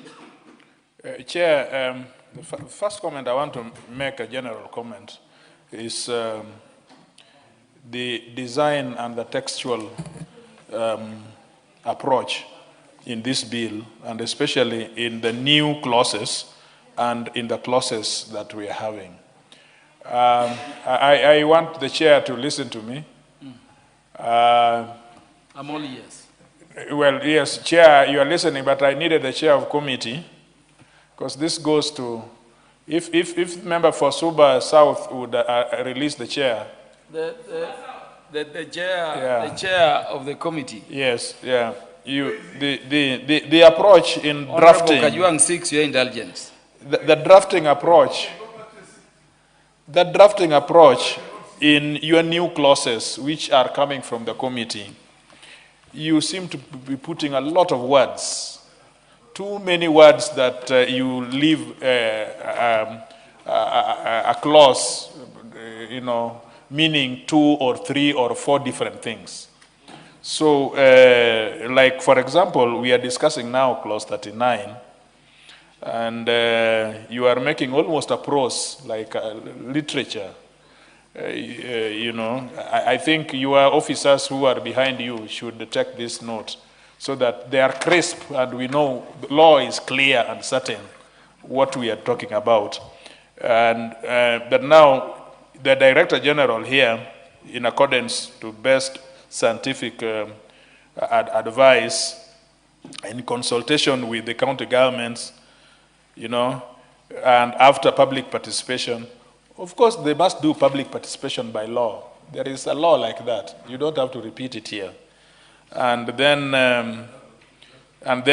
by notice in the Gazette, impose, amongst others, measures for the conservation and management by any fishery, including those.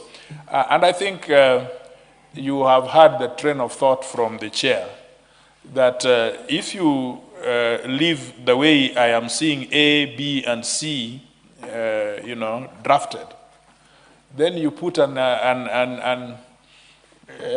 unfair balance from fisheries that we have here in Kenya. Because when you are, the way it was drafted before is more strict and is more to the point, because it is a direct prohibition from fishing areas which are designated and methods of fishing.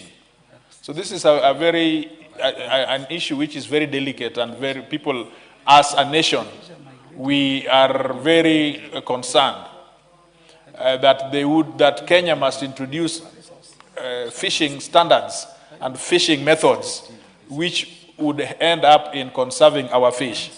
So, Mr. Chairman, you perhaps would consider leaving the amendments, in my view, the way it was in the original text. Because the original text seems to be very clear and very detailed. But when you do them the way I am seeing in this proposed amendments, then you are ambiguous. The text is ambiguous. Mr. Chair, the chair of the committee, that is seemingly the problem in many of the texts that we are receiving. The legislation is verbose, and therefore we lose the crispness of the intention of what we are looking at. Thank you. Yeah. When you have this Yes, the honorable member is recognized. Is that Honorable Nanok? Yes, Honorable. Nabuin? Emathe Namwar. Namwar.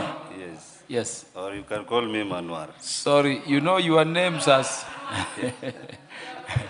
Manwar is if Chair, you are Luo. Chair,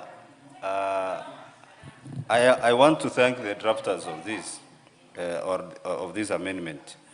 I take cognizant of 39C. There is a FA somewhere there. Chair, when it says designate specific areas and times for fishing, or what others are calling the closed season, Chair, I need to be is because there are these designated protected areas, seemingly called national parks, when there is literally nothing on those islands. So it has turned out to be like marine parks. And there's been a lot of conflict between fishermen and KWS all the time. And what we have been asking KWS is, where does your boundary extend up to? And when can you even allow us to do fishing? Because most of the fish get into these protected areas, maybe because there is no fishing that takes place or the waters remain undisturbed in those areas. Like right now, there's a lot of hunger. And the fishermen have moved to the areas close to Sibiloi. Some have been killed by KWS, their gear confiscated. And when this comes in, Sibiloi does not have wild animals. They have all come back to marine. And they have, and I think that's why they stay doing there, because the park called Sibiloi does not have wild animals. So now, when fishermen get there, like now a whole island called Long Edge, which has actually been submerged, partially submerged by the rising waters of Lake Turkana, everyone there has moved to that area.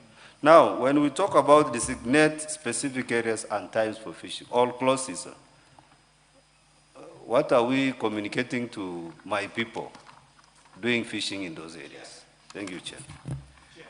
Lastly, the Honorable Chair. We make this clarification, Chair, very clear. Then we make progress. And then we make a progress. And I want to read the substantive bill. Clause 39(1).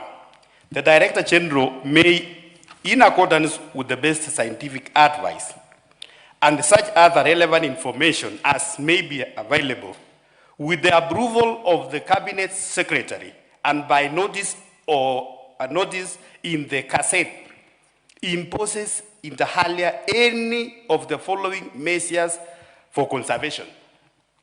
Honorable Chair, if you, as it is, there is no consultation of county government, there is no community public participation. What the committee has done is the amendment which we have brought, Honorable Chair, and we are saying the Director General shall, in accordance with the best scientific advice and such other relevant information as may be available, with the approval of the Cabinet Secretary and in consultation with the county government and after public participation, by notice of a Gazette, impose among others. Now what we have given. So we are just saying the Cabinet Secretary and the DG, they cannot just sit and Gazette. They must consult the county government and also do the community public participation.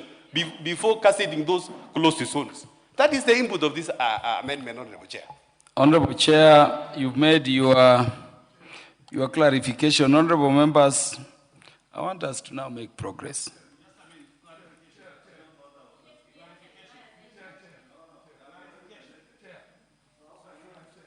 Yes, Honorable Farah Malim.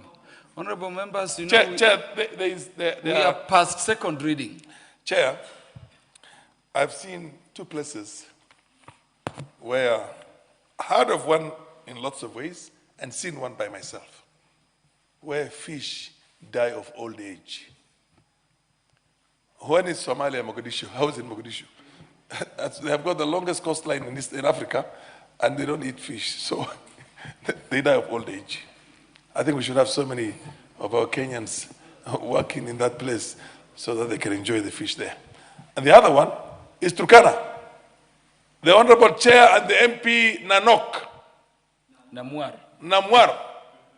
I am talking about Turkana. Turkana. And I can say a few words, a joke.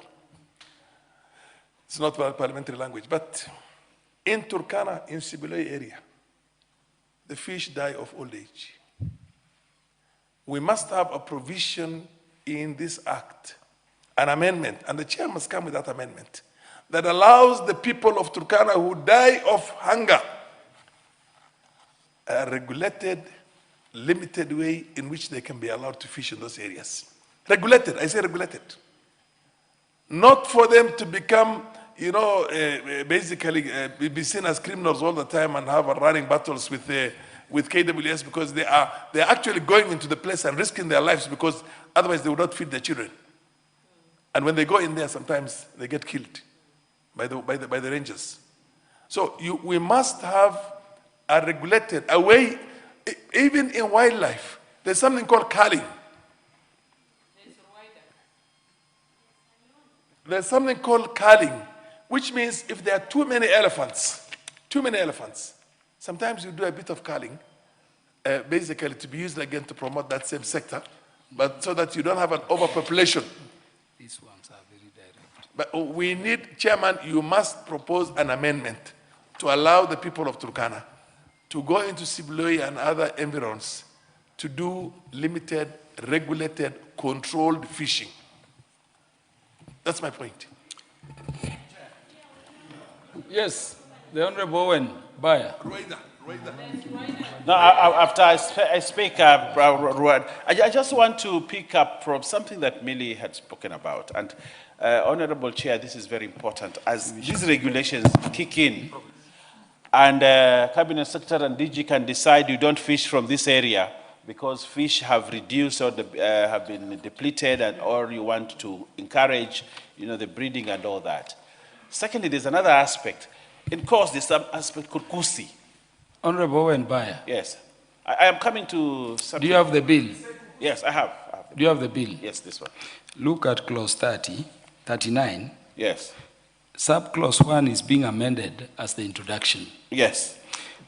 Look at clause C, D, and E. And I want all members to... On the amendment? Especially E.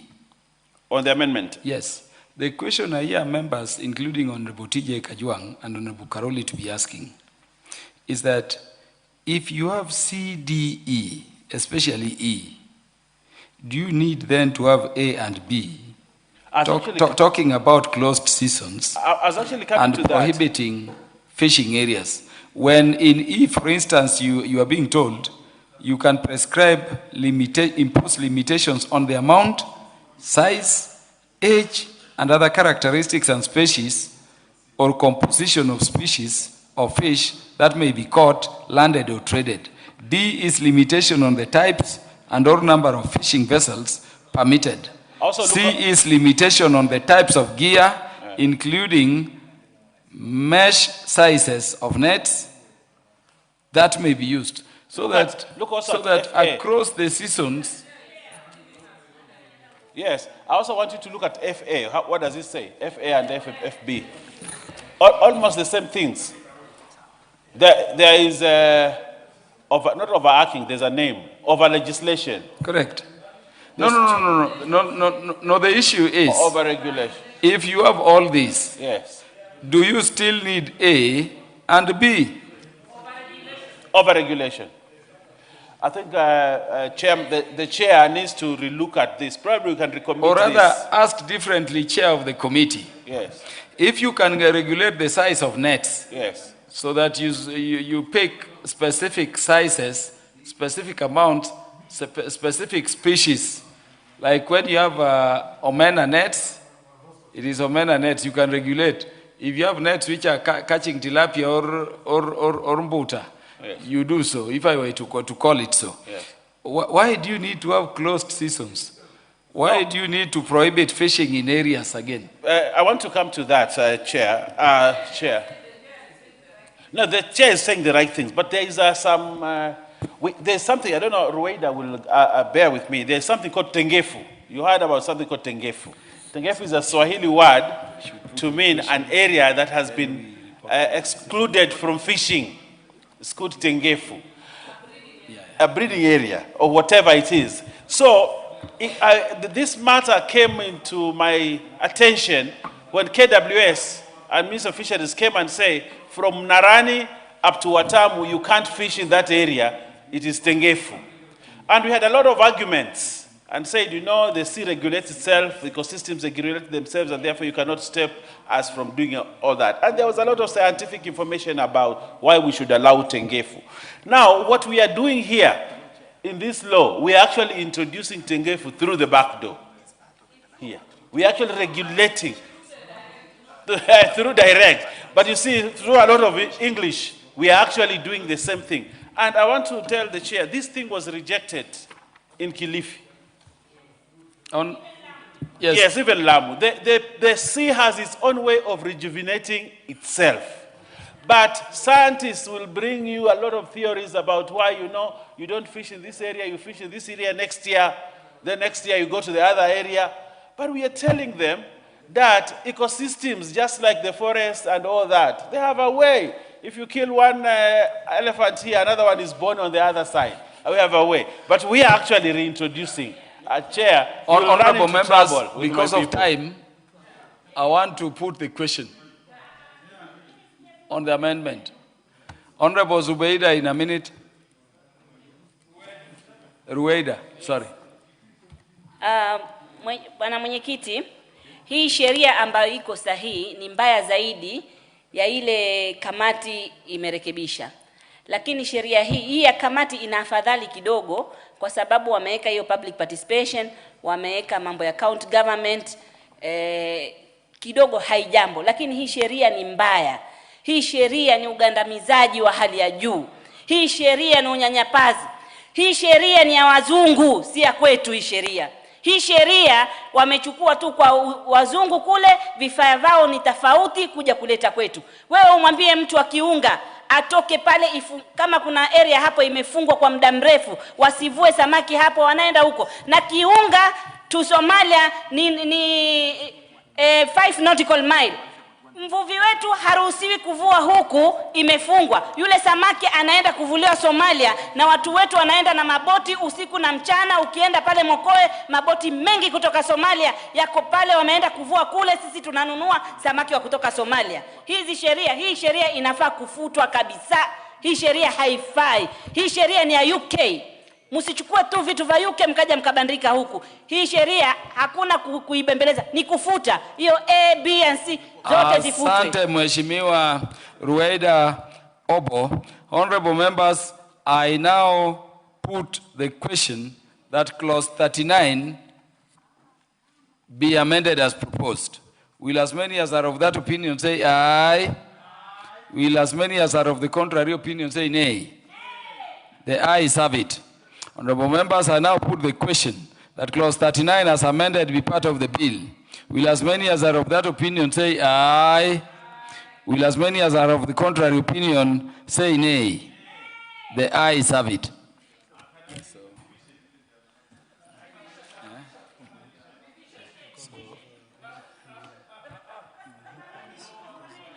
Yes, so what do I do? Mover, please move progress.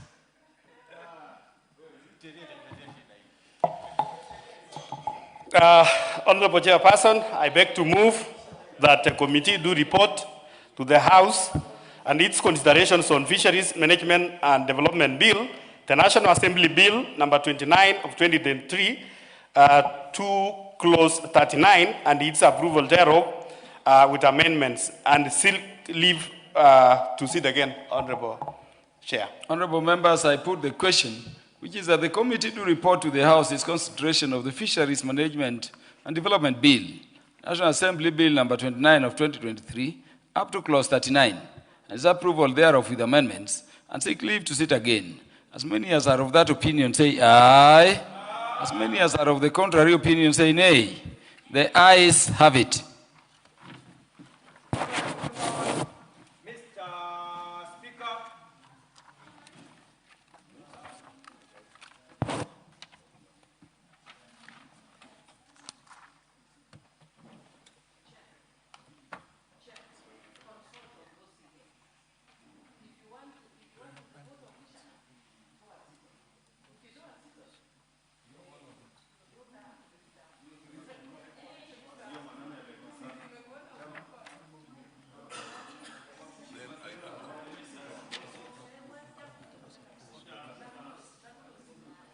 Chairperson, to report to the House.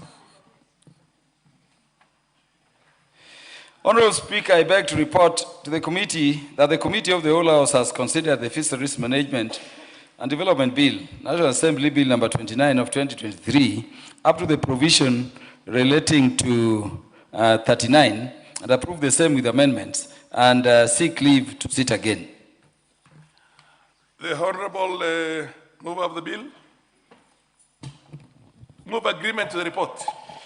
Honorable Speaker, I beg to move that the House do agree with the committee in the said report, and also request the Honorable, the Deputy Majority Leader, Honorable Owen Bayer, to second. Honorable Speaker, I second.